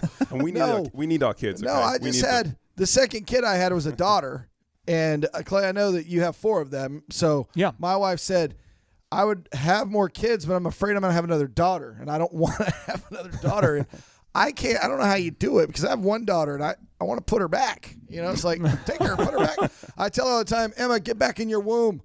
Get back in your womb. Get in your womb. And we're going to have a separate show after this show called Parenting a Daughter and the impossibility of putting your child back into your womb. Yeah, exactly. Dr. Z can do it with a dull butter knife. We won't be here for that show, but move number 28, commit to simplicity. John, you see this all the time with businesses. They make very complicated workflows, super complicated systems, and it's a creeping tendency for every business to try to add more and more things. I think every entrepreneur who loves your business, you love your product, you want to make it better and better. You always want to add more things, but a lot of times the things you make don't get used, John. You're making tools that none of the employees use. John, talk to me about how to fight the creeping tendency to keep adding more and more new things. Well, so it's always new ideas that create new things. So everybody wants to, they obviously want to make their business better. So by doing that, they're trying to think of new ideas that they can implement to do that. So then they have this idea, and it's a great idea, and they really want to do this, and they're very passionate about it. And so then you have to spend all of this time, making that work. And then by that time, you have another new idea, and let's focus on that one instead and forget about that old one. That's what's great about, Tip Top K9, Clay. Oh, these guys are awesome. Their system is just simple, and they're not trying to, reinvent the wheel. If you watch the video that Ryan talks about, yes, my dog would sit, but he would just run out the door when the door opened. So he learned how to, train his own dog. That story is phenomenal. Tip Top K9. Yeah. These guys have built a proven system to train dogs, which is, that's pretty remarkable. My dog won't stop jumping up on me. And I guess it's not complicated, right? It's simple. It's scalable. They found a way to do it. And they are now producing gross revenue that is higher than that of many medical clinics we work with. Mm-hmm. And they actually have just opened up their second and third. They just signed agreements for their second and third locations in Boise, Idaho. And I believe they have one going out in Tennessee and one going in Fargo and maybe one in Oklahoma City. I mean, these guys are rocking. But you know how they're doing it is it's the same system over and over. When you go to Subway, it's the same. Stephen, you pointed out it's the same system over and over. Yep. Once you nail it, you want to scale it. Remember, simplicity scales, but complexity fails. But don't scale the fail. That's what Clay says, right? And keep making calls. You're failing. I mean, that's pretty simple right there. Just keep it making going. Calls. You'd be surprised at how many people out there, are too scared of rejection, too scared of denial, that they won't make those calls. But if you keep making calls, it's going to happen for you. Now, Andy Mather, I want to ask you this here. In basketball, you're a good free throw shooter. Why can't you change your free throw shooting philosophy every game? Sure. If you change it halfway through the season, you're in a bit of trouble there, just because you've practiced it so many times over that if all of a sudden you change it up, that could definitely diminish the percentages. So if you tap your foot and then spin it 3 times and then grab it and then don't add a thing. Thrive Nation, anybody out there who gets good at anything, anybody who learns to master anything, learns how to do the same thing over and over until they can't get it wrong. I would ask yourself rhetorically, in what way are you overcomplicating your business? My name's Clay Clark. You're listening to the Thrive Time Show. Stay tuned. I can feel it. I can feel you staying tuned. I can feel something in the air tonight. Yes.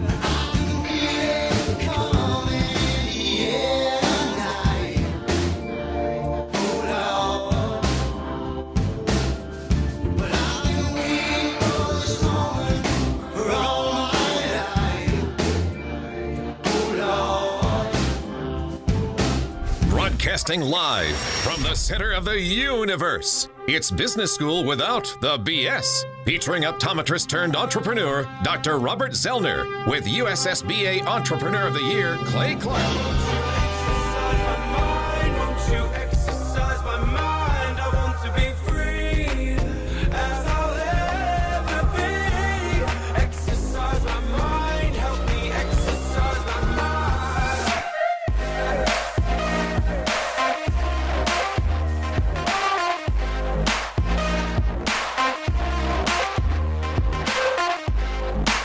Thrive Nation, welcome back into the conversation. Is the Thrive Time Show on your radio. If you've ever struggled to have time freedom, this is the show for you.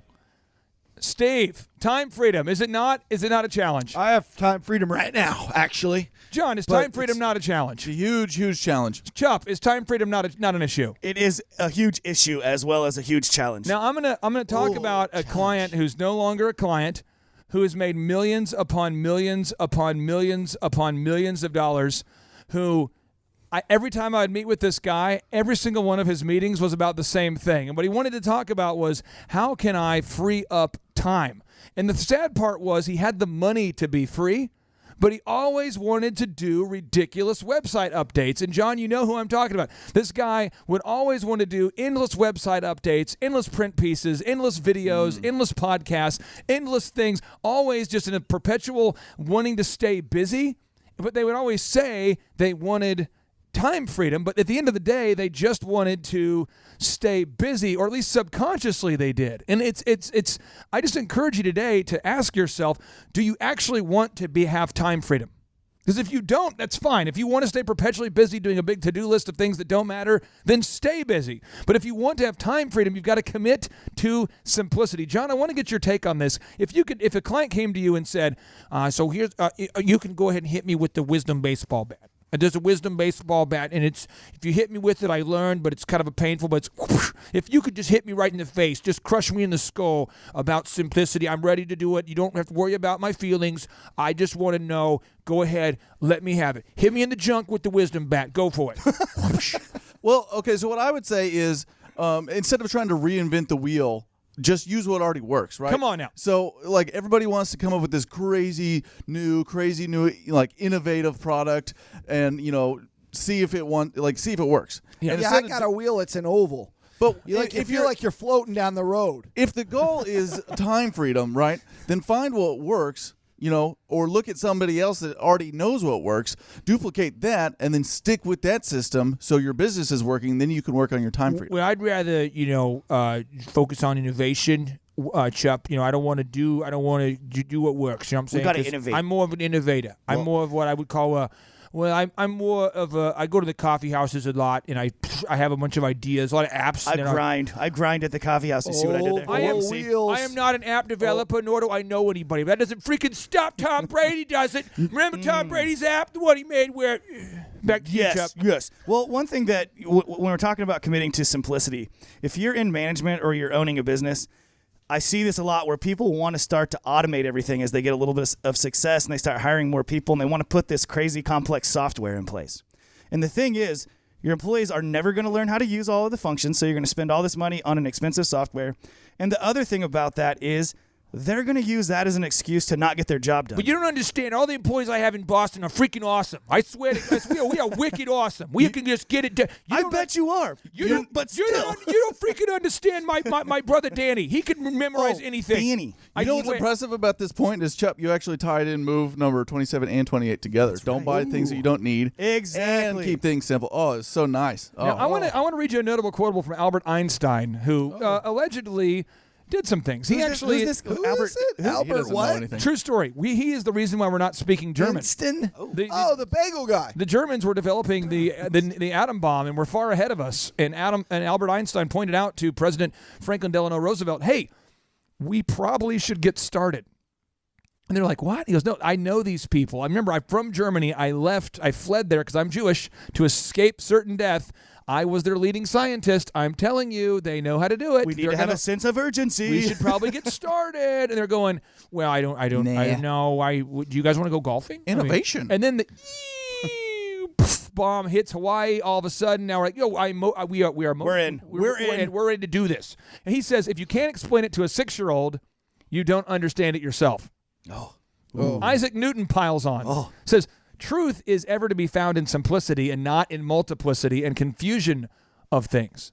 Steve Jobs. Who's Steve Jobs? Steve Jobs says, that's been one of my mantras. Focus and simplicity. Simple can be harder than complex. You have to work hard to get your thinking clean to make it simple. But it's worth it in the end because once you get there, you can move mountains. Someone says, buddy, when you talk that fast, I can't write it down. And I said, listen, hey, I'm working with you, okay? So let's do it again.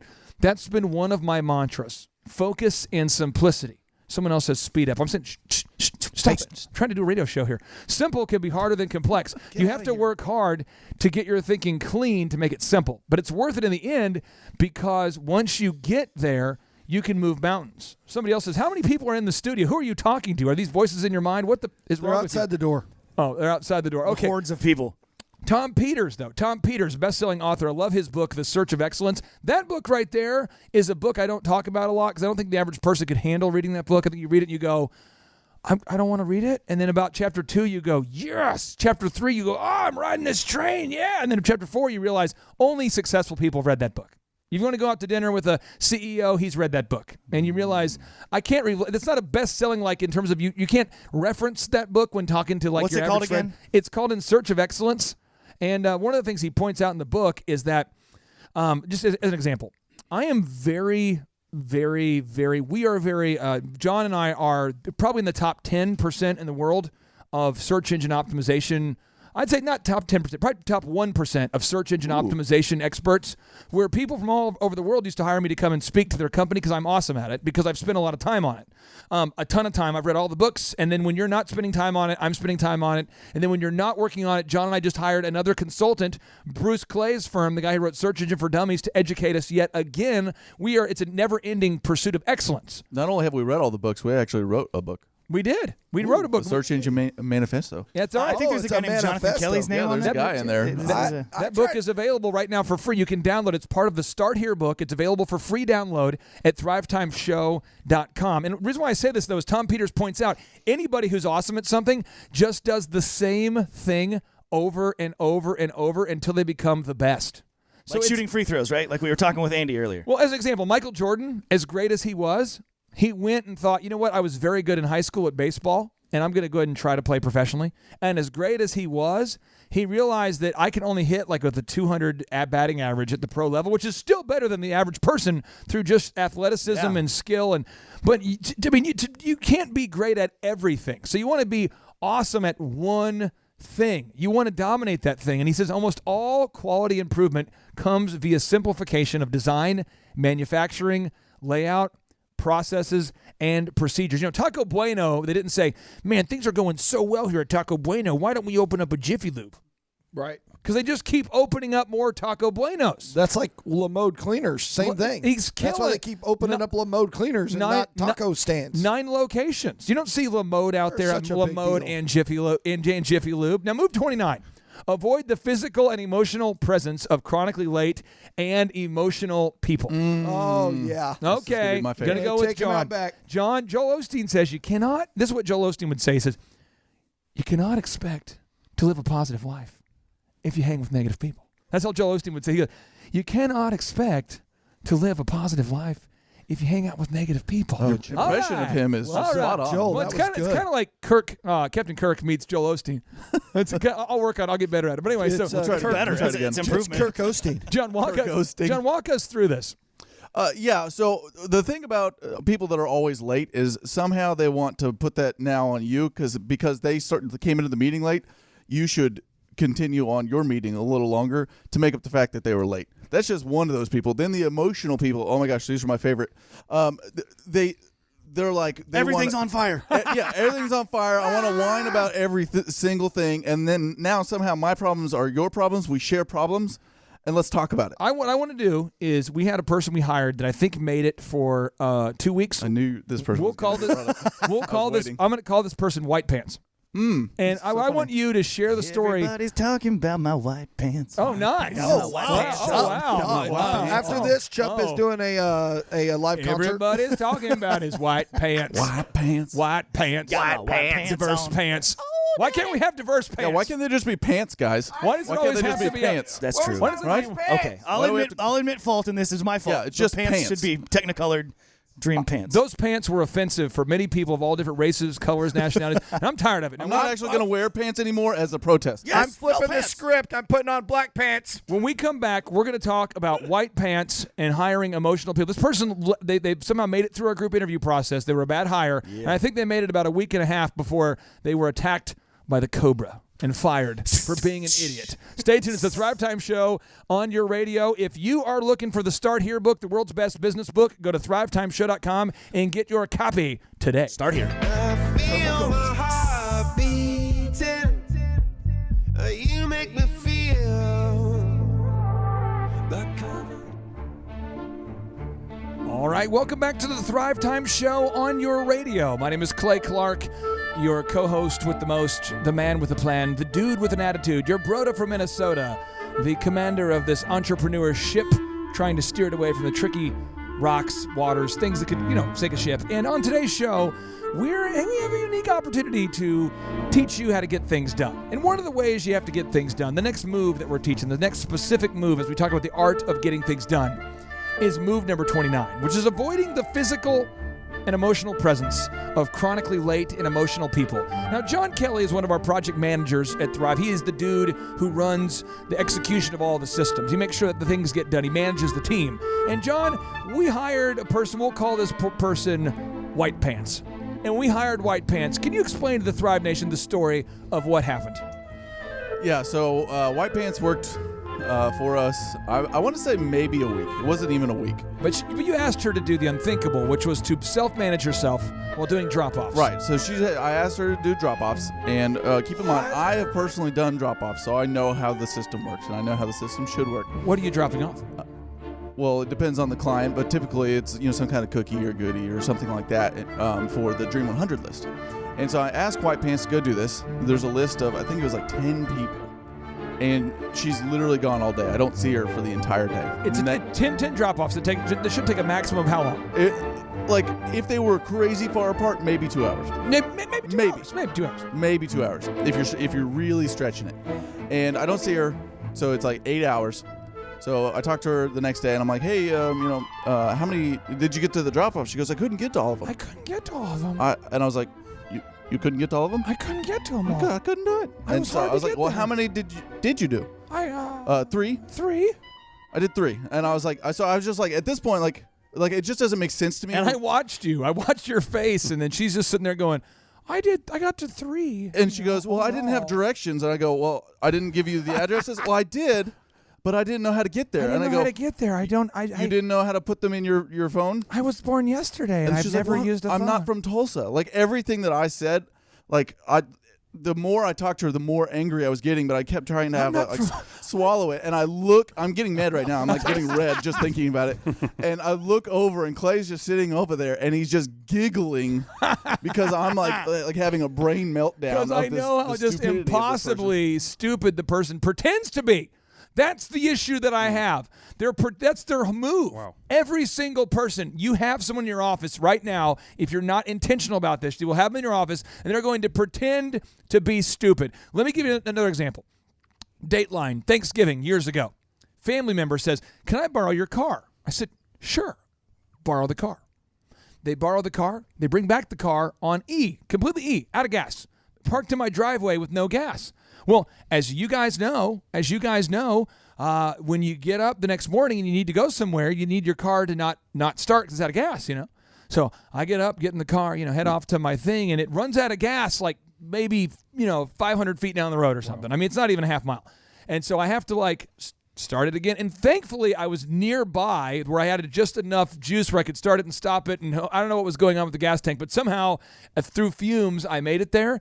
I talked to the person and I said, "Hey, did you not fill my car up with gas after you drove it? I mean, 'cause you drove it with you took it was on 3/4 full. You brought it back empty. You said you just wanted to make a quick trip." They said, "Oh, I guess I forgot." Oh, okay. So then another situation occurs. The same person, and you see it over and over and over. The things they do, you just watch the same. And by the end of this Thanksgiving weekend, I almost killed this person because I realized this person knows what they're doing, but their move is the oblivious, which is why I love Steve Martin's comedy. Steve Martin explains in the book Born Standing Up that his character he plays while doing comedy is that of a man who's very educated but is not aware of anything. So he said that's this whole thing. So if you watch his old stand-up comedy routines, it's hilarious because he'll brag on the people in the back seats, the ones who are sitting in the nosebleeders.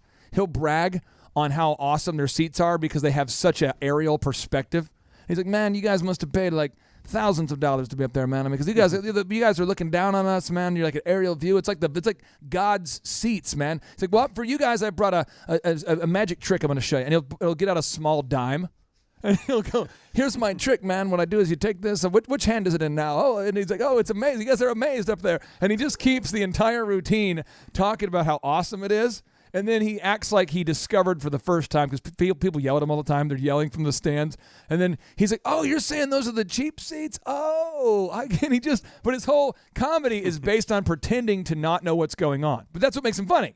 But there's people who do this. Do not think that people are not trying to use some laws of power on you. John, the passive aggressive pull from the idiocracy. There's a democracy and then there's an idiocracy. The passive aggressive pull that people do, they know what they're supposed to do, but they are chronically emotional and late. John, it's the same person, the late person, the emotional person.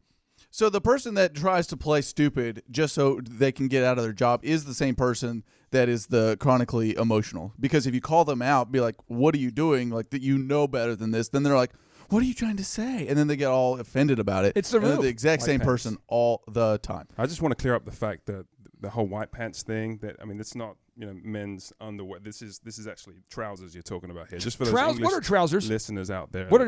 They call it pants over here, but just for you English. Well, so listeners can we out just there, call them pants then instead of the trousers? Since we're here, maybe we just call them pants. Since you're in America now, a manly undergarments. One thing that manly undergarments. One thing that Andy does a lot on the show, and he's a great business coach.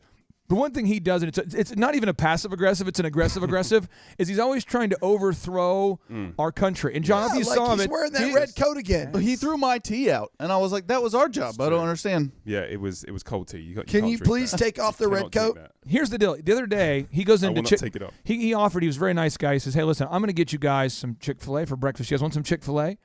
And we said, "Yeah." He comes back, and somehow he comes back with crumpets. And he's like, "Oh, I'm sorry, I went to Chick-fil-A. They're all out." And I said, "What are they all out of?"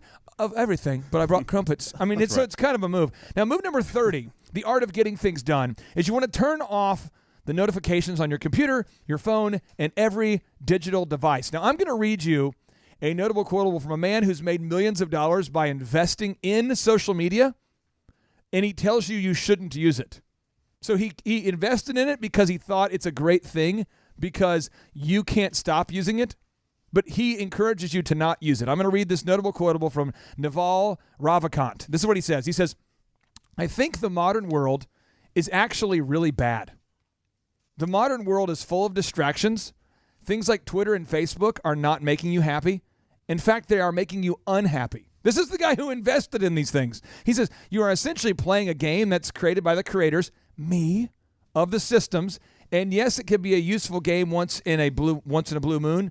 You are engaging in the dispute and resentment, comparison, jealousy, and anger about things that frankly just don't matter. And he's the guy who invested in it. There's a book called Hooked that you can read. Oh, boy. And it talks about how social media is actually psychologically programmed to keep you on it and keep you dependent. It is. So it's like smoking. It is. It's an addictive. Dr. Z talks about this, but it's actually on a neuro level. If you examine the human brain, the same experience they have when smoking is the same type of readings that show up on scans of what happens to the human brain that is always on social media. You've just got to make sure you have time to be on and time to be off. So how many hours a week should you be devoting to social media? How many times in a day should you allow social media to interrupt you? I would submit that you should use social media 10 minutes a week. Maximum. But if you want to use it more, that's fine. If you use it to make money, I'm not going to argue with you. But I think for most people, it is a distraction. It causes your wife, your husband, to compare himself to somebody who's been photoshopped before they post the photo.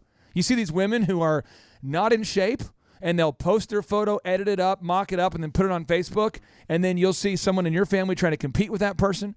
You see people just posting the positive parts of their life all the time, and not telling you about the bad things that are going on, and nor should they. But I'm saying now you're having a false comparison. There's anger. There's jealousy. It's just, Steve, you have a lot of fun on social media, though, so walk me through the balance. Well, so on my desk, my Thrive desk, I have that little wooden box thing. Yep. Have you seen it? It says, one of them says, like, money can't buy you happiness, but I'd rather cry in a mansion. That's like one of my things I think is cool. Yeah. The other one says, may your life someday be as wonderful as you pretend it is on Facebook.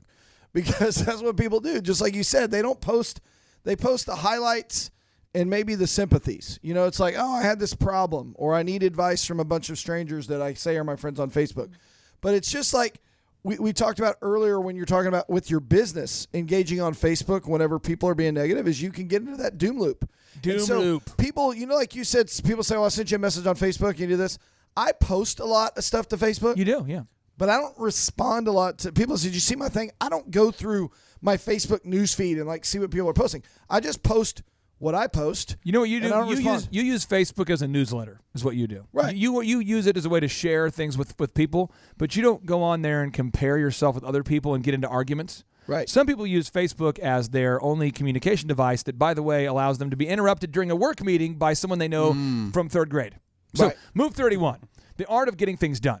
Block negative people and relationships that you need to break ties with from your phone, your email, and social media. There's a new way to fire friends, family now. It's called block them from everything because you have to. And I'll give you an example.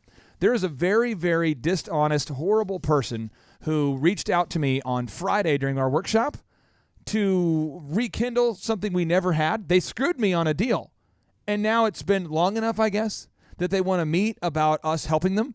And John, because you and I, you go on my Facebook and you post things, and I'm sure occasionally you're like, oh, I'm so glad he didn't see this because his mind would have exploded here. But John, I mean, why is it so important that our clients, all of our successful clients have learned to do this, by the way. All of the successful clients have learned to do this. But why is it so important that our clients who are listening to this show, that the people who are not our clients, that everybody out there learns how to just when it's time to be done, you're no longer dating the person, you're not married to them, they're no longer your boss, but you left in a bad way. Why is it so important? You've got to just block them on that text, on the Facebook, on the email. Because if you don't, you're always going to have that confrontation right in front of you, and you'll always be tempted to confront that person. So they'll say something, and then you're like, well, that was passive-aggressive. And so you'll have to say something back, and then now all of a sudden you're wasting all of your time arguing with these people. Remember I told you, I said, one particular family member, I said, do not mention his name, do not talk about him again. Because what happened is, like, he would email in, like, we had a guy we fired, and you'll know who I'm talking about, John. We fired the guy, and he goes out there and tries to buy a car, I guess. and then like defaults on the car payments. And so he's like basically running from the law and debt collectors because he has a car that's now basically a stolen car. But he used my name as the cosigner. Wow. So they're calling me to like find out where he is. Yeah. Well, I block all those people. And that's the only way I've been able to hear that name in a long time. But if you're listening to the show today and you just have not blocked out negative people out of your life, I promise you, we're in a world now where they can reach you on Facebook, on social media, on email, on text. You've got to find a way to block out the negative people. If you don't do it, you're going to end up very perpetually frustrated. Now, move 32. Say hello to the person who invited you to the party you have to go to, and then leave as soon as possible. So work with me on this. If you have an obligation, you have to go to a party, but you don't want to go to the party, all you have to do is say hello to the person who invited you to the party and then leave as soon as possible. And Andy, you're in a place in your life where you've been invited to a lot of parties. Steve, you've been invited to a lot of parties. And sometimes there's parties you have to go to because you've been invited by somebody who you have a relationship with, but you don't want to spend the rest of the night hanging out with people you don't want to be with. When we come back, we're going to talk about how to navigate those tricky social situations that you get invited to, that you kind of have to go to, but you don't want to spend your time at. Well, where's the balance? How do you do it in a polite, tactful way? It's the Thrive Time Show on your radio. If you care about yourself, go to thrivetimeshow.com and sign up today for a free one-on-one business consultation or download the Start Here book for free. You know that I'm a hustler. You know I'm a hustle for ya. You know I'ma get this dough, bring it home. Baby, I'm a hustler. Get ready to enter the Thrive Time Show on Talk Radio 1170.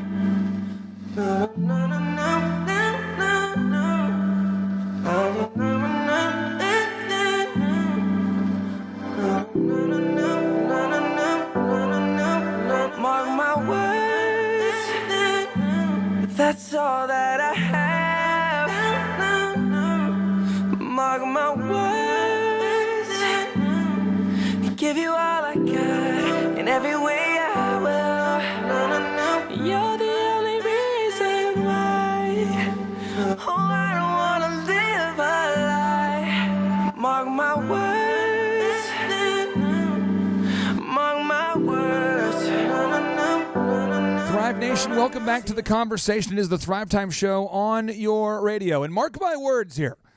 You only have one life to live, so quit wasting it, right? Quit doing stupid things that you don't want to do with your time. And I unfortunately, lost my father this past year. But fortunately, when my dad died, we knew when he was going to die. So he had ALS, so it was kind of like we knew when he would die from that disease. So bad deal that he died, but good news, we knew when he was going to die. And when people know when they're going to die, they have this heightened sense of urgency that all of a sudden didn't typically exist before. And it's caused by regret. Like, gosh, I wish I would have done all these things. It's caused by realizing the finality of life. It's caused by a lot of things. And I don't know what it is, but what happens is most people don't ever have a breakthrough until they have the breakdown. And so what happens is you're out there doing a bunch of stuff that you don't want to do all the time because you feel obligated to it. You know, Steve Jobs once wrote, this is a guy who thought he was going to die twice, and he did die the second time. But he says, your time is limited, so don't waste it living someone else's life. Don't be trapped by dogma, which is living with the results of other people's thinking. Don't let the noise of other opinions drown out your own inner voice. And most important, have the courage to follow your heart and intuition. Again, he thought he was going to die, and he survived. And then the second time he thought he was going to die, he did. But he lived as though he was going to die all the time. So here's an example. I get invited all the time to weddings. All the time to weddings. It's probably, for a year, maybe you're listening, I get invited 5 times. I don't go. I just don't go. Because here's what's going to happen. I go to the wedding. Well, I go to the wedding. The bride and the groom aren't going to notice that I'm there. And when they do see me, it's like, hey, how are you? Then I spend the rest of the time herding up my 5 kids, and basically they don't know I was there, but I'm out $3,000 to have flown there with the kids, to have shaken hands and to talk to the bride for 10 minutes, and then have an insincere conversation with whatever. So I would rather send a $500 gift and a thoughtful letter and say, hey, we can't make it, but here is a $500 investment in your new future together. Hopefully you guys can use this.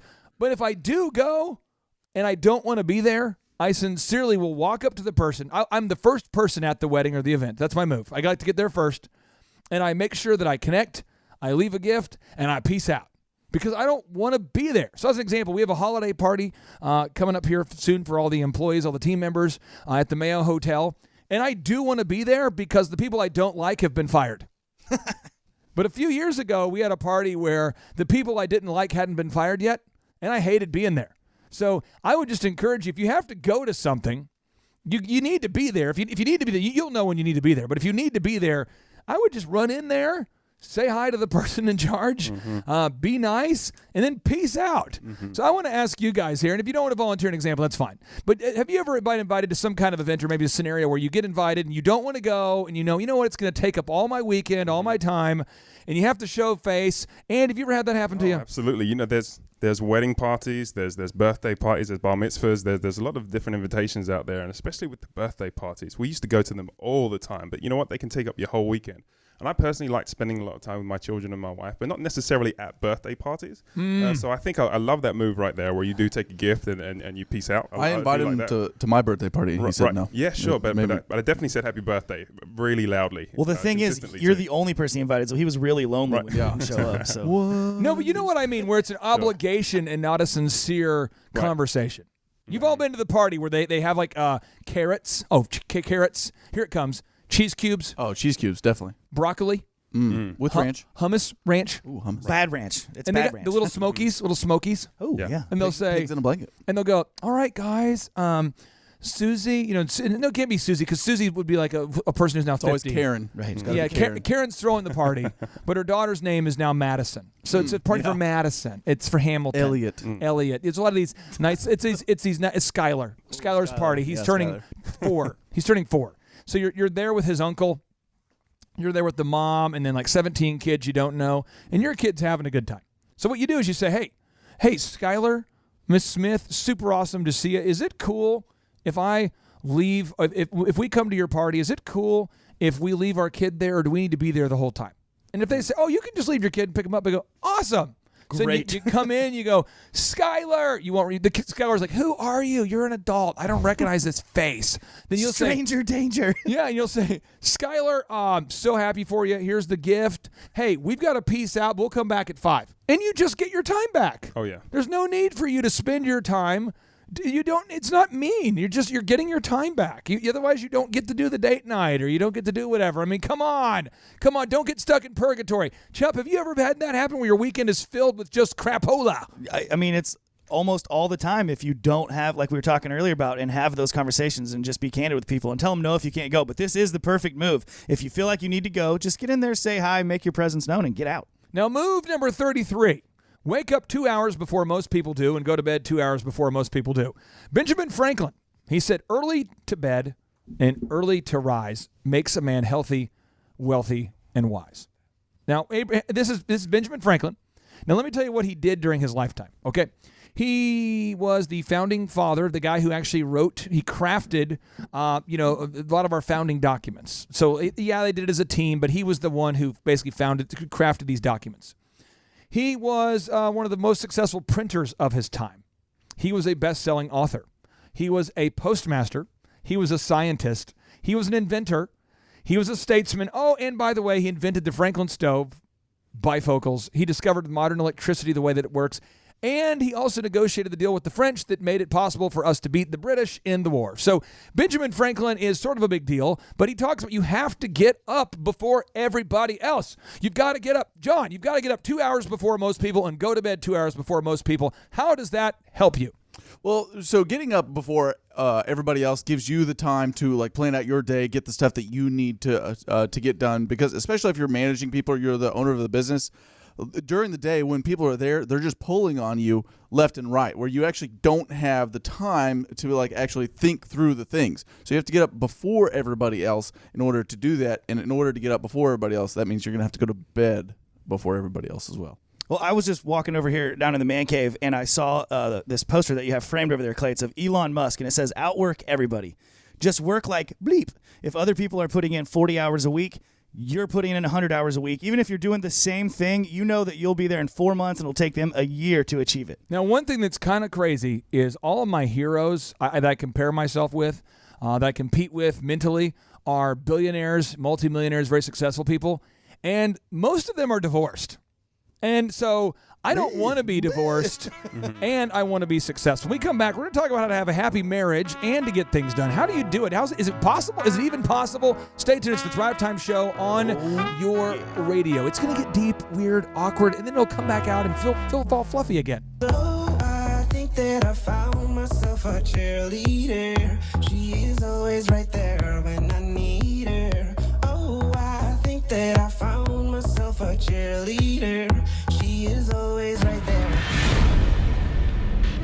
Running out of time. I really thought you were on my side, but now there's nobody by my side. I need you, I need you, I need you right now. Yeah, I need you right now. So don't let me, don't let me, don't let me down. I think I'm losing my mind now. It's in my head, darling. I hope that you'll be here when I need you the most. So don't let me, don't let me, don't let me down. Don't let me down, don't let me down, down, down.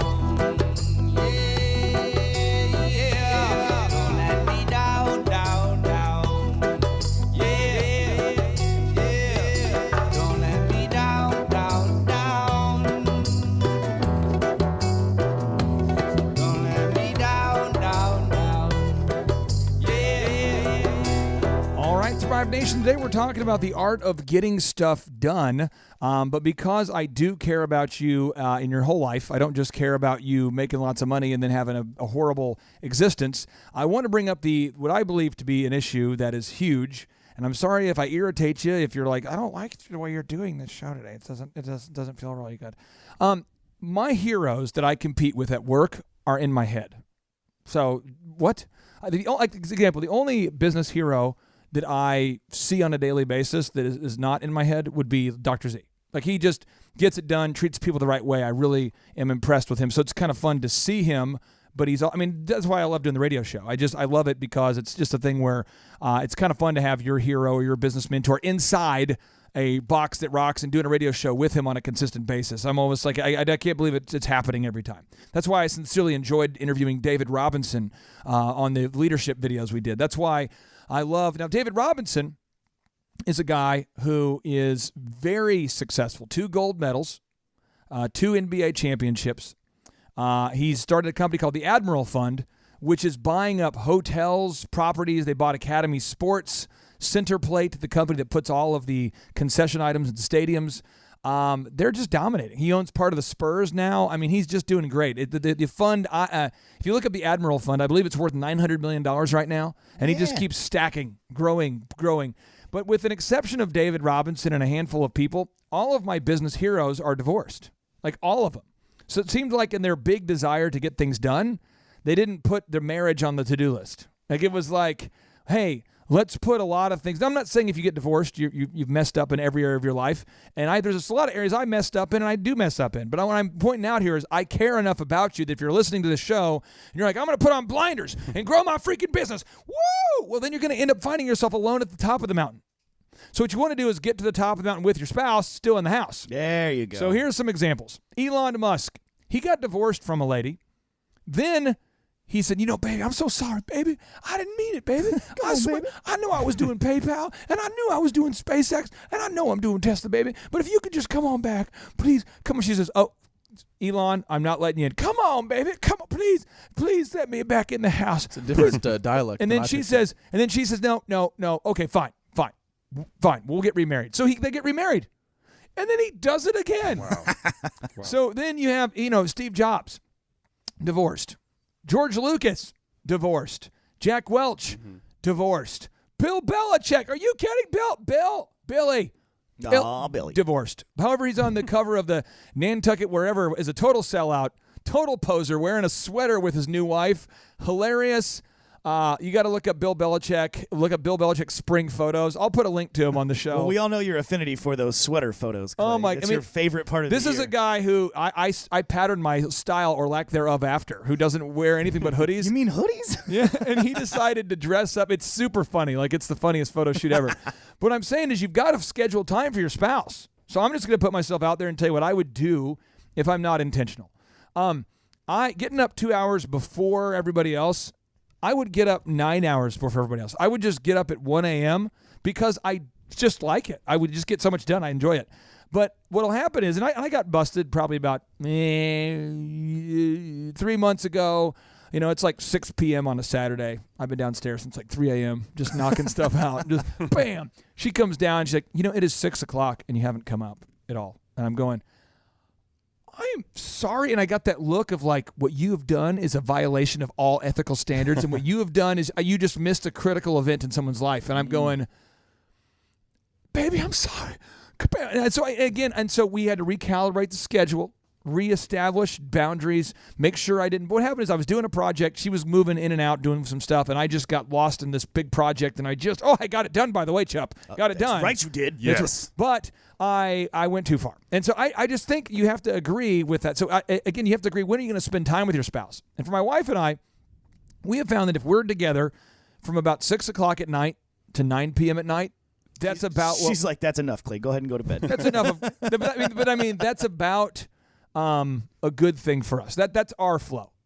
Now, if I was with anybody in a meeting for 8 hours, if I was with anybody meeting with them for 8 hours in a closed room, but if I was meeting with my wife or anybody for 8 hours, I couldn't do it because it would just wear me out. I would wear myself out. So I don't. That's why I have a hard time with road trips, and that's why I can do a road trip with an Andy, because I could talk to you, and we're not going to get into like some deep metaphysical conversation that somehow gets politically divisive. Yeah. Fist fight in the car. Right, I can't. But a lot of people, like, when they go on trips, they're kind of like, so what do you think about, like, angels? And I'm like, whatever you think I agree with, so that way we feel like we're on the same team. You're wise. I'll no, I say that all the time. I'm like, whatever you say, I agree with that. And they're like, no, but really I want to know. And I'm like, no.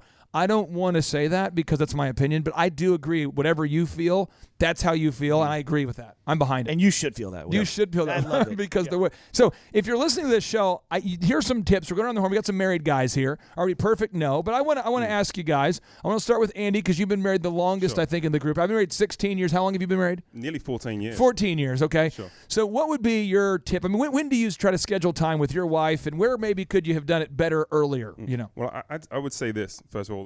If you're in 8 hours in a room in a meeting with somebody, your nice is eventually going to run out. The compliments are going to eventually run out. I would advise that don't let your nice run out before you get home. You know, keep that nice with you. You know, those conversations that you've had all throughout the day, it's going to wear you out a little bit. But when you get home, make sure you have that space, that capacity for conversations as well. That was deep right there. You said don't let your nice wear out before you get home. That's right. Absolutely. I got goosebumps. That's wow, that was good. That was good. So when specifically do you like to hang out with Shalom? Do you like to wake her up like at 2 a.m. and go, hey, let's have a conversation? I mean, I've realized that no matter how early I get up, and this is late for you, Clay, but if I get up at 4:30 in the morning, I make sure that there's a coffee ready and waiting for my wife every morning. Do you really do that? Yes, absolutely. You do? Make sure it's ready. Make sure it's ready. And that's something just after a couple of times of her realizing that she really loved that. Can we get this guy off the show, please? Every time we have him on the show, who's following that? He's feeling like an idiot after the show. Sure. Well, the show's going to wrap up early. We'll go to commercial for the next hour. Well, I will say that when my wife was listening, she said, was that your friend Andy, the British guy? He just classes everything up. It's great. And I was like, yeah. That's he's awesome. He's 6'5" and handsome too. Yeah, he's great. I would say one more thing. You know, if there are any arguments or if there's any disputes, I would say if you can't handle it right there, make sure before you go to bed it gets done, it gets finished, it gets concluded. I mean, don't let conclusion be an illusion in your household. What? Don't let what now? Conclusion be an illusion in your household. That's incredible. Make sure what does that mean? Make sure you conclude anything, any disputes. Make sure you get it done and handled before. Okay, here's what I'm doing. I'm going to do this. I'm going to call a programming timeout. We're going to go to the commercials. We're going to pay some bills, and when we come back, you just continue this conversation. And we're just going to sit here and and take notes. Okay. And so far, I've written down Clay Clark is an idiot. Marriage advice with Andy Matherin. Should make coffee. Why am I not a good person? That's what the notes I've got so far. How can I get taller? How can I get taller, more handsome? Frick, I hate this show. More Stay tuned to British. the Drive Time Show on the radio. Broadcasting live from the center of the universe. It's Business School without the BS. Featuring optometrist turned entrepreneur, Dr. Robert Zoellner, with USSBA Entrepreneur of the Year, Clay Clark. I know exactly who you could be. So just hold on, we're going home. Just hold on, we're going home. It's hard to do these things alone. Just hold on, we're going home. All right, Thrive Nation, today we are talking about how to get things done, but I pointed out that if you look at a lot of people who get things done, there's a lot of really, really awesome people who get stuff done. They have that inner drive to get stuff done. The marriage part doesn't work. Michael Jordan is an example. Divorced, but awesome basketball player. And it's so tough because these top performers, they're willing to make the sacrifice themselves to get stuff done. But what I have done in the past, and I'm sure you've never done it, Thrive Nation, but I have not factored in the trade-off that everyone else had to make. So I didn't think about okay, my family has to make this trade-offs. I'll do it. I'll pull an all-nighter. I'll work. I'll get it done. I'll work 7 days a week. I'll do it. But I don't think about how that impacts those around me.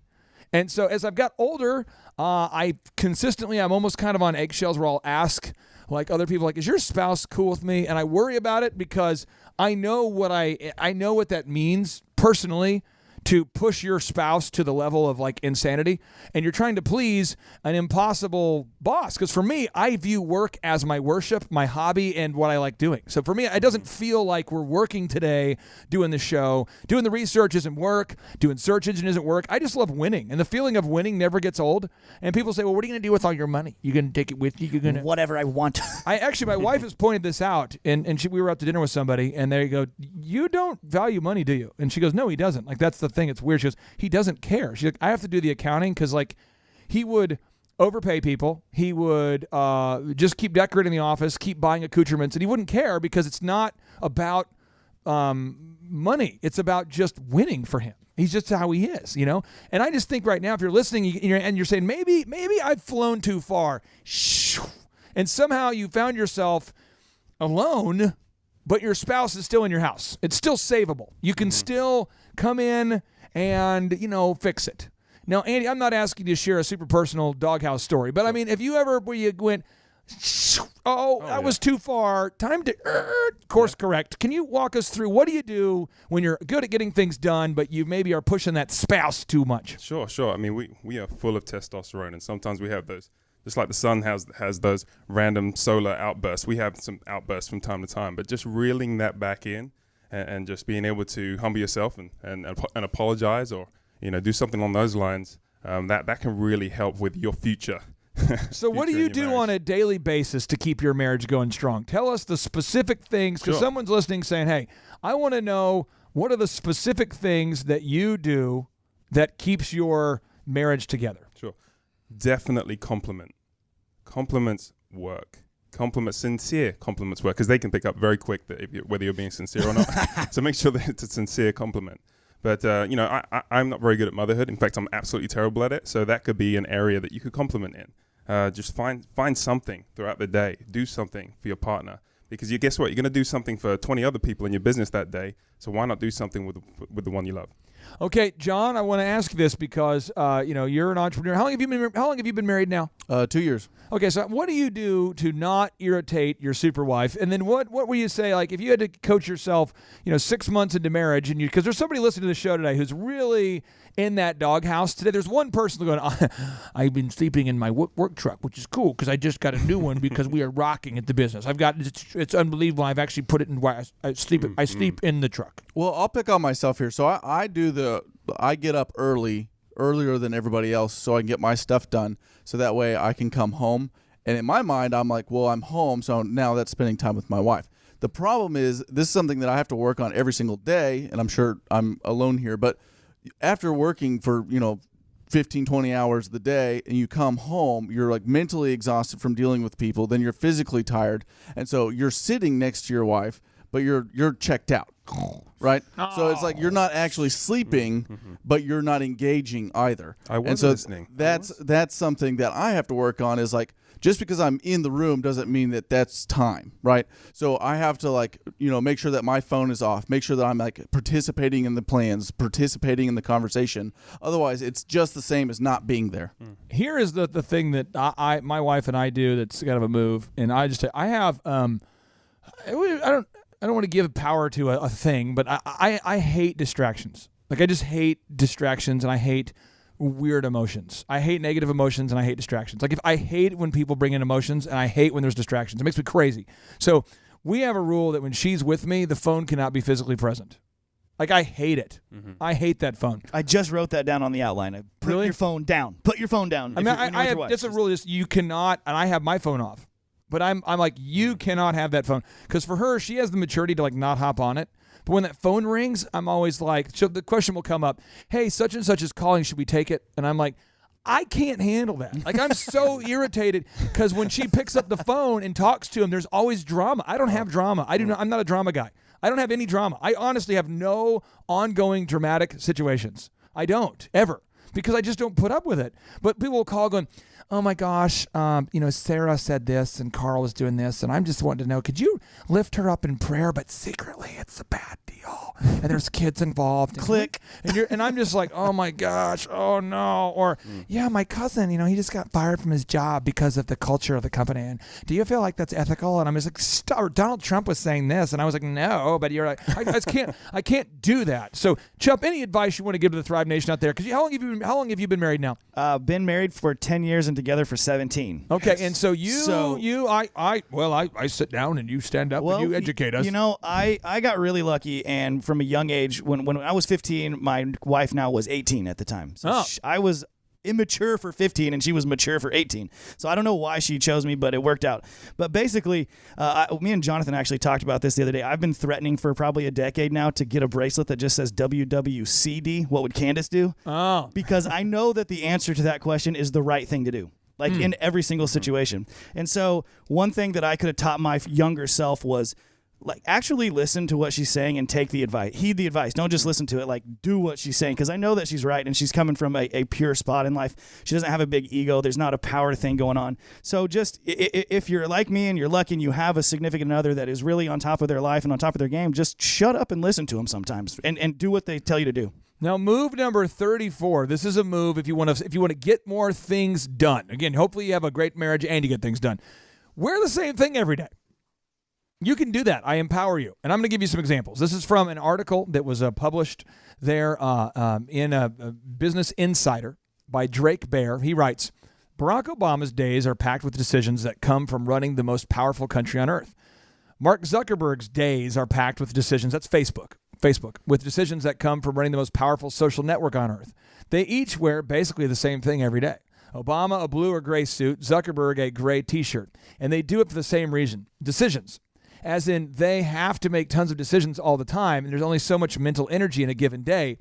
Even if you're the leader of the free world or a wonderkind from a dropout from Harvard. The point is that if you look at Dr. Dre, President Obama, Steve Jobs, Zuckerberg, they all got to a place where they thought, you know what?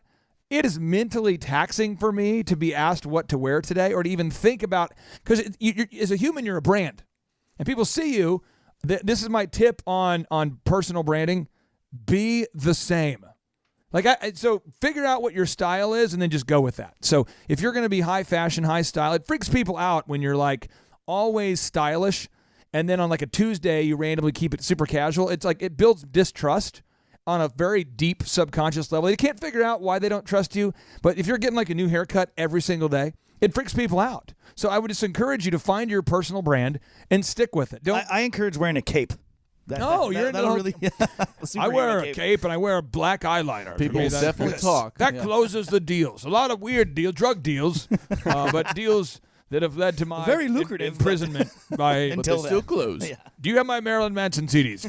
Can I get those back? Okay. So anyway, we're talking today about getting things done, the art of getting things done. And the final move we're going to go over today is move 35. You got to automate your savings with a one-time decision to save. Come on, babies, listen to this one. You just want to agree and commit that you're going to save a set amount of money on an ongoing basis. David Bach, the best-selling author of The Automatic Millionaire, says, in fact, what determines your wealth is not how much you make, but how much you keep of what you make. So you need to automate your savings. I recommend that every single person today would talk to your financial advisor or go to Hood CPAs and book an appointment and agree on a set amount of money you're going to save. And I would suggest that 5% is where you need to start. Save 5% of every dollar you make, and you'll never need to worry about money again. That's the tip. That's my move. That's the systems. We have 66 moves we're teaching to help you get more things done, and that was the first 35. Tune in for the next show where we're going to teach you move 36 and beyond. As always, we have 4 ways we can help you at thrivetimeshow.com. There's 4 ways we can help you. 1, we have the podcast. 2, we have the one-on-one business coaching. 3, we have the workshops. And 4, we have the online school available for just $1 for your first month. Check it out. And as always, man, 3, 2, 1, boom! Here with Thrive15.com, and we just want to welcome you to Thrive Nation. We took the very best books and the very best names, and we condensed them to 15-minute episodes. Oh, I almost don't want to cut it off, Z. I just want to let him just sing and pontificate the glory of musical perfection right there. T.L. Odell, big shout out to you with a little custom acoustic Thrive15.com radio show intro. Z, that was mind-boggling. That was awesome. That falsetto, ooh, man. You know, Chup, you know, the last time when that elevator, we got stuck in that elevator together, and I looked at you and I started singing in falsetto. Yeah. I both apologize for that, but I also I wanted to do it more. So maybe after the show, in between the commercial breaks, I'll do more falsetto. I will. I fully support that idea. When you purred like a cat, I knew I was onto something. All right, now we're moving on here. We're talking about the art of getting things done today on the Thrive Time Show. Wow. And here we go. It's kind of the awkward edition. Getting a little awkward in here. A little awkward in there. Let's open the door in the studio, guys. Let's open that. How about them Bears? Bears. Move number 13. You want to be a lover and not a fighter when possible. Dr. Z, Joel Osteen, the acclaimed pastor, best-selling author, he says, every day we have plenty of opportunities to get angry, stressed, or offended. But what you're doing when you indulge these negative emotions is giving something outside yourself power over your happiness. You can choose to not let these little things upset you. Chup, or Butter Chup and Dr. Z. We'll start with you, Dr. Z. Be a lover, not a fighter. What does that mean? That means exactly what it says. Be a lover, not a fighter.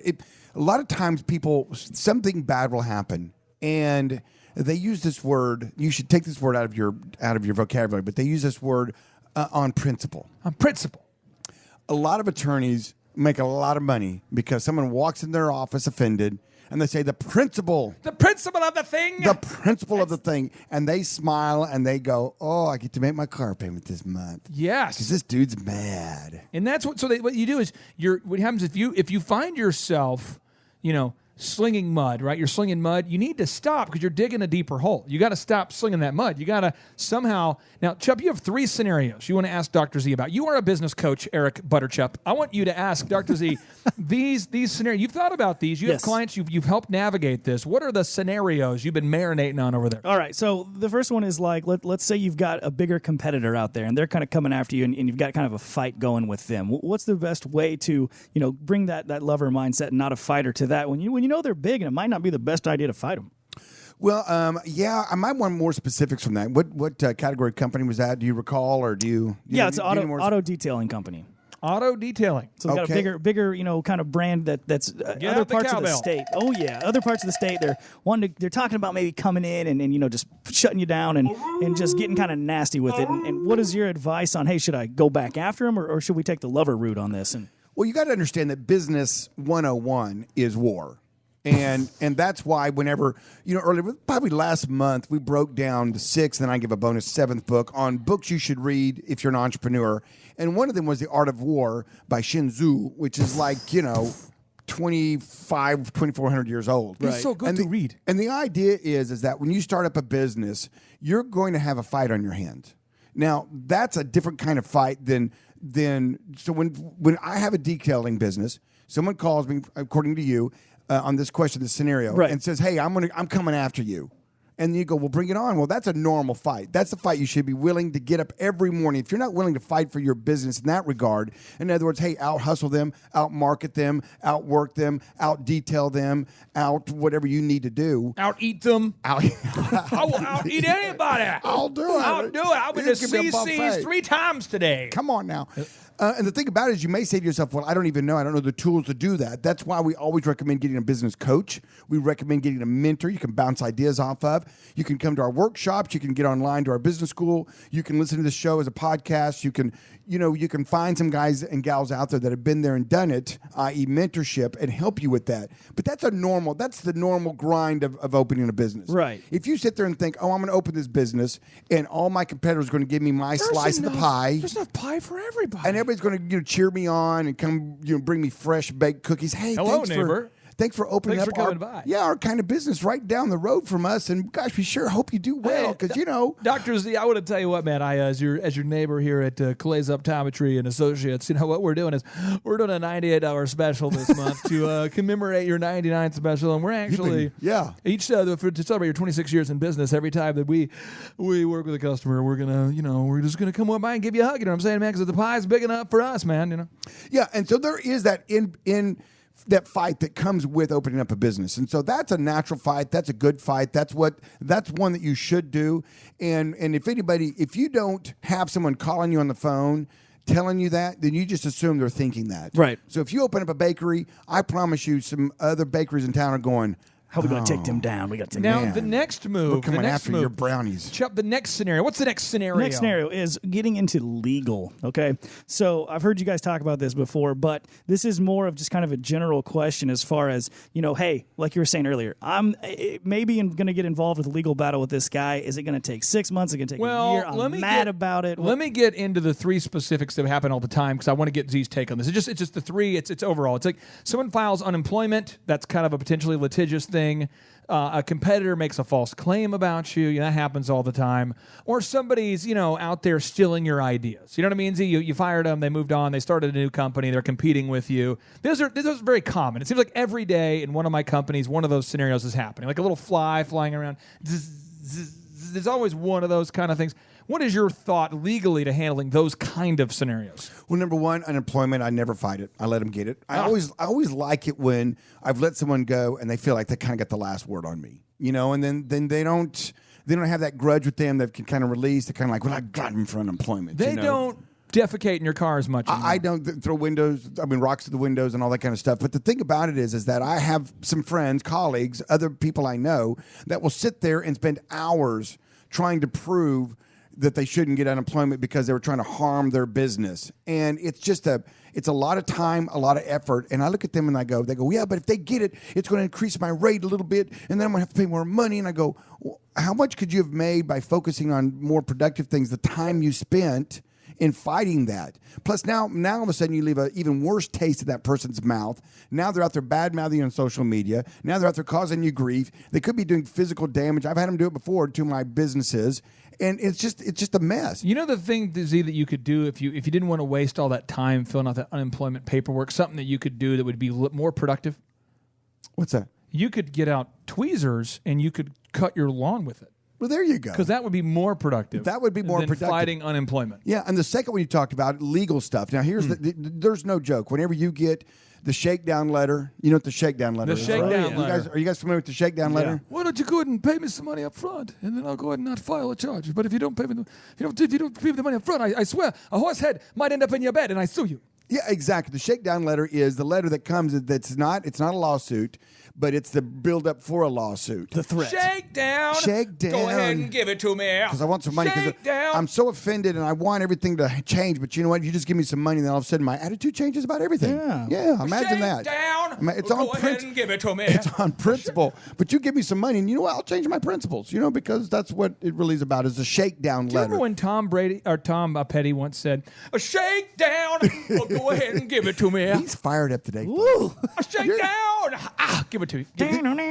Did you get some brown sugar in your oatmeal this morning? A shake down. Go ahead and give. No, Vanessa's got to keep the caffeine. Something's going to have to, The reason why I bring this up because it happens all the time. Everyone hates that letter. You hate the letter. You're going to get that letter if you have it. Maybe you won't. I hope and pray you don't. But when you get it, don't panic. Don't whatever. You want to seek legal advice on it. And then you also want to understand it's just business. It's nothing personal. It's just a shakedown letter. People just want money. And if you're a successful business person and you have money, people are going to hate. They're going to want it. They're going to want it. And if they get some bad information about you, or they think, or if they see that you've maybe done something wrong, they're going to give you this shakedown letter of, hey, I'm going to the channel 6 news. I'm going to the Tulsa World newspaper, social media. Everybody's going to know potentially the thing that you did that you shouldn't have done unless you give me some money. Well, I'll get on that helicopter and that guy does a traffic weather update. I'll be up there with hanging a big old banner from down there and just saying that I know what you did when you were 14, Oh, yeah. And it's always an employee that's just been terminated, typically, and then all of a sudden they think they know some things, or they think they were offended or harassed or fill in the blank, or it was due to their age or their race or their orientation or whatever, and they're going to, I'm going to go live to the keyboard. We're going to go live to the keyboard warrior now. Here we go. So I'm on Facebook here. What should I type? Okay, so over at Dr. Zoellner and Associates, they actually hate kids because none of his kids are actually little kids anymore. They're all adults, you see. And the thing is that they don't like families because typically a lot of their customers are individuals. And I know the secrets, so don't shop there. Signed, a customer, not an employee, never worked there at all. In fact, and I was fired. Let go. I chose to move on for good reasons. Yes. That's what they do, the keyboard warriors. Yeah, exactly. And so there's 2 levels. You get the shakedown letter, go to your attorneys, get a plan, and go forward on it. But try not to, and I know this is easier said than done, try not to let it really get you aggrieved and upset, because then you lose sleep, you get stressed, and it's not healthy for you. Turn that over to your team, your legal team, and let them deal with it. Or the other one's a lawsuit that comes in. It may just come in firing hot with a lawsuit. And here again, you can't go, well, if I'm just nice to these people, it'll go away. No, you have to unfortunately go in and get a lawyer, and you have to have them then start the fight. But here again, in this, you need to make sure that you have a clear understanding with your attorney, because this may sound a little rough. It sounds a little rough. But sometimes attorneys like it when you are really mad and you want to spend money in fighting over a legal issue. Quit pulling off my scab. It just grew. Yeah. Sick freak. So a lot of times what you need to do is sit down with them and say, listen, I want to minimize my cost in this. And so I don't want to argue because a lot of times they'll say, okay, they want this. And you're like, well, I don't want to give them that. Well, then let's argue about it. Then eventually a judge says, well, give it to them. And you spend all this money in this argument phase. And so even in a lawsuit, you could still tend to be more of the lover and not the fighter. But you need to follow what your attorneys say. But also you need to let them know you have realistic expectations of what it's going to cost. For instance, a good friend of mine had a car deal go bad, and the car was less than $20,000. And the person was suing them about the car deal. They couldn't come to an agreement on how to unwind out of this car deal. And so his attorneys, he ran up a bill very quickly of $75,000. $75,000. Isn't that crazy? For a $20,000 car. Yeah, it was less than a $20,000 car, but we'll round it up and call it that, And at some point you're kind of going, when does you lose control? This is what the thing is. There's somebody who's out there listening to this show who listens to a lot of Meatloaf. You listen to a lot of Meatloaf. Oh, boy. You know that I would do anything for love, but I just won't do that. You know what I'm saying? Yeah. They won't do that. And then they go, well, if people know that I actually settled out of court, now everyone's a principal, everyone's gonna now know. It's gonna be a domino effect. Next thing you know, I'm known as a negotiator. I'm a settler. You can't negotiate with terrorists. And then you're starting to quote the Alamo, and then you're like, hey, do you know they all died? Oh, yeah. Okay. All right. So move number 14. Move number 14. Oh, wait. There's one other scenario. One other scenario you gave me. He's jumping ahead.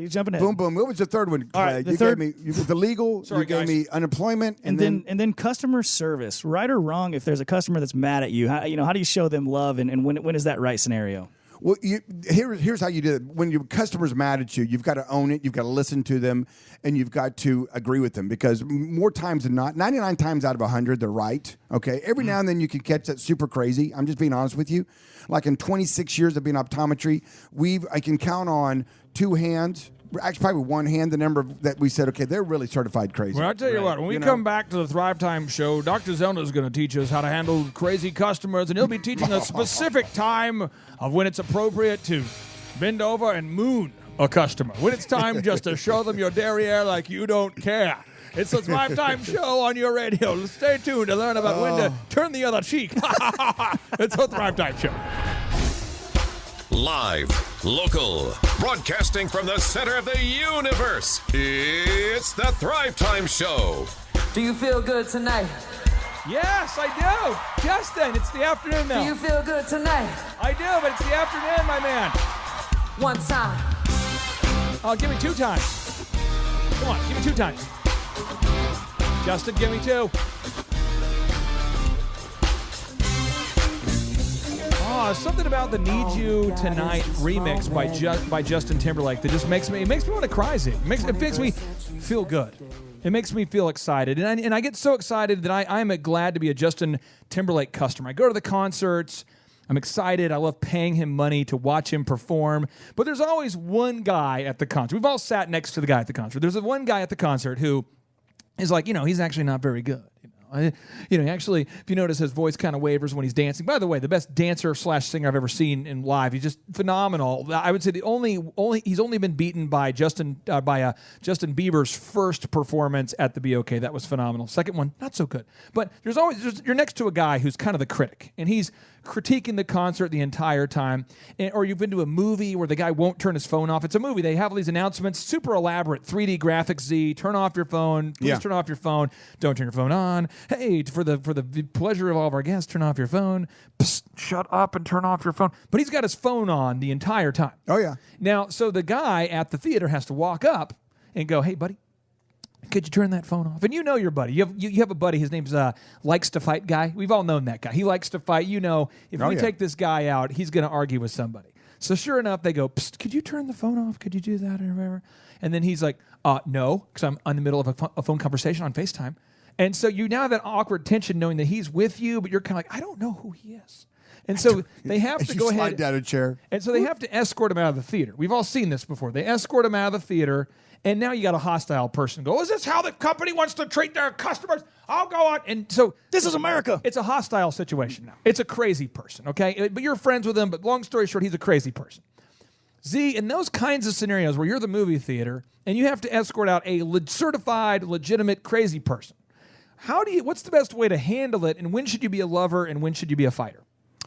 So am I the friend or am I the security guard at the movie theater? You are the security guard for the theater, okay? And this guy's been escorted out because he's breaking all the rules. And I happen to know this guy. And I know he's crazy too. So we've all agreed he's crazy. How do you, as the movie theater attendant guy, handle a hostile terrorist customer?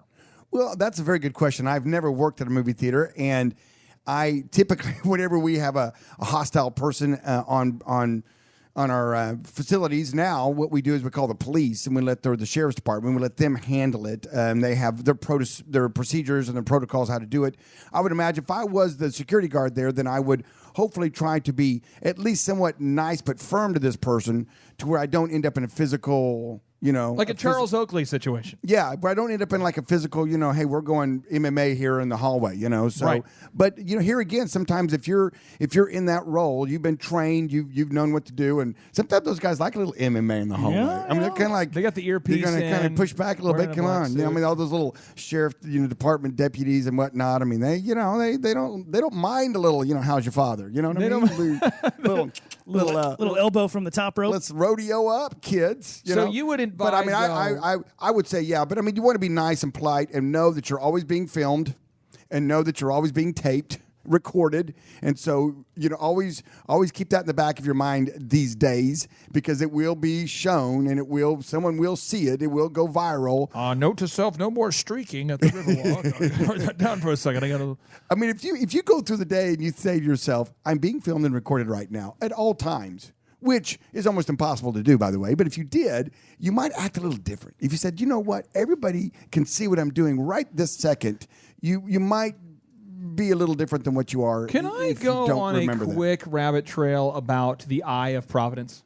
The Eye of Providence. Wow. Yeah, the Eye of Providence on the dollar bill, there is the top of the pyramid, there's temple. an eye. Yeah. And the idea behind the eye of providence is it was supposed to be a symbol showing that the rays of light, a.k.a. the rays of God, the rays of glory, are around the eye, and that God is always watching. It was kind of a founding fathers concept that we as a country were formed by divine providence, and that the eye of providence is always watching, a.k.a. God is always watching. So they put it on things. Now, people take it to mean the Illuminati or sign of the end times. You know, back in the day, the rainbow meant that God wouldn't flood the earth. Now it means something different. And a lot of people freak out about that, but the idea, the concept that you would live believing that the eye is always watching is a pretty profound idea.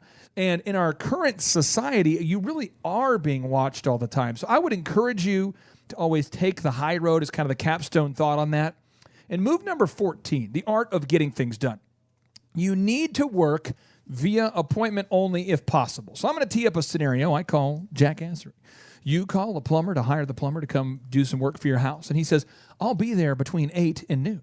So you're going, well, I have a job. And he goes, I know, but I'll be there between 8 and noon. So you take off work half day from 8 to noon to meet with the plumber. Well, the plumber shows up now at 1:37. So you already had to go back to work. And he sends you a text. Hey, sorry I'm running behind, but, I ran behind. So could you come back? Now you have to take an entire vacation day. Your boss thinks you're crazy because you're trying to fix a leak. Now, if you had the principle that you only work via appointment and you tell the plumber, hey, I have a job, so I need to have a specific time that you will be there. And if they don't work via appointment, you move on to another provider, you get your day back. But so many salespeople, sales professionals, business consultants, whatever, is either not working via appointment, so they're caught in a perpetual game of phone tag. Phone tag. Yeah, phone tag. And phone tag's an entire waste of time. And we've all been there. We've all done that. I just missed you. Sorry, phone tag. Yeah. And the thing about appointments are it forces you to keep a schedule. What? And the nice thing about having a schedule, we've talked about this, we've preached about this, we've ranted about this, and that is if you've got a schedule and you fill it up, you get things done. What? Could you repeat that again? Because that was a profound little boom boom. If you have a schedule and you keep it and you get it filled up, then you get things done.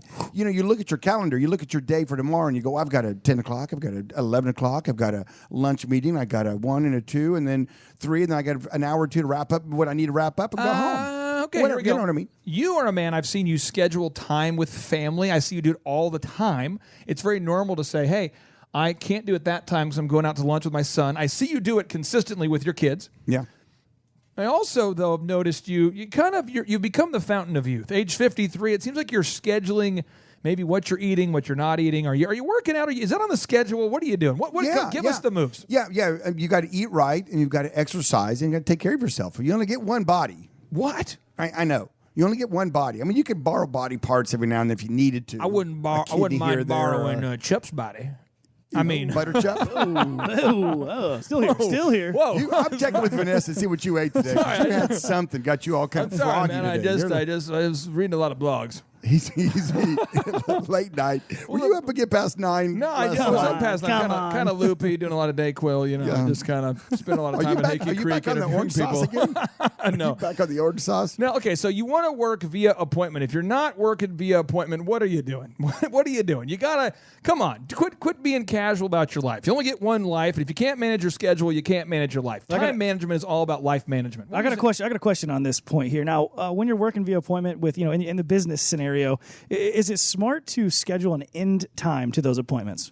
Oh, when we come back, this is a hot topic. How do you schedule a start time for the lunch meeting, and do you schedule an end time, or do you just drift? And next thing you know, you're meeting for dinner with a customer. Next thing you know, you're spending the night camping out at the Olive Garden. Next thing you know, you're just getting unlimited soup and salad, and they cut you off because you've been there 24 hours. I mean, do you have an end time and a beginning time? What do you do? How do you work via appointment only? It's the Thrive Time Business Coach radio show. Stay tuned.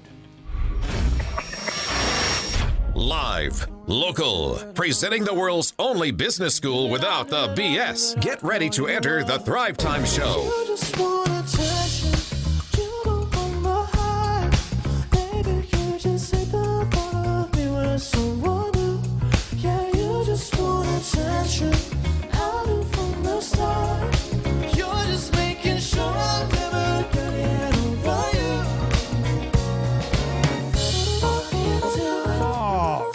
Charlie.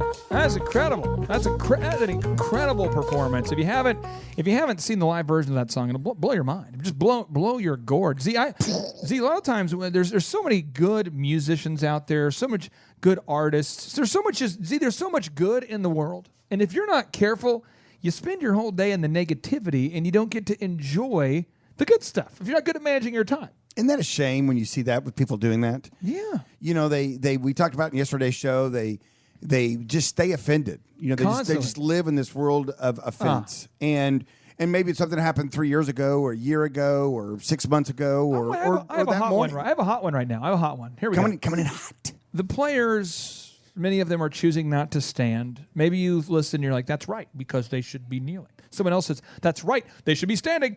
Either way, don't let them take your joy. You can't control it. Move on. I mean, if someone asks your opinion, share it, move on. I mean, unless you're going to go out there and pass a law and be in charge of the team and do what you want to do, it's great to have an opinion. It's great to, be present in life, and if people want to discuss it. But there's people I've met people who are actually upset in letting that situation dictate their mood. Like, letting that dictate what, I mean, you got to just move on. You got to be able to move on. Yeah, and then you're upset, and then people that you work with, your friends, your family, your spouse, your kids, they all get some of that. They do. They all get it, because when you're upset, it's hard to be kind and nice and forgiving and all the things that we're supposed to be to make the day go by. Would you guys just pass the butter? Would you pass the butter? I'm happy. I'm a butter happy chip. person. Give me the butter. Crazy. So before we went to the break, we're talking about the art of getting things done, specifically move number 14, the move. It's working via appointment only. And Chup, you said as a business coach, what was the question? When you're setting appointments in the business world and things like that, do you set an end time to those appointments as well? Well, this would be my take, and I want to get Z's take on this. If you're there to marinate, as in like have a rich conversation, I would advise not to do it, but I would have a bookend meeting. So like, hey guys, let's meet up for cocktails at 5. And then you could stay from 5 to 6 to 7 or 5 to 5:30, 5 to 6. It's kind of a little more loose. It's more casual, like a friend. But if it's during the middle of the workday, for the respect of your employees, your teammates, the customer, I would, book it like, hey, let's do lunch from 12 to 1 or something like that. You just kind of say it casually and that's how I would do it, Z. But I want to get your take on it. Well, it depends. Are you buying or are you selling? Ooh. Are you buying or are you selling, Shep? Buying. Butter Chup? We're buying today. If you're buying today, then I definitely put an end time on it. Okay. If I'm selling today, I don't want that end time on it. You want it to keep going. Just, hey, I want to build that rapport, that rapport. I want to build rapport. That rapport, man. I want to make a friend out of you. I want to hang out. I want to, talk about your life and your dreams and what's going on. I want to build that rapport. So I'm not going to put an end time on. If you're, if I'm, hey, I got the meeting finally. Now, if I'm buying, then I'll put that on there because I'm going to like, how long, if I give you the meeting, how long do you need? I always ask, how long do you need? How long do you need? And then they say 30 minutes, 15 minutes, 7 hours. 7 hours and 23 minutes. 7 hours and 23 minutes.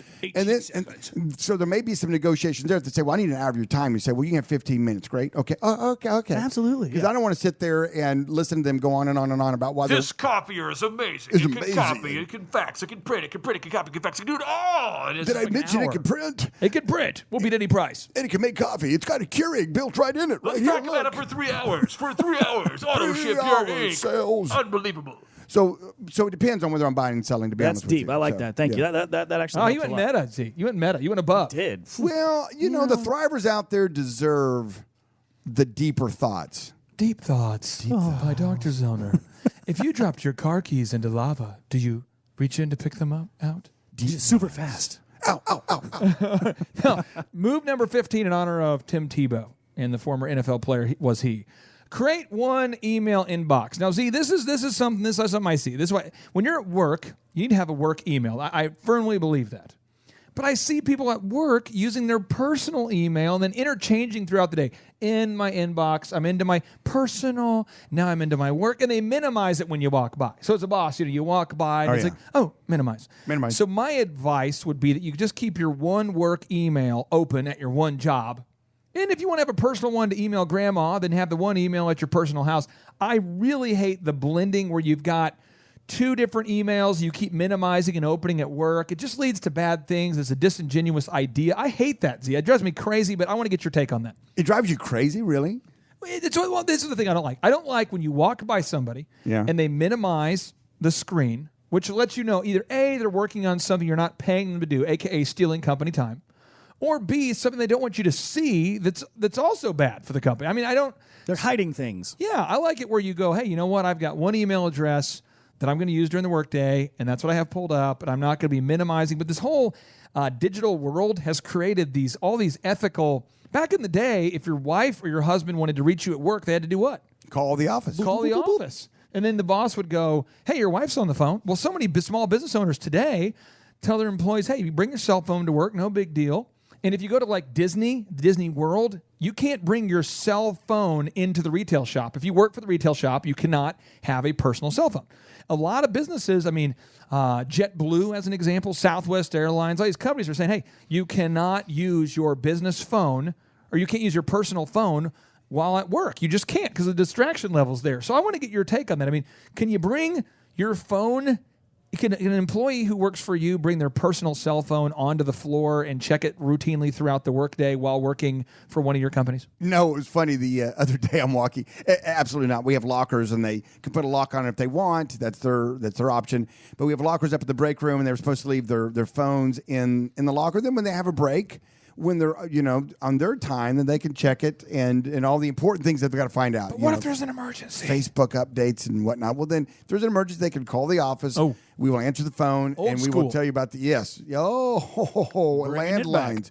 Now then you brought up an interesting point because I was walking in the hallway the other day. And I saw one of my employees right there in front of me pull out their phone and check something, put it back in their pocket. But they text it down low by the belt, so I it's saw like you it can't right in front see of it me, right there. right in front of me. And I looked at him and I said,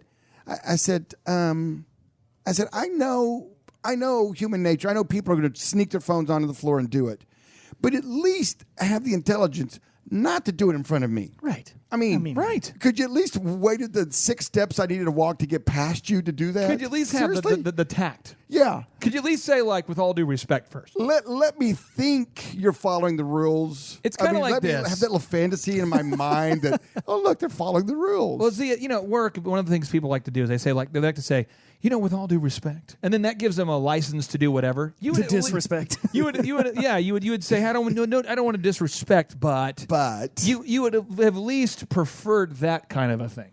Yeah, I'm like bare minimum. I mean, I know you're going to sneak around and do it, but at least don't do it in front of me. I mean, can I tell you a hilarious story? One of our clients went to audit one of his offices in Colorado, and one of the employees, their screen faced a certain way. So when you walk into the room, you're facing the person, but you're seeing the back of their computer monitor. When you walk into the room, you're seeing the back of the monitor of the employee. Right. And so he pulls the person aside and says, hey, I need you to change your desk so I can see what you're working on. She goes, no, because then you could see what I'm working on.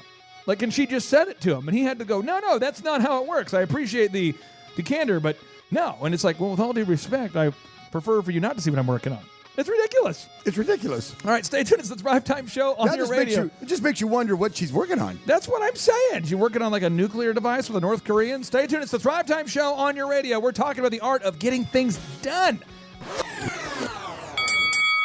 And now, ladies and gentlemen, Scripps Radio and the Thrive Time Show proudly introduce to you today's main event. Fighting out of the blue corner, wearing a blue soccer jersey featuring a logo from an unnamed international corporation. Weighing somewhere between 102 pounds and 170 pounds and 3/4 ounces. From Tulsa, Oklahoma, which is a legendary birthplace of the sod farm tourist industry. Come on, Doc! His professional record includes owning an optometry clinic for over 13,140,000 minutes. He's been part of growing 8 multi-million-dollar companies, and he's lent his on-air co-host over $100 reenies while forgetting to ever ask him for the money back. Ladies and gentlemen, I present to you the undefeated, except for those few times when he did lose a couple bouts, undisputed champion of the world, Dr. Robert Zoellner.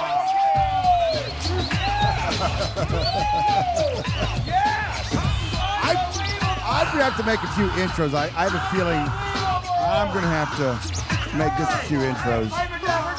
You got to fight fire with fire. Ladies and gentlemen, I tell you what, Dr. Zoellner, the one thing people don't understand is that he is, I would say, he's got that fighter heart. If you watch the movie Rocky was a fighter. I mean, he was willing to take on the best fighter. He fought the Russian, but he was a nice guy when you got to know the guy. And I think, Z, we're talking today about the art of getting things done. Yep.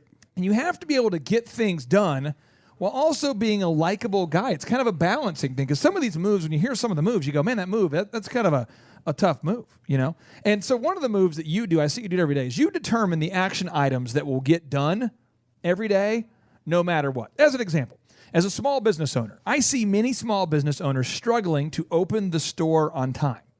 On a very basic level, struggling to open the store on time, struggling to respond to the voicemails, struggling to send everyone's checks to them on time. I mean, but at a very fundamental level, you're listening to the show today and you're having a hard time getting one of your 3 employees to just open the door to the business on time. I see this at a lot of small medical businesses where you're a doctor and you are struggling to get her or him to answer the phone and to actually open on time. Z, if someone's listening and that is their current paradigm, what advice do you have? Have scheduled them to be there 30 minutes before you open. Okay. You schedule them. If you open at 9, that employee gets there at 8:30. So now you've got a 30-minute fudge zone in there, and that's whether they're late or not is at 8:30. And then that way you never have a customer walk up at 9 o'clock and pull on that handle and the door doesn't open. But here's what happens. Then they move it 30 minutes earlier, right? And then the person proves they just consistently cannot figure out how to be there on time. How would you handle it? So many people are like, well, we'll work with them.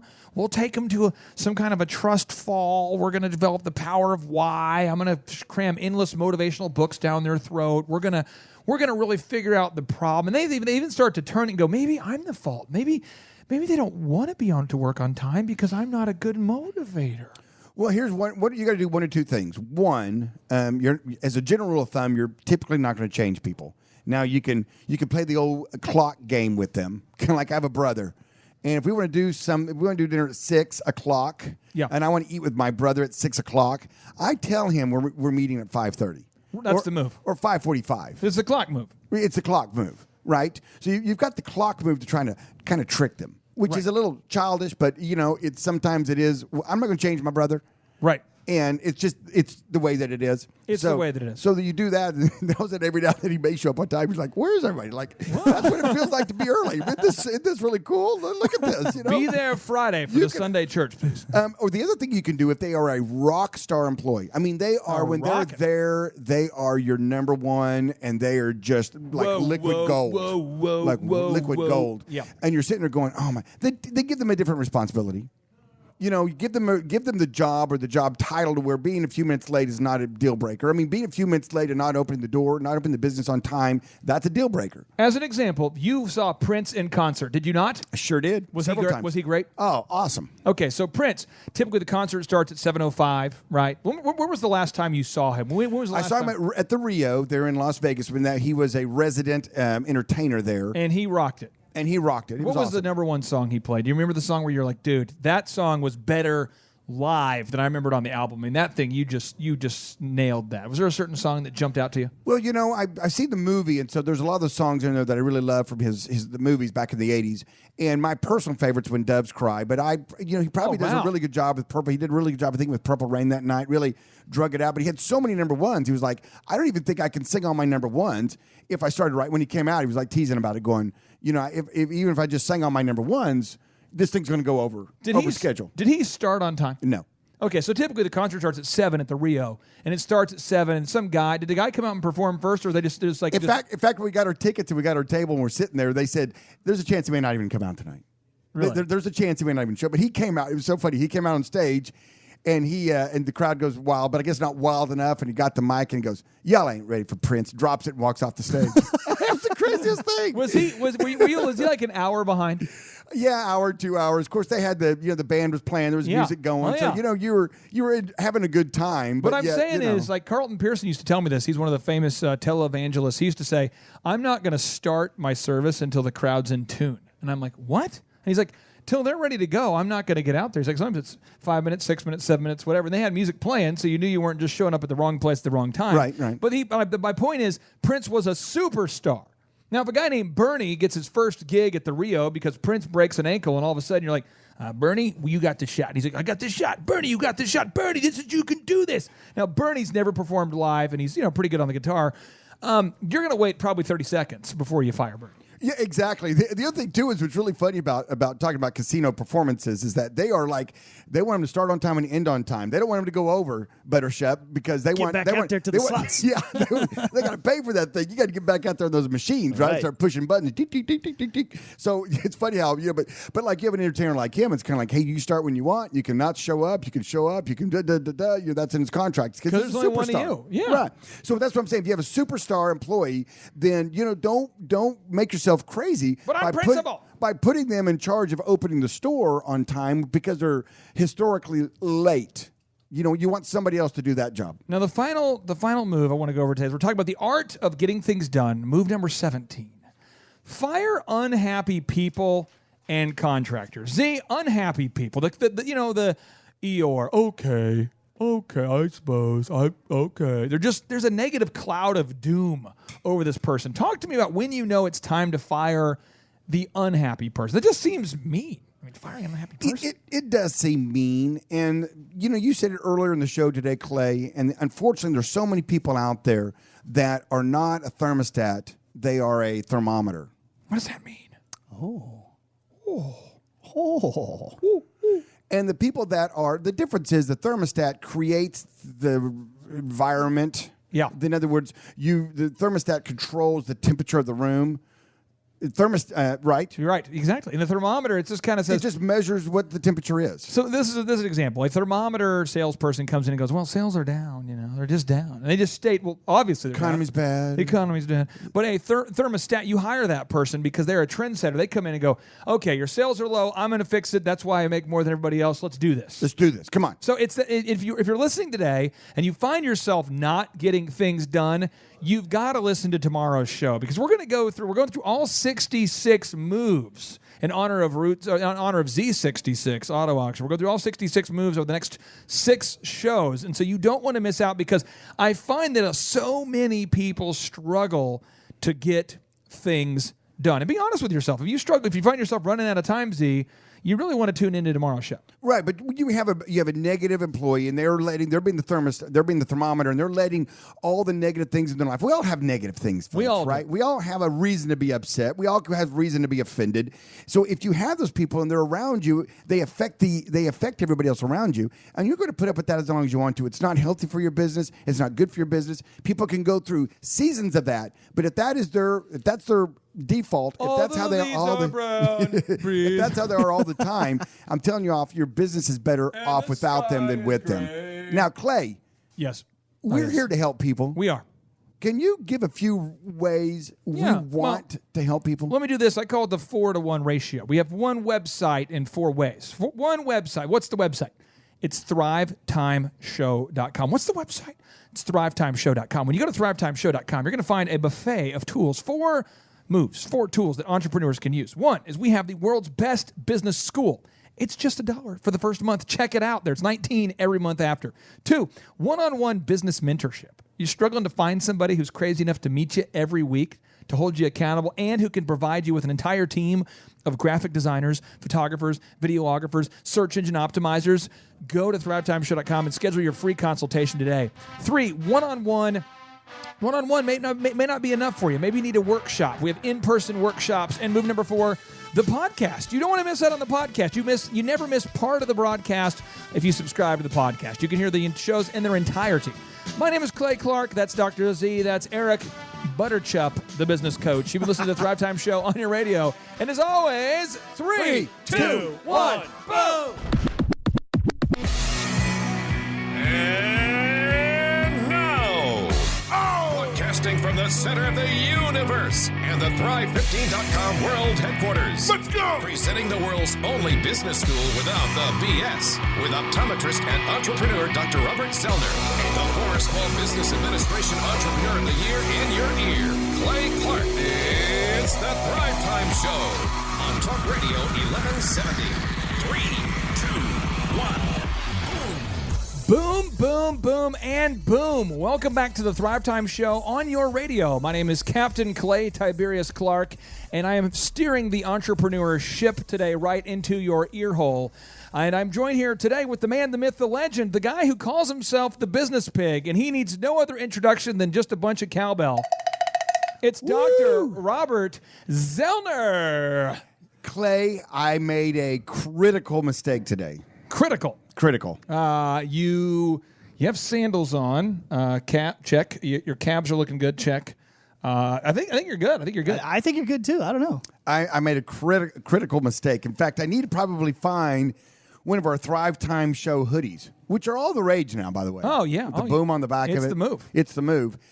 Because I got up this morning and got dressed, not even thinking about the weather. Oh, you know what? And fall. It's has a little arrived. bit colder. It's a little bit. Yes. Can I accuse you of something? Can I call you out? Can I just right here on the show just do? I mean, can I go past the line? Can I say no? If I said no, would it matter? I feel like you're kind of a sellout. You're not wearing a soccer jersey today. We're in a polo, and it just seems a little too formal. I feel like you like the man. I mean, I know you are the man, but I mean, I think the man is holding you down. You got to put back on a jersey.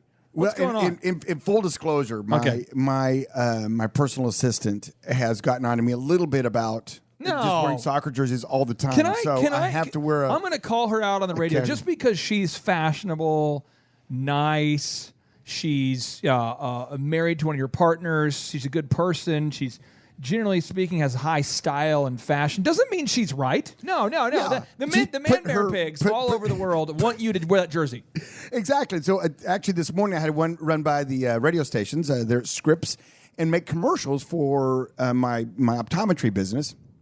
And so I thought, I'm going to be seeing her, and I thought, well, I almost had a soccer jersey on. I was close, and I thought, I'll wear one of these silly little polo shirts. That way I won't catch any grief today. Okay, well, there's only so many people in your life that can actually give you grief, at some point, Well, your classiness is a problem. I'm tired of the class. I want you to get down to your roots. I want you to quit washing your hands. Yeah. I want you to stop saying hello to people. I want you to, when you see a nice, like right now, you typically are opening the door for people. I want you to slam that door when you see a young child. I want you to reach down and take their ice cream and eat it and say, you will never forget this day. Point and laugh. Just point and laugh at the little kids. You can be more memorable if you start taking the ice cream from babies. Those are all ideas. I'm not going to say they're good ideas, and I will take those into consideration, but I think I'm probably going to err on the side of not changing. That's a classy answer there, Z. That's a classy answer. Now, Clay, I mean, who in your life could call you out on the clothes you wear, and it would affect your decision? I mean, Vanessa, obviously your wife. Nobody now. Nobody, not even Vanessa? No, because we've had we did the family photo years ago. Yeah. Where I wore the sweater. Oh, yeah. And when I put the sweater on, I just felt like I turned in my man card. Yeah. And I and she knows how I am. I'm very, let's say, mercurial. This is my personality type. Oh, wow. So Vanessa goes, "Do you like these family photos?" And I said, "I hate it. I look like a doofus. I look like an idiot. I look like I'm like a yuppie." And she's like, "Well, we kind of are yuppies." And I'm like, "No, I'm tired. I'm not looking at that photo. I'll walk into the house, but I will never look at a photo of me in that stupid sweater that matches, because people that match sweaters, those people. I'm not one." And she goes, "Okay, fine." So now I wear whatever I want every day, and I'm not changing. Not doing it. So do you still take a Christmas family photo? Yeah, this year we're doing it, but it's gonna be in my hoodie. You're going to do it in your hoodie? Yeah, for real. Well, sure, why not? I'm no longer dressing up. I'm not going to walk on a bridge for you to take a photo in a matching sweater. No. I'm wearing my hoodie, taking a photo in my man cave to celebrate our family unity. That's what I'm doing. The last time I put on a suit was for your son's wedding, and I'm not doing it again. Well, what was color was the sweater? Because, I mean, I could picture you guys. You're sitting there, you got your matching sweaters on, and you're all snuggled up. You got a fake fire going on behind you. Real quick, before we take this photo, can I have your man card? And the photographer's like, now, hold each other's hands and look lovingly into. I want you to imagine that you're together on a beach, celebrating your romance. Now give me your man card. I'm not doing it. No. Not doing it. Here's the deal. You don't get. You know what? I applaud your stick-to-itness, and I applaud your decision. And I think you and the hoodie. I think the whole family can the whole family wear the hoodie. That's what I'm going to do. It's the new uniform. Oh, there you go. Oh, yeah. There we go. We're bringing the hoodie back. Well, now, that'll Thrive make a Nation, memorable Christmas picture. Thrive Nation, we are talking about the art of getting things done. Now, what does it mean to get things done? Well, so many people, they wake up and they say, gosh, if I only had the time, I would get it done. Now, the thing is, we all have 24 hours a day. Think about this. Oprah grew up as a perpetually abused kid. She was unfortunately sexually abused as a kid. She had a miscarriage. She had no money. She had nothing. And she went out and became something. Steve Jobs, was adopted. He was kind of in search of his original biological family, trying to his identity. He didn't have a background in computers, and he went on to build the biggest company on the planet, the most valuable company on the planet, the company that's actually worth more than Poland. I mean, this guy Steve Jobs is just, think about this. Disney. Well, wait. The entire country of Poland? Yeah, you got to look this up real quick. What Apple could buy right now with their cash reserves. It's pretty crazy. Because a lot of these countries are, pretty much in the deficit. And these, you look this up. He could actually buy Apple's cash value. I know he's dead now, but Apple could buy, I think it's Twitter. It was like major companies. It was like Twitter and like Volkswagen and Chrysler and all these companies cash and still have X amount left over. And they were naming countries they could buy. Kind of a crazy thing. So that is a crazy thing. Yeah. So Steve Jobs, he gets things done. Warren Buffett got things done, and he grew up with humble beginnings. So how do these people do it? Well, one is they manage their time very differently. If you're around an enormously successful person, and then you're around another enormously successful person, and then another, you'll soon start to discover there's a common denominator. There's a common thing they all do, and they're all the best managers of time you will ever see. And even the best managers of time are always trying to get better at managing their time. So they have systems upon systems, and every year, Z, I bet you ask yourself, hey, how can I be more efficient and more purposeful in how I spend my time with those I love and the things I want to do? Yeah, exactly. And the thing about it is, like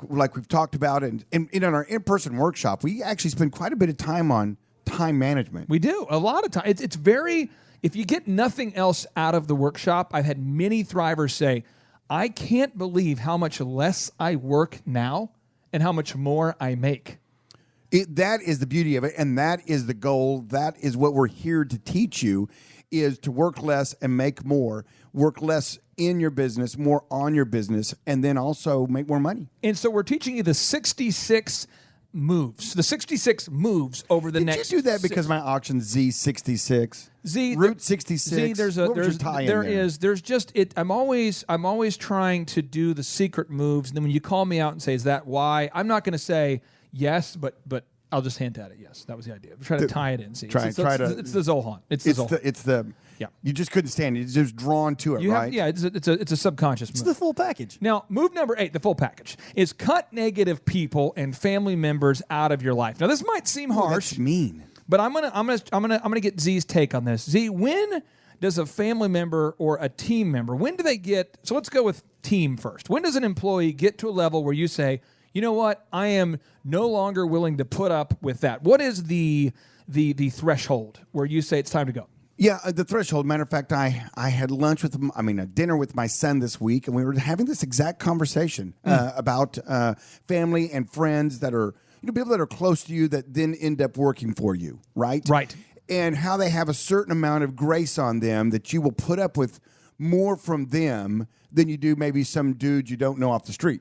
As an example, all the first DJs I hired were all friends. Every single one of my first employees was a friend.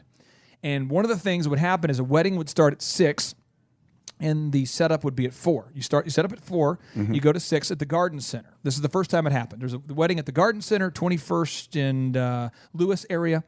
One of my dear friends from college, the wedding starts at 6. About 5:45, he shows up to the wedding. This was back in the day of you're trying to minimize the amount of cell phone minutes you would use because you're charged per minute. And I realizing my friend is not at the wedding, I look down and I have tons of missed calls. So I pick up the phone. The bride explains to me the DJ's not there. She's freaking out, justifiably so. Sure. I get a hold of my buddy. He goes, oh, bro, man, I'm just right around the corner, man. No big deal. It only takes like 10 minutes to set up, bro. And so we had the talk. I told him, hey, you really put me in a bad spot. He says, you know what? It won't happen again. The next week, happens again. Happens again. Next week, happens again. Happens again. And I don't remember how many times it happened again, but eventually I said, listen, I'm trying to run a business and you're hurting my reputation. He goes, I thought our friendship came first, and if you think it takes me 2 hours to set up, I'm not going to. And it was this whole thing of like, I said, you're not going to do it? He goes, no. And I said, well, you've already committed to DJ these weddings. I've already put your name on the file. You've told the bride you will personally be there. I've committed. He goes, tough bounce, buddy. And that's the last time I talked to that guy. And that happened with all all of the friends I hired. Yep. With an exception of nobody. But through the process, I met a guy who became my friend, who I didn't know previously, Andy Matherin, who he was the most diligent, hardworking DJ we had. He was an Oral Roberts University basketball player, and I saw his character based upon the way he works. And he became my good friend as a result of the way he works, Z. But I lost almost all of my friends as a result of hiring them. So now you look back, do you wish you hadn't hired them? No, I actually, moving forward, I try not to make friends that I'm not doing business with. That's how I do it. And why is that? Because when I see somebody and how they handle their money, I know that I'll like them. So like Devin Woolery, as an example. He's a great coder. He's going to come over to the house on Sunday. We're going to grill some bratwursts. Why? Because he's a good guy. He's worked with me for almost 4 years, and you see his character based on his work ethic. And I've just found as I get older, if I don't have the same values and work ethic as you, I don't have a whole lot in common. And so that's kind of my deal now, is I kind of look for friends I work with. No, absolutely, and that's great advice. And how many people did you go through to find Devin? I mean, how many coders did we go through? A dozen? A dozen, yeah. So then when you finally get a good one, and you said, right, they have good character, good work ethic, and they work here with you. Now, are you worried about how did you draw the line between being the friend and then being the worker? Well, I can say this. Devin, in his almost 4 years here, has never crossed the line about doing anything unethical at all. And the relationship at work is that I'm the coach, he's the player. And that's the relationship we have. And I think it's a lot like I've watched Tom Brady and Belichick's relationship over the years. Mm-hmm. And when they have these player parties, sometimes they'll film them. And those two are like the best of friends. But on the field, Tom does not think he's above the correction, even now. And just the other night, they did the Falcons rematch of Patriots versus the Falcons. Mm-hmm, mm-hmm. And it's interesting to watch the intensity of the instruction. And if you watch NFL Mic'd, where you can hear what they're saying, it's amazing to hear their dialogue back and forth and how even now, Tom Brady is still getting correction. And he wants to be coached. He wants to get better. And so as long as that's the relationship, it's fine to be friends. But if someone doesn't want to get better, then it gets weird. Exactly. We talk about number 8 here, getting rid of negative team, negative family, negative people in your life. And the thing about it is that it's a hit, or it's either a home run or a strikeout whenever you have someone you work with and then they turn into a friend. Right. Now, if they get, if that entitlement comes in, if they get a bad attitude, if something's happening in their home life and they all of a sudden become not a good employee, then what happens is I have found that when you have to distance yourself from that person, now you lose two things. You lose an employee and a friend. It's a tricky road, but when it's working, when you have a great employee who's also a good friend, that's awesome. It's magic. Now, when we come back, we're going to talk more about the art of getting things done. And Eric Butterchup, the business coach, he is going to be asking us some hard-hitting questions from the Thrive Nation as we talk about the art of getting things done. We're going to come back and talk more about cutting negative family members and team members out of your life, how to know when to draw the line, and we're going to answer some of those tough business coach questions from Eric, the Butterchup. Eric, are you excited about that nickname, Eric? I love the Butterchup. I've never been more excited. Eric, his legs are like butter. I swear, like butter. Butter, boom. Broadcasting from the center of the universe and the Thrive15.com world headquarters, it's the Thrive Time Show. Hey, DJ, keep playing that song all night. Oh, anytime you get that air horn going, you know it's a good intro. Anytime you get that, see, anytime you get that, see, have you ever used the air horn in the office as kind of a segue? You're like, hey guys, now that we've talked about optometry sales and caring for the human eye, it's time to talk about something else. No, but it's a move I need to incorporate because it is effective. It gets your attention and it goes, I got my son the air horn effect now on his DJ system. And so he's like, we're going to have tacos. He's on the mic. I'm not kidding. He's on the mic now. He announces, he MCs the family dinners. Hamburgers are ready. He hits it all the time. It's like it's stuck in my head. Do you think that's in his DNA, or is he doing it because he knows you did it? I think what happened is when God made me, God doesn't make any mistakes. But I think God was going, let's screw up this one a little just to see what happens. And so I'm going to put a larger than average size head on this one. I'm going to make a huge cranium and I'll fill it with DJ knowledge. And so that's what happened to me. And then when my son was born, I noticed that kid's got a massive cranium. Got a big old melon. And it's only about 2/3 the size of my melon. But it was a thing where I realized, man, that guy dear Lord, thank you for giving him a big gourd. I mean, that's what I was thinking. I mean, he's just got a cranium. It's epic. Magical. It's filled with DJ knowledge. And now, Z, before we went to the break, we were talking about optimizing your schedule, becoming more effective at getting things done by cutting out negative team members. Talk to me about negative family members. When do you draw the line? When do you say, okay? Yeah, I was saying earlier, I had dinner with my son, and we were talking about this very thing. And I said earlier about, they tend to get a little bit more grace from you. In other words, what that means is you allow them to make more mistakes than you would allow somebody else to make.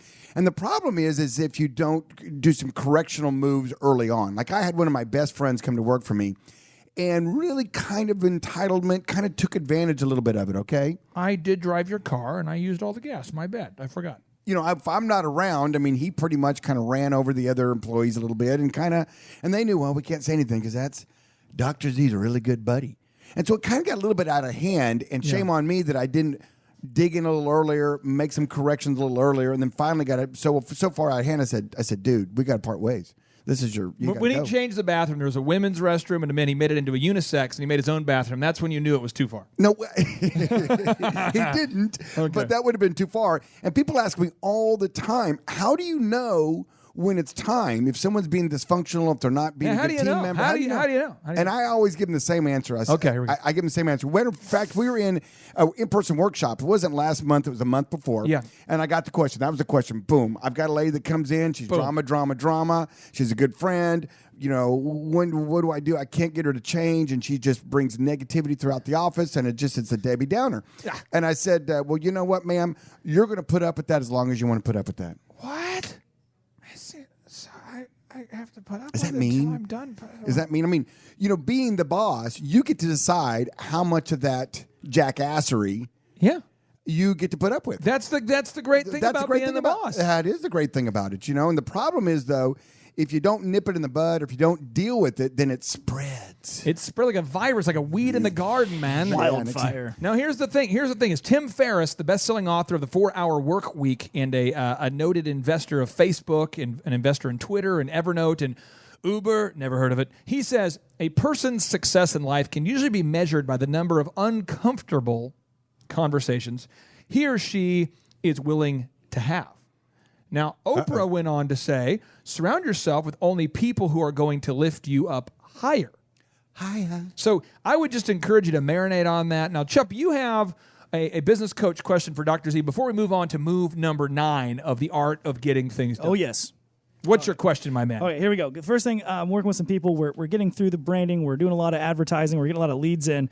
And typically, you guys know this, but whenever you're running a business and you're starting it and you don't have a lot of employees, you're probably like the sales star. You're the sales superstar. Like, you're passionate. Superstar. And you know how to sell. You know how to close the deal. You know how to get in front of people. Now, what my question is what's the first steps and when you want to scale that? You want to scale your sales. Well, how do you go about that? What's the first steps you need to take to try and get somebody to do that as good as you're doing? As is tradition, I'll give you the 1, 2, 3, and then Z can one-up me. 1, 2, 3, Z, Here we go. Me?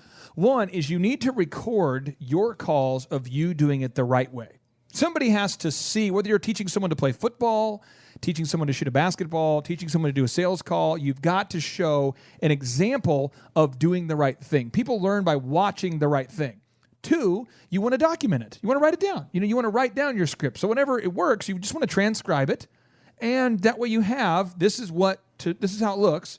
This is me, this is a recording. This is written down. It's documented. And the 3rd is you want to role play because you want to practice until they can't get it wrong. You don't practice until getting it perfectly once. You want to practice until they can't get it wrong. And through repetition, people can learn. That would be my big 3, Mr. Eric Butterchup. Oh, my gosh. Butterchup. Z, what do you got? And I would add on to that. That's exactly right. Boom, boom, boom. I would add on there that you assume nothing. Oof. One of the things that happens whenever you've done it and done it over and over and over, you just assume that, people greet, they build rapport. Oh, they all the moves that that you do to kind of, hey. Right. Hey, what's up, man? Hey, man. Yo, winky, winky. Hey. Even get your fake laugh down. That's so good.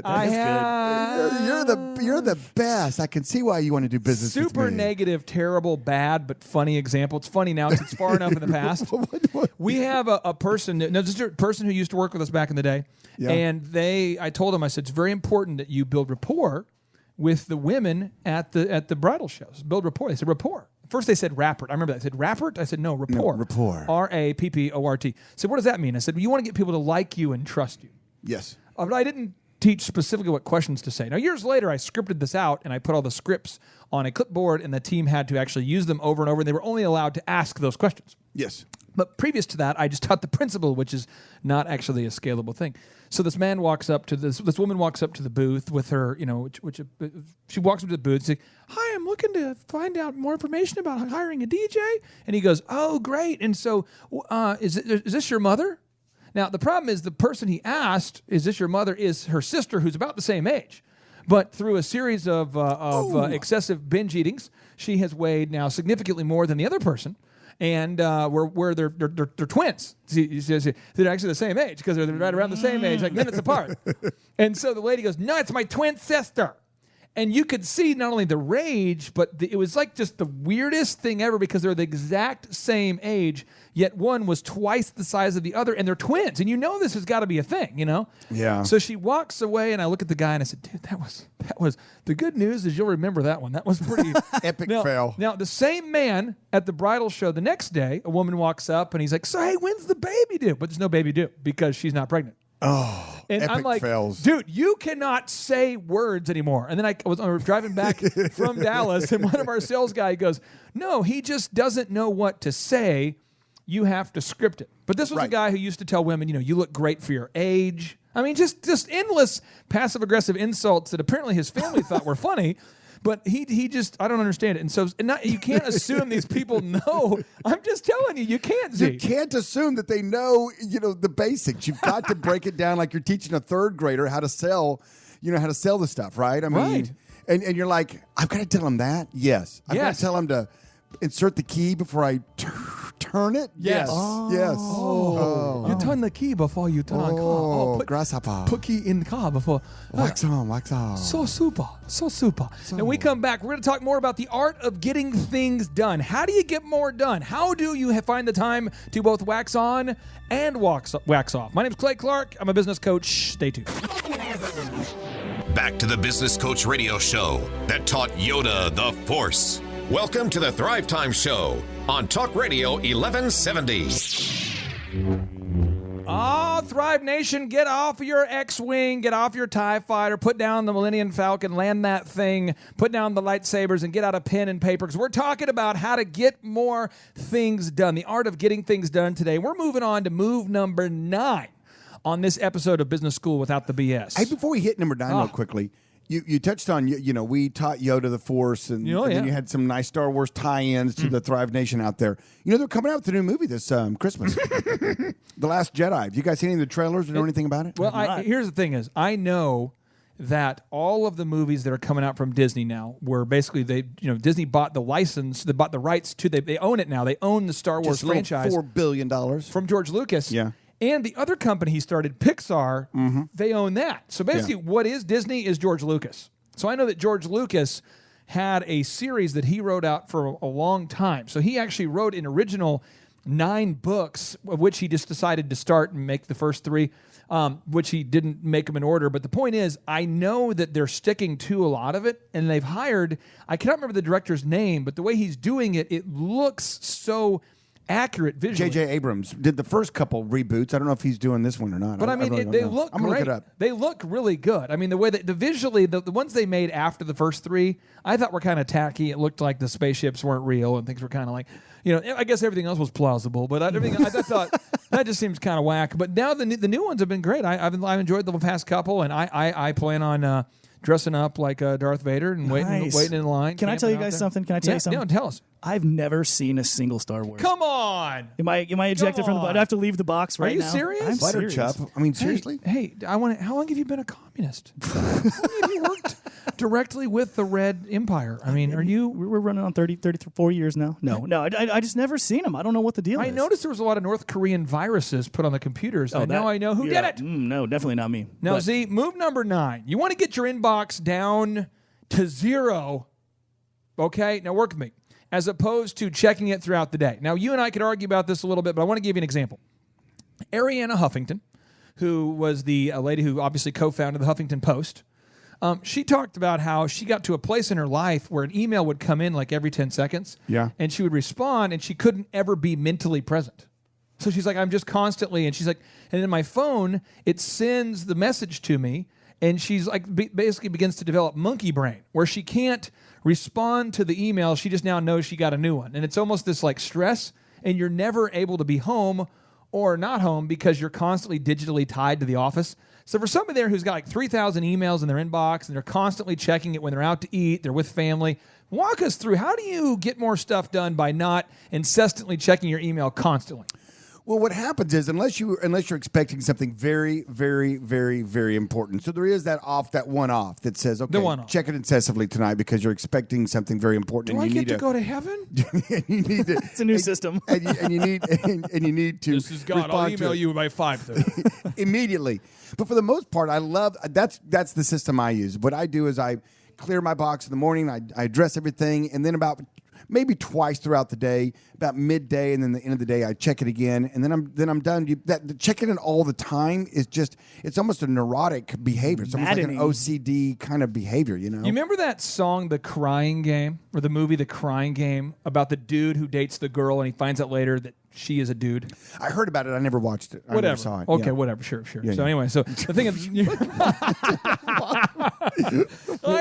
Whatever. No, whatever. Yeah. No, so here's the thing is, my favorite movie, no, I'm just kidding, but the thing about the movie that it's interesting is that it's kind of a movie where the character, he thinks he's in love with this woman, and he finds out at the end that it's a dude, and it just destroys his life. I think there's a lot of entrepreneurs out there who think that if I just check my emails throughout the day, I'm going to become like a hero, Z. I'm going to be the best salesperson ever. I'm going to be the best. My boss is going to love me because I respond within seconds. But they end up becoming the least productive person. It's like what they thought it was, it isn't. You know what I'm saying? And you see a person who's intelligent reduced to the level of like an idiot monkey brain level because they're in a meeting with you. They're in a staff meeting with you, and they're responding to emails during the meeting. Yeah, they're checking them. It's actually a neurofeedback that gets developed in that, and it becomes almost an addiction. Yeah. And they get that, especially if it's a push. If it's a push, take off those. As we talked about in yesterday's show. You can always go to Thrive Time Show, and we have every show, and there's a podcast. You got to go to the podcast. Yeah, you're sitting there going, number 9, I missed the first 8, or I missed the first 7. Yeah, they're on yesterday's show.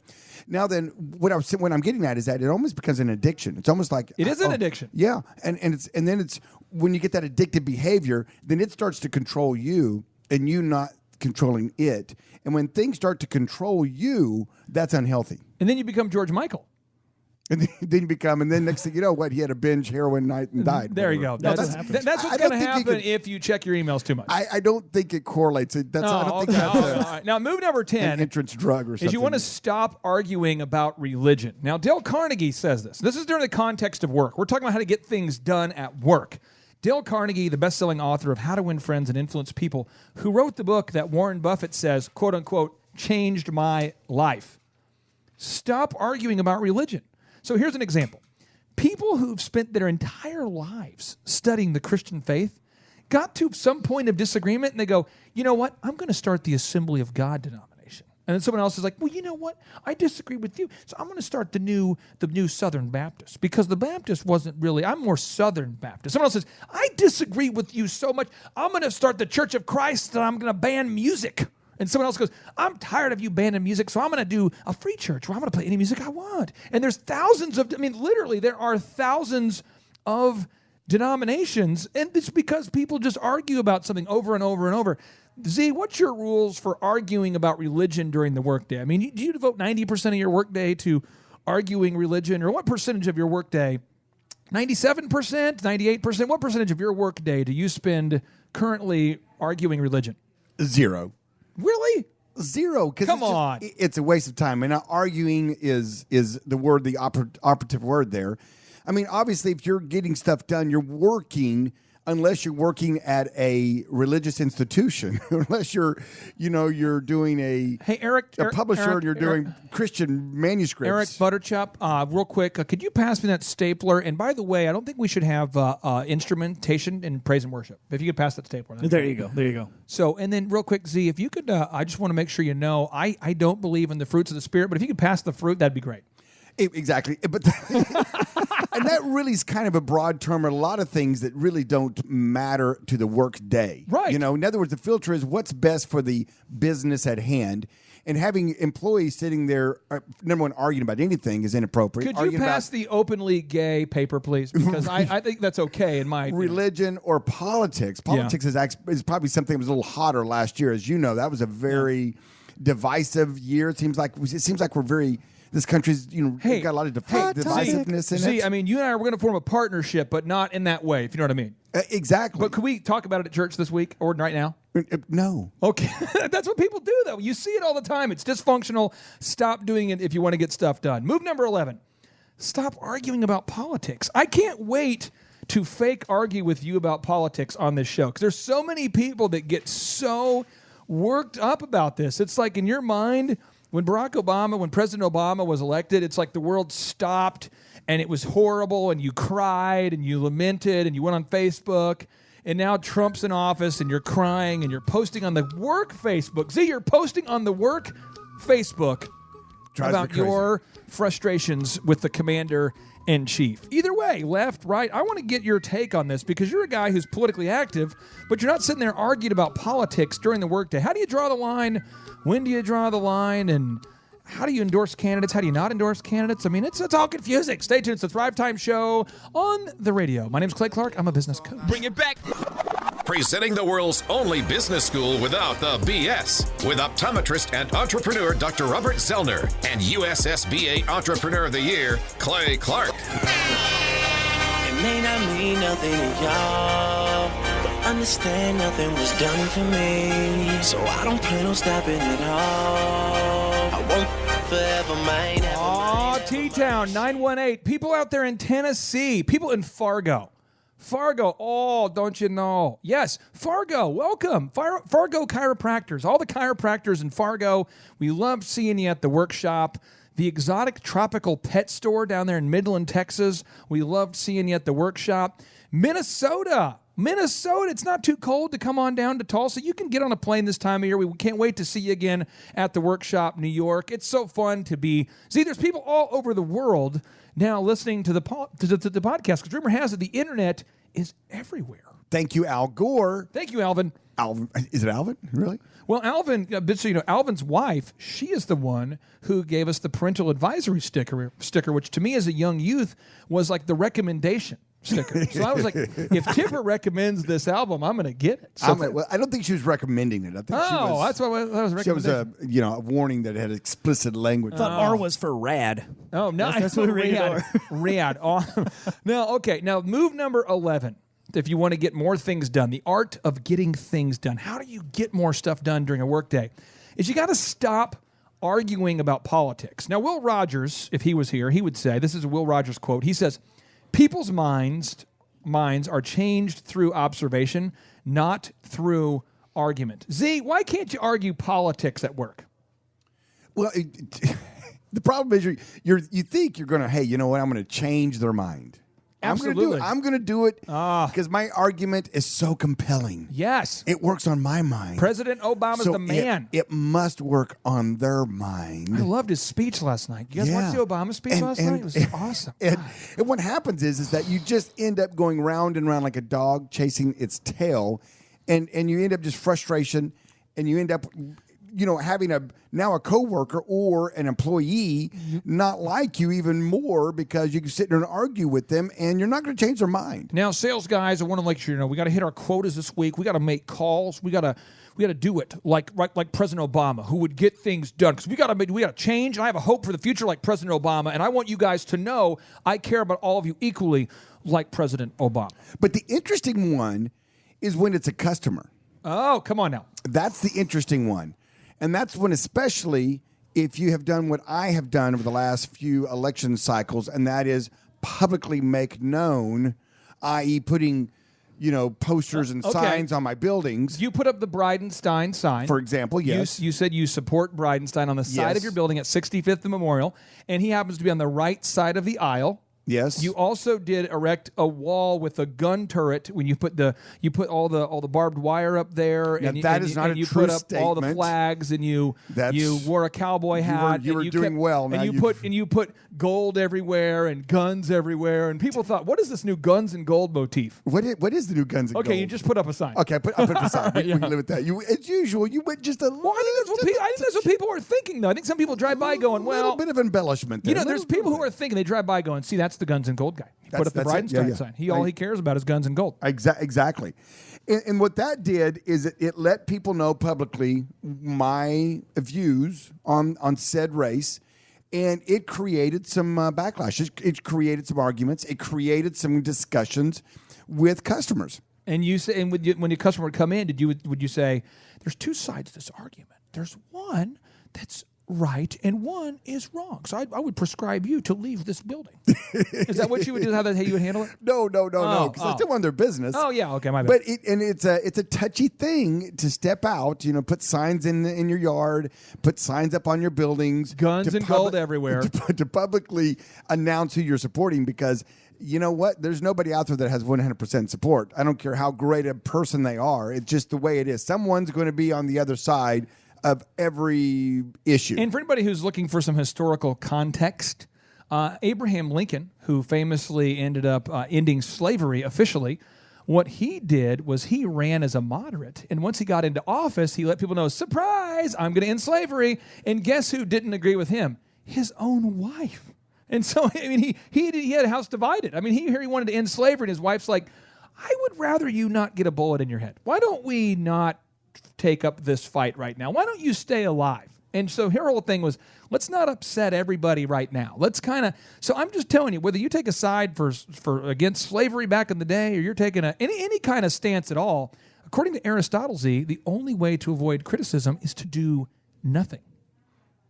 Wow. Think about that. Wow, that's deep, isn't it? Aristotle, the only way to avoid criticism is to do nothing. So you chose to do something. Did you have to educate your team on the far-right extreme values of the Libertarian Party, or how did you do it? Did you have like a lot of workshops or what? No, they'd kind of known. I mean, they knew my bent. I mean, they knew me, and so they were all pretty good with it. I think there was maybe a few employees that didn't agree with it, but they didn't really step up and want to argue about it or make a big deal out of it. It was just a few customers that came in and did, and they gave the old, I'm not doing business with you anymore. I'm not doing business with you anymore. Yeah, if you're supporting that, if that's the way you feel. Yeah. And I'm kind of going, I understand, and there's a fine line of bringing your personal and bringing your political views in with your business views. It's not necessarily something I recommend for everybody to do, but every now and then you're going to catch a gear and you want to make a stand, and you know what? And that's okay. You know, the only thing I thought was weird is when you put up the sign that said we no longer take cash or check or any part of the Illuminati payment systems, we're just going to take gold. I thought that's when it was a little... Or guns. Or, you said or ammunition. Straight guns. All right, now move number 12. I want to ask you this, and I want to get Chuck's feedback on this too, is stop focusing on what you cannot control. Marcus Aurelius, this is the guy who was the Roman emperor. He once said, waste no more time arguing about what a good man should do. Be one. I see a lot of people sitting there arguing about the weather, or whether their boss is a good person, or the life of their boss outside of work. Like, oh, I thought my boss was a good guy, but then it turns out that he's got he's going through this, or he did this, and there's all this like arguing about, let's just attack leadership. So I want to get your take on this first, Dr. Z, and then I want to get your take on this too, Chuck. Focusing on what you can't control. Z, what are the things you see people focusing on a lot that they absolutely cannot control? And you as a boss or an owner or a partner, you're going, would you just stop focusing on that and focus on selling something? Social media has really made this get out of hand in a lot of offices. People are wanting to talk about other people's lives. We give it a good old-fashioned word. You know what that word is? Called gossiping. Ooh. We have a zero policy of gossiping in all my businesses, yet it still goes on. Shocking. Shocking. Is that shocking? Shocking Khan. Shocking Khan. I know. Shocking Khan. And it's one of the worst things that can happen because it lowers morale. It is so frustrating. And as you know, when you tell a story over and over and over and it goes down the line, it changes. Oh, yeah. And so not only do you have people wasting time talking about things that they can't control and they shouldn't even be talking about, but now you have decreased morale in the office. And by the time it's gone through 5, 6, 7, 8, 9, 10 people, I mean, it's gone from the guy, pick a story. I mean, he had a handgun go off in his house to, he's, mass murder. Murder. So it's very unproductive. It's very unprofessional. And we have a rule in my family. And the rule is this, is that if somebody calls me and says, hey, how's your brother? How's he doing? How's your brother doing? I go, first of all, I got a lot of brothers, so you got to be more specific. How's ReAwaken? And I'm like, well, you know them and have their number. If you want to talk about how's Eazy-E doing? If you want to talk about Eazy-E, then you need to call Eazy-E. Oh, I right? was going to call him. I wanted to just run it through you Eric first. or Roy or Chuck. Or Here's the dirty Tulsa move. What is it? This is the move. Yeah.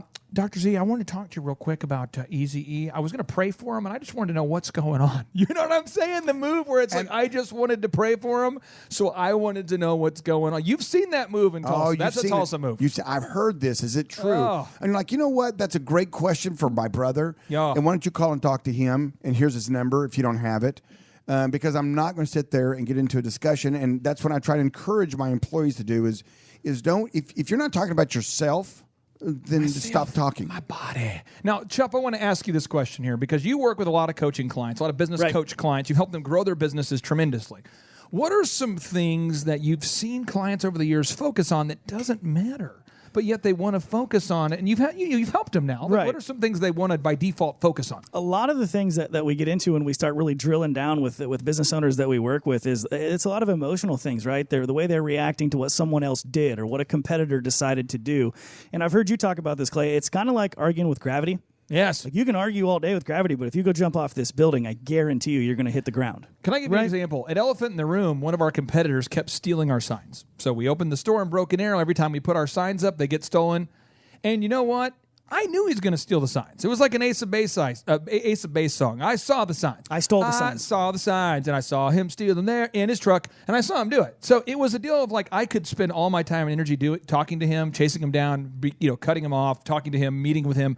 But instead, we decided to just keep buying more signs. Just keep winning. Because we're winning. But the thing is like, yeah, if I think about it too much, it irritates me. Yeah, I'd probably, you could file an injunction. You could film them. You could have a committee about it. You could go get him. You could fight him. But yeah, you probably could, but these are all wastes of time. The whole point of being in business is to win. And then you hate yourself, right? You do. Yeah. You feel frustrated. When we come back, we're talking about move number 13, which is one of Z's big rules, is be a lover and not a fighter when possible. How to get stuff done. Stay tuned. It's the Thrive Time Show on your radio.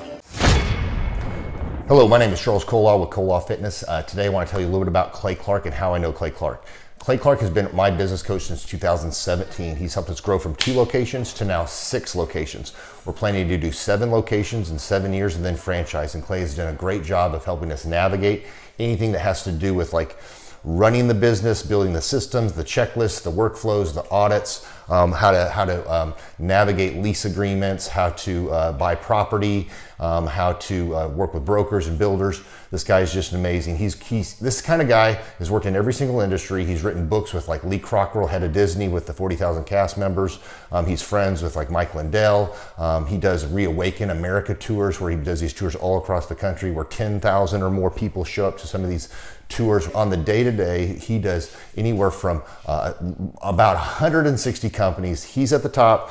He has a team of business coaches, videographers, and graphic designers and web developers, and they run 160 companies every single week. So think of this guy with a team of business coaches running 160 companies. So in the weekly, he's running 160 companies.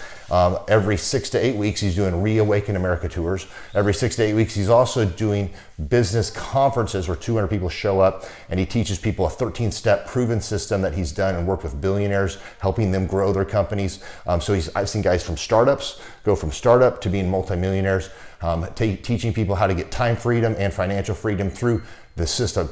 Critical thinking, document creation, putting it into organizing everything in their head to building into a franchisable, scalable business. Like one of his businesses has like 500 franchises. That's just one of the companies or brands that he works with. So amazing guy, Elon Musk kind of like smart guy.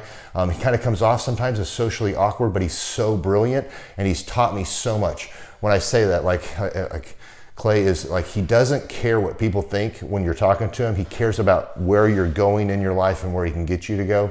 And that's what I like most about him. He's like a good coach. A coach isn't just making you feel good all the time. A coach is actually helping you get to the best you. And Clay has been an amazing business coach.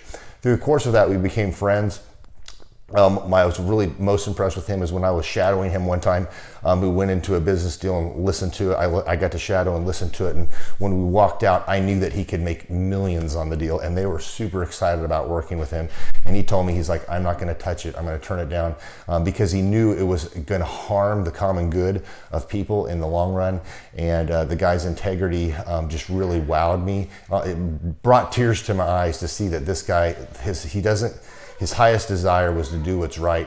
And anyways, just an amazing man. So anyways, impacted me a lot. He's helped navigate anytime I've got nervous or worried about how to run the company, or navigating competition and an economy that's like, I remember we got closed down for 3 months. He helped us navigate on how to stay open, how to get back open, how to just survive through all the COVID shutdowns, lockdowns, because our clubs were all closed for 3 months, and you have $350,000 of bills you've got to pay, and we have no accounts receivable. He helped us navigate that, and of course we were conservative enough that we could afford to take that on for a period of time. But it was, anyways, great man. I'm very impressed with him. So Clay, thank you for everything you're doing, and I encourage you, if you haven't ever worked with Clay, work with Clay. He's going to help magnify you, and there's nobody I have ever met that has the ability to work as hard as he does. He probably sleeps 4, maybe 6 hours a day, and literally the rest of the time he's working, and he can outwork everybody in the room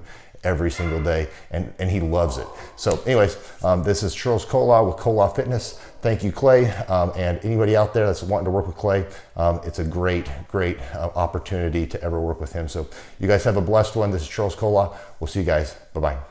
Hi, I'm Aaron Antis with Shaw Homes. I first heard about Clay through a mortgage lender here in town who had told me what a great job he had been doing for them, and I actually noticed he was driving a Lamborghini all of a sudden, so I was willing to listen. In my career, I've sold a little over $800 million in real estate. So honestly, I thought I kind of knew everything about marketing and homes. And then I met Clay, and my perception of what I knew and what I could do definitely changed. After doing $800 million in sales over a 15-year career, I really thought I knew what I was doing. I've been managing a large team of salespeople for the last 10 years here with Shaw Homes. And I mean, we've been a company that's been in business for 35 years. We've become one of the largest builders in the Tulsa area, and that was without Clay. So when I came to know Clay, I really thought, man, there's not much more I need to know, but I'm willing to listen. The interesting thing is our internet leads from our website has actually, in a 4-month period of time, has gone from somewhere around 10 to 15 leads in a month to 180 internet leads in a month. Just from the few things that he's shown us how to implement that I honestly probably never would have come up with on my own. So I got a lot of good things to say about the system that Clay put in place with us, and it's just been an incredible experience. I am very glad that we met and had the opportunity to work with Clay. So the interaction with the team and with Clay on a weekly basis is honestly very enlightening. One of the things that I love about Clay's perspective on things is that he doesn't come from my industry. He's not somebody who's in the home building industry. I've listened to all the experts in my field. Our company has paid for me to go to seminars, international builder shows, all kinds of places where I've had the opportunity to learn from the experts in my industry. But the thing that I've found working with Clay is that he comes from such a broad spectrum of working with so many different types of businesses that he has a perspective that's difficult for me to gain because I get so entrenched in what I do, I'm not paying attention to what other leading industry experts are doing. And Clay really brings that perspective for me. It is very valuable time every week when I get that hour with him. From my perspective, the reason that any business owner who's thinking about hooking up with Thrive needs to definitely consider it is because The results that we've gotten in a very short period of time are honestly monumental. It has really exceeded my wildest expectation of what he might be able to do. I came in skeptical because I'm very pragmatic, and as I've gone through the process over just a few months, I've realized it's probably one of the best moves we've ever made. I think a lot of people probably feel like they don't need a business or marketing consultant because they maybe are a little bit prideful and like to think they know everything. I know that's how I felt coming in. I mean, we're a big company that's definitely one of the largest in town. And so we kind of felt like we knew what we were doing. And I think for a lot of people, they let their ego get in the way of listening to somebody that might have a better or different perspective than theirs. I would just really encourage you, if you're thinking about working with Clay, I mean, the thing is, it's month to month. Go give it a try and see what happens. I think in the 35-year history of Shaw Homes, this is probably the best thing that's happened to us. And I know if you give them a shot, I think you'll feel the same way. I know for me, the thing I would have missed out on if I didn't work with Clay is I would have missed out on literally an 1,800% increase in our internet leads, going from 10 a month to 180 a month. That would have been a huge financial decision to just decide not to give it a shot. I would absolutely recommend Clay Clark to anybody who's thinking about working with somebody in marketing. I would skip over anybody else you were thinking about, and I would go straight to Clay and his team. I guarantee you're not going to regret it because we sure haven't. My name is Danielle Sprick, and I am the founder of D. Sprick Realty Group here in Tulsa, Oklahoma.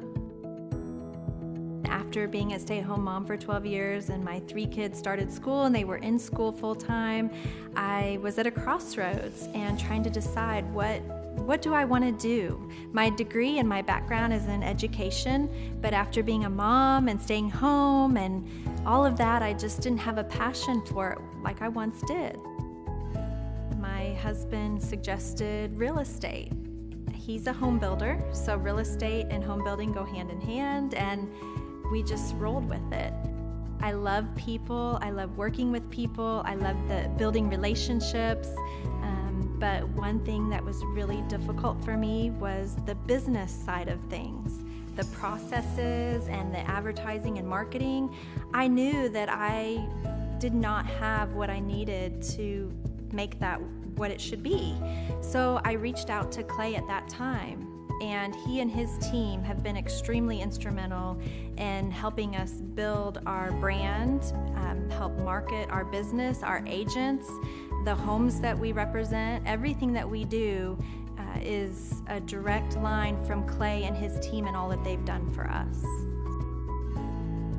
We launched our brokerage, our real estate brokerage, 8 months ago. And in that time, we've gone from myself and one other agent to just this week, we signed on our 16th agent. We have been blessed with the fact that we right now have just over 10 million in pending transactions. 3 years ago, I never would have even imagined that I would be in this role that I'm in today, building a business, having 16 agents. But I have to give credit where credit's due. And Clay and his team and the business coaching that they've offered us has been huge. It's been instrumental in what we're doing. Don't ever limit your vision. When you dream big, big things happen. I started a business because I couldn't work for anyone else. I do things my way. I do what I think is in the best interest of the patient. I don't answer to insurance companies. I don't answer to large corporate organizations. I answer to my patient, and that's it. My thought when I opened my clinic was I can do this all myself. I don't need additional outside help in many ways. I went to medical school. I can figure this out. But it was a very, very steep learning curve. Within the first 6 months of opening my clinic, I had a $63,000 embezzlement. I lost multiple employees. Clay helped us weather the storm of some of the things that are just a lot of people experience, especially in the medical world. He was instrumental in helping with the specific written business plan. He's been instrumental in hiring good quality employees, using the processes that he outlines for getting in good talent, which is extremely difficult. He helped me in securing the business loans. He helped me with web development and search engine optimization. We've been able to really keep a steady stream of clients coming in because they found us on the web. With everything that I encountered, everything that I experienced, I quickly learned it is worth every penny to have someone in your team that can walk you through and even avoid some of the pitfalls that are almost invariable in starting your own business. I'm Dr. Chad Edwards, and I own Revolution Health and Wellness Clinic. The Thrive Time Show 2-day interactive business workshops are the highest and most reviewed business workshops on the planet.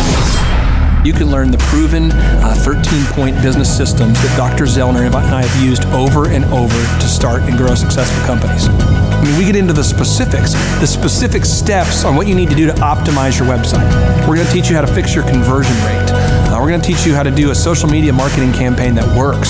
How do you raise capital? How do you get a small business loan? We teach you everything you need to know here during a 2-day, 15-hour workshop. It's all here for you. You work every day in your business, but for 2 days you can escape and work on your business and build these proven systems so now you can have a successful company that will produce both the time freedom and the financial freedom that you deserve. You're going to leave energized, motivated, but you're also going to leave empowered. The reason why I've built these workshops is because as an entrepreneur, I always wish that I had this. And because there wasn't anything like this, I would go to these motivational seminars, no money down, real estate, Ponzi scheme, get motivated seminars, and they would never teach me anything. It was like you went there and you paid for the big chocolate Easter bunny, but inside of it, it was a hollow nothingness. And I wanted the knowledge, and they're like, oh, but we'll teach you the knowledge after our next workshop. And the great thing is we have nothing to upsell. At every workshop, we teach you what you need to know. There's no one in the back of the room trying to sell you some next big get-rich-quick, walk-on-hot coals product. It's literally, we teach you the brass tacks, the specific stuff that you need to know to learn how to start and grow a business. And I encourage you to not believe what I'm saying, and I want you to Google the Z66 auto auction. I want you to Google elephant in the room. Look at Robert Zoellner and Associates. Look them up and say, are they successful because they're geniuses, or are they successful because they have a proven system? When you do that research, you will discover that the same systems that we use in our own business can be used in your business. Come to Tulsa, book a ticket, and I guarantee you it's going to be the best business workshop ever, and we'll even give you your money back if you don't love it. We've built this facility for you, and we're excited to see you.